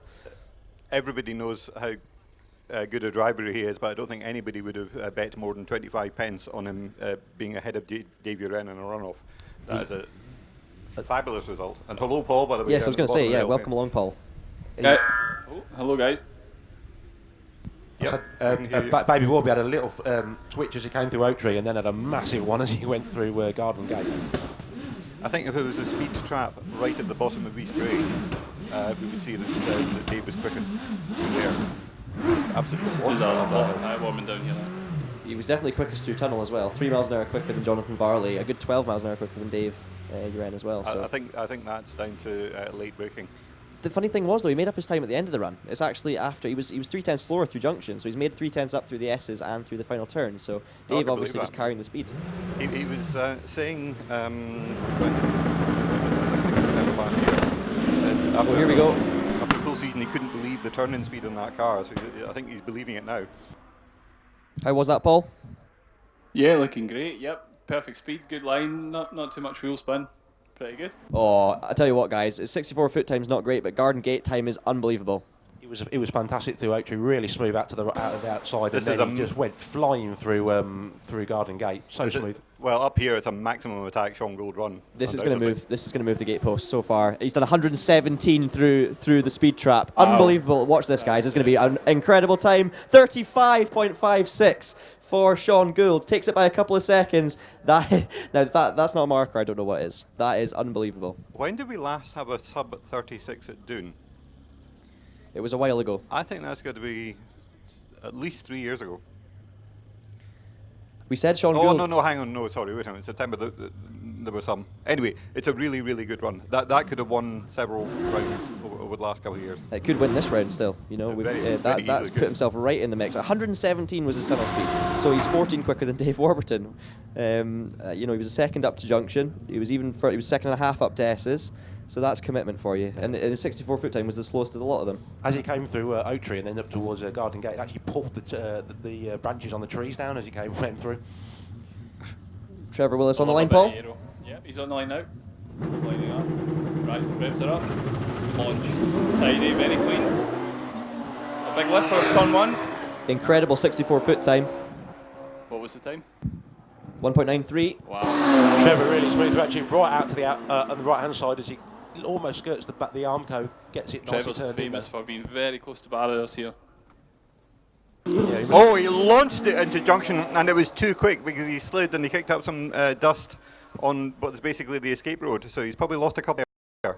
He's in contention to get second place. I'm not sure he'll challenge Sean Gould though. He's 1.3 down on at the moment. The time to get second is 37.46. Can he beat that? 37.23 he does. So it means Trevor Willis jumps into second place then, ahead of David Warburton, but still a long way off Sean Gould. So a good run for Trevor, not perfect, but not bad at all. It might have been a high 36 if he hadn't launched it into junction so fast that the car just said, no, I'm not doing this. I mean, his tunnel speed was 109, so again, second quickest through the tunnel, but Sean Gould was a good way ahead of him. So amazing launch as well by Trevor, 1.93 off the line. That Sean Gould speed is incredible because, as I say, we reckon that speed trap, but he was doing 117 miles an hour on the brakes because the speed trap is so late. Should be Alex Summers, not Alex Summers next up, is it? No, it's Richard Spedding. Spedding on the line now, yeah. Richard is the most recent winner of British Championship round, so We've got a tail swing. Small lift through 1 then. 2.06 off the line as he heads towards Oak Tree. Oh, he's flying through it. The change of direction on this Raptor's incredible. It just turns in and just goes round. Incredible. Quickest so far.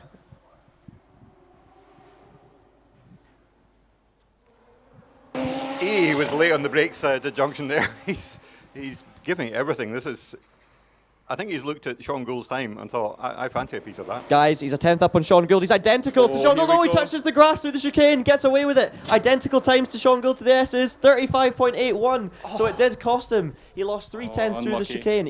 Honestly, I've done that before. He put two left wheels on the dirt as he went through there, got it back together, but he's lost 3/10, and it's been enough to make him second position. But I tell you what, not for the want of trying from Richard Spedding. George, that is 1.2 seconds faster than his class record. That's unbelievable from Richard Spedding. It doesn't count as a class record, but it's 1.2 seconds faster than the record he set here this time last year. I'm seeing red flags out. I presume it's because Richard has dragged some mud onto the track. It is indeed, yeah. There's quite a lot of debris on the just as that kind of moss and grass and stuff like that. So the marshals are over sweeping it up. Gives us a chance to take a wee breath, which I'm not sure Richard will have had for a wee while. He'll need to take a big breath up the top of the hill because that was insane. And I'm sure Richard Brandt also will need to take his breath back after that run through Oak Tree. Yeah, it was incredible. The turn of the Raptor just changes direction incredibly well. It just comes through and he just turns the wheel and it, just follows through. It's incredible. And then through Garden Gate, just pings it round there. No worries at all.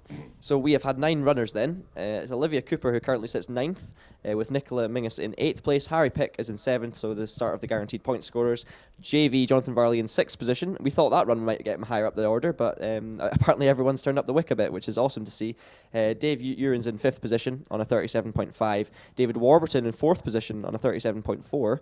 And then you've got Trevor Willis 3rd, Richard Spedding in 2nd on a 35.8, and Sean Gould currently leading on 35.56. And guys, I would genuinely not be surprised at all if Sean Gould gets another win here at Doune like he did 3 years ago, because he seems to just have this place absolutely mastered.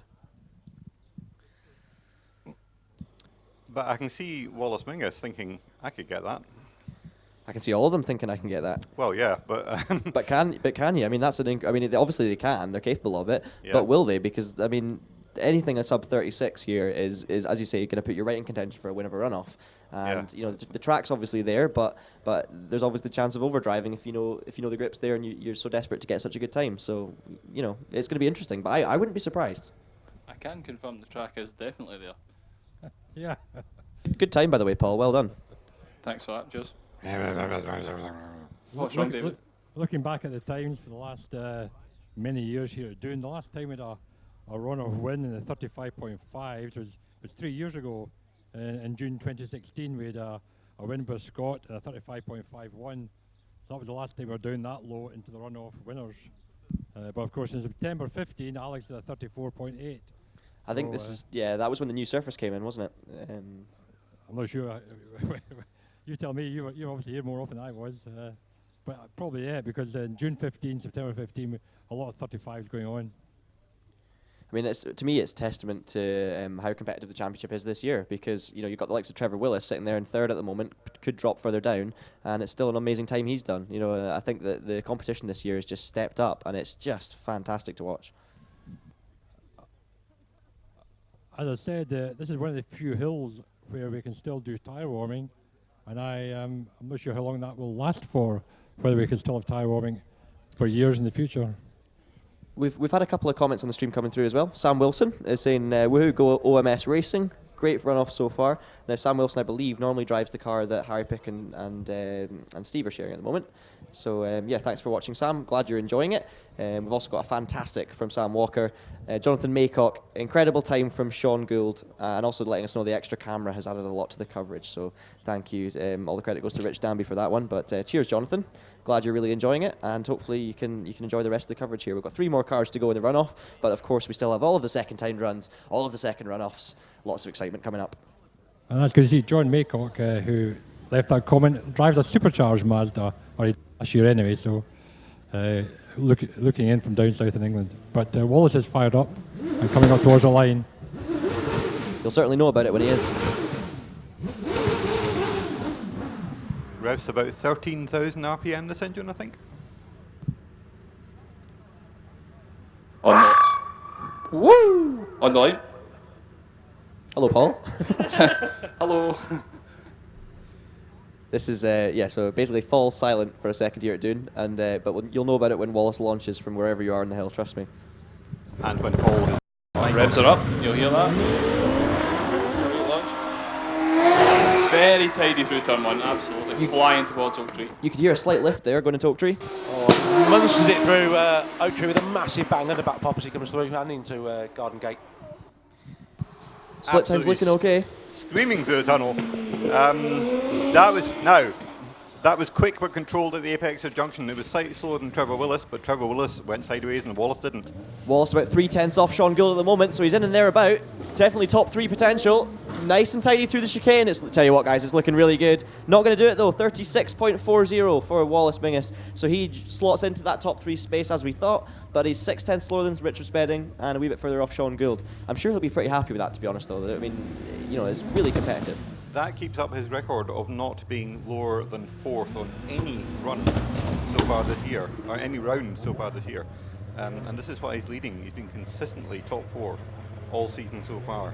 So that's another contributing factor there. He's not going to be lower than... Well, no, he might be. Car on the line.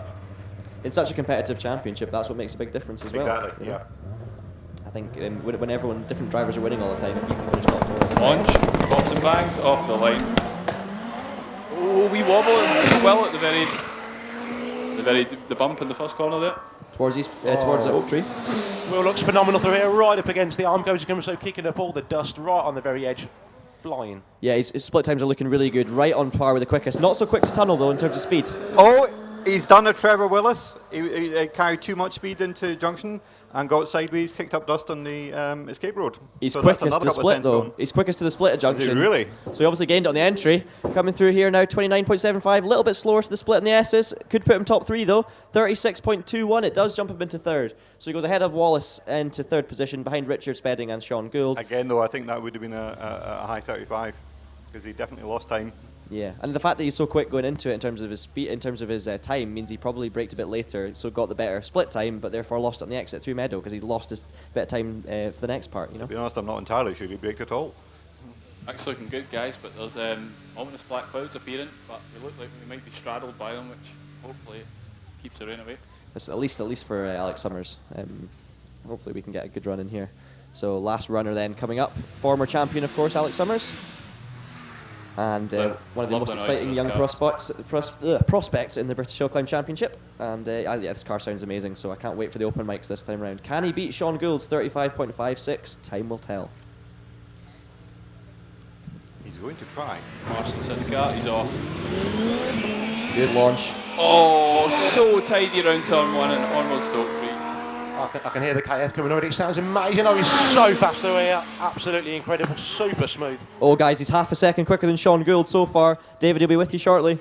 Yeah, Quite down on power this car, but Doune is not much of a power hill. Very quick into junction, it didn't go sideways at all, came out straight as an arrow, didn't lose any time. He's still 2/10 quicker to junction, so he's losing a bit of time, and this is where Sean was really good, so can he hold the gap there? He's 2/10 slower now than Sean, so it might not take the win, but it's going to take a top 3. Can he beat 35.56? 35.76, 2/10 in it. He ran him very close, but it's second position for Alex Summers, and therefore a win once again in a runoff here at the British HillClimb Championship for Sean Gould. And what a phenomenal runoff we've just had. Richard Spedding slots into third on a 35.81. It means Wallace gets his worst result of the year in fifth, which is still a fantastic result nonetheless. But yeah, what a runoff. Brilliant from Alex. He definitely gave it his all. But Sean Gould takes the spoils. What do we make of that down in the paddock, John? Well, that's wonderful. I mean, that car is new this year, and just so much power and torque in it, and it's just incredible. I mean, obviously Sean loves this hill. And we look for more of it again later in the afternoon. I'll try and get a hold of him and talk to him after the run when he comes down the hill. Yeah, that's fantastic. So the top 5 then split by only 0.8 of a second, pretty much. It's Sean Gould who takes the 10 points and the win here at Doune. He'll be absolutely delighted with that. He seems to be a Doune specialist, this Sean Gould. Does an amazing job here every time. I'll wait for the paddock announcement.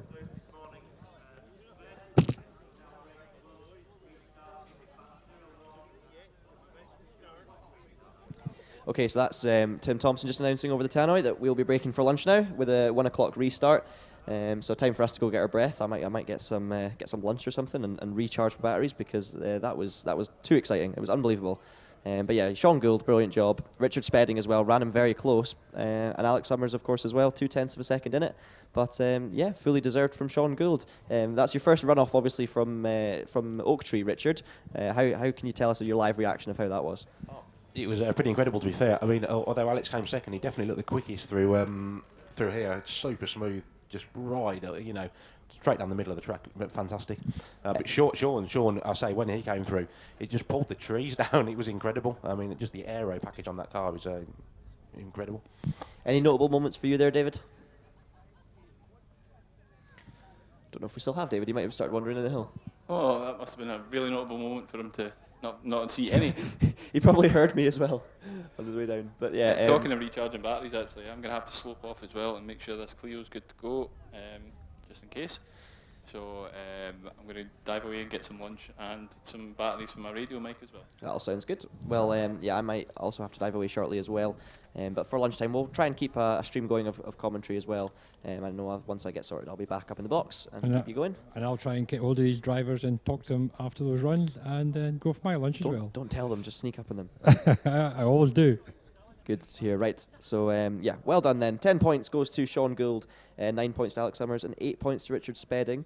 And I believe that means that Richard Spedding jumps ahead of Dave Uren in the British HillClimb Championship as well, to move up a position. And ahead of Scott Moran as well. Of course, Scott's yes. not here, so at the moment now is Wallace in 112, Alex in 95, Richard 84, David Uren 81, and Scott Moran 78 are the top 6. Sounds good. Trevor Willis, of course, scoring some points as well. Just running through the rest of the point scorers, of course, you've got Harry Pick picking up a point in 10th position. He'll be delighted about that. And Jonathan Varley picking up a couple of points. So, yeah, some notable points being taken here this weekend as well, which is good. As the runners now come back down the hill, Sean Gould first down the hill and looking absolutely delighted. So make sure you give him a big greeting when he gets back to the paddock. First car down will be Sean Gould. So I'm sure he'll be getting a big round of applause down there. Paul, do you enjoy that runoff? Oh, Paul's away to get his battery sorted in the Renault. I've just remembered. So, yeah, what I'll do is I'll sign out for now. I'll hand you down to John Brown. I can just hear you. Oh, nice one. Well, I'm still on the mic as I walk down to sort out the batteries. Awesome. That was a very, very good runoff.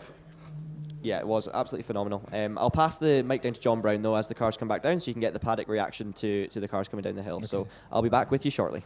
Okay, thank you, John.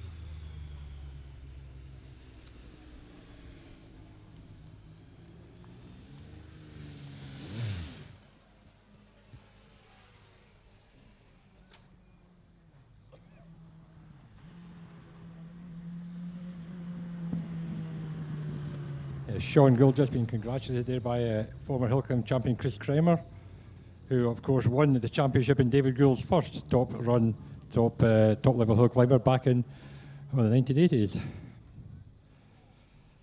So Sean is down, Alex is down, and I'm sure Richard will be coming down soon. A fantastic run from Richard Summers there, 35.81, over 1 second quicker than his class record.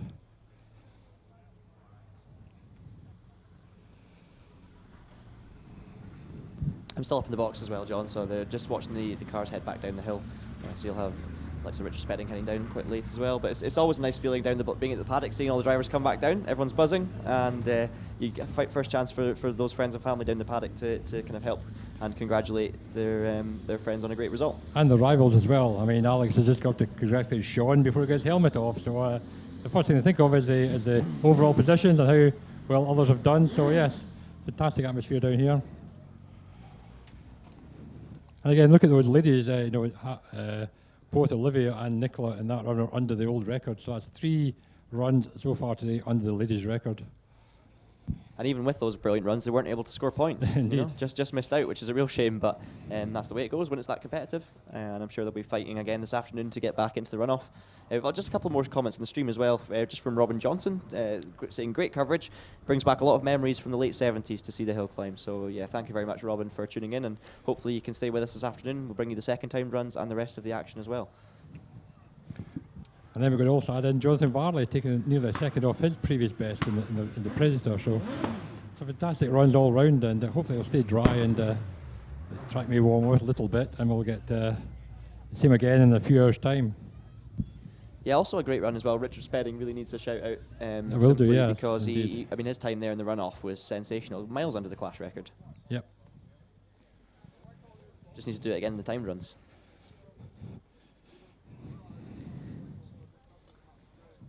We also just give a wee update on the Scottish HillClimb Championship, of course, for those that are registered in that. So I'll just bear with me. I believe, though, Wallace is registered, so he will take the... Sean now has to work out where to put his sticker for winning the runoff. You get a sticker from Tim Wilson every time you win a runoff, and Sean's just trying to work out whether he puts it left or right. And if you put it left, Sean, then you can add them all in the future. Keep going. Start in the middle and work out the way. Well done, Sean, for a new car this year. This is the 6th weekend you're running it in the main championship, and obviously it's really a really good car as well. You've been a really good driver, and you love Doune, don't you? I love Doune, yes. I wanted to do a 35-second run in the 1600s, but I was the car failed the last time I was here, and I managed a 36.2, but I've just achieved that, obviously in a bigger car. But yeah, no excuses. But yeah, it was a good clean run. And we will have another go this afternoon and see if we can go a little bit quicker.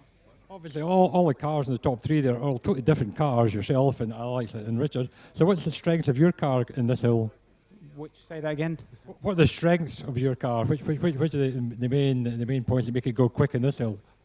Between the start and the finish line. Well, thank you, Sean. Well done. An all-round car there from Sean Gould. Well done, Sean. And see you again later, hopefully.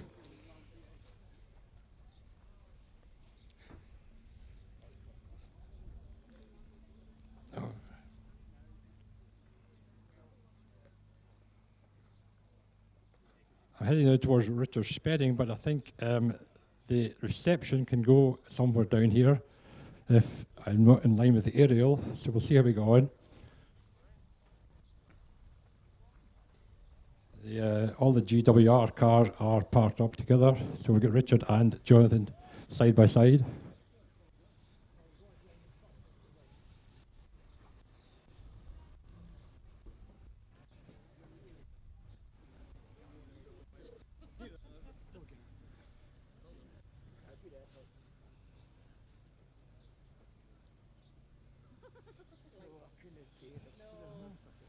So I'll try and get hold of Jonathan first. I think he ran off behind. He tried to hide behind his caravan there, but Jonathan, come and talk to me, because that was a great run there, nearly a second quicker than your previous best here.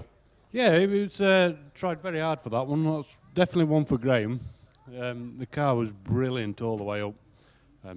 Yeah, just want to do that in the classrooms now to get the extra points for the leaders, but definitely need. I mean, You had a problem with the engine, I think, a few meetings ago, did you? So has it been away up to Graham's again to get fixed? At Harewood we had a set it on fire. Oh, you set it on fire? Yeah, so it went bits of yeah, and then we had to have the engine out just to check the timing belts on it. So we've changed that and put it all back together. Graham did a brilliant job of getting all the bits ready for Shelsley the week after.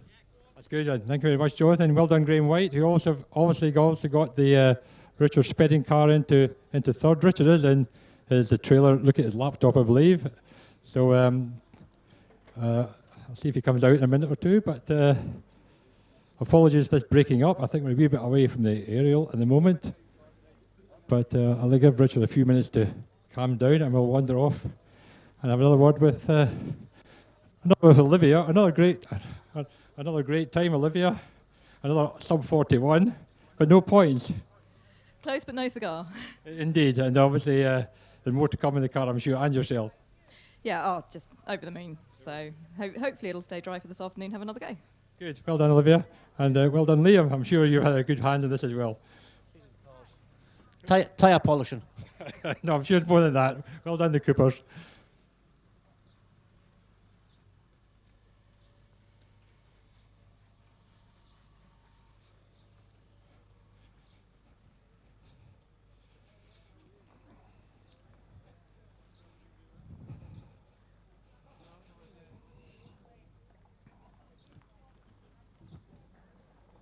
I'm not sure if Sandy can hear me at all, but my microphone seems to be quite loud at the moment, and one of it needs to be turned down a little.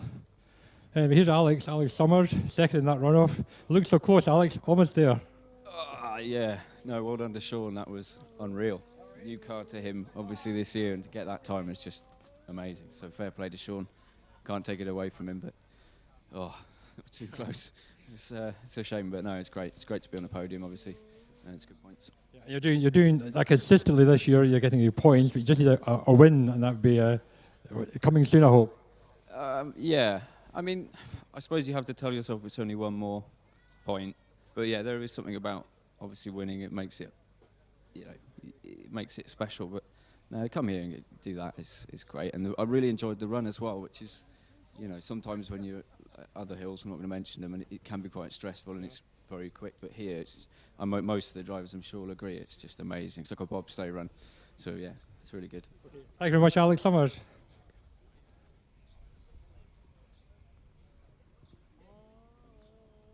I should say that going back to a few weeks ago, Gurston Down, Sean joined the over 150 mile per hour club at Gurston Down. The terminal speeds over the finishing line, certainly Wallace and Will and Sean have all been over 150 mile per hour going over the top of the finishing line at Gurston Down, which, if you've been there, is not a straight over the finish line. There's a slight bend in it, and that is quite amazing.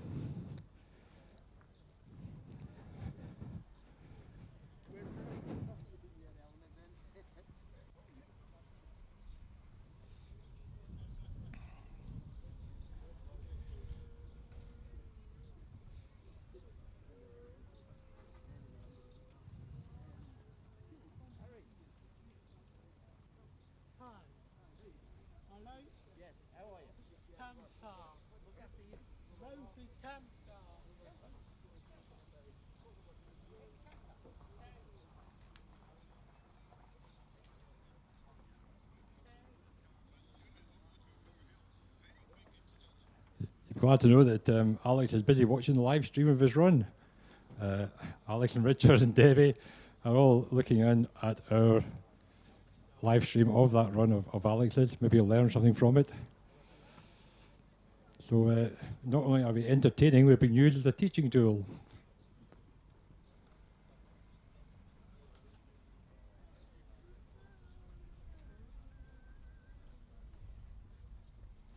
Right, well, I shall sign off a short while here. I'll get Richard Spedding later on when he comes up towards the slightly more open part of the paddock here where there's a better signal. I'm sure it'll be later on in the afternoon, so I'll leave it for the moment and I'll pop off for some lunch and see you in about half an hour.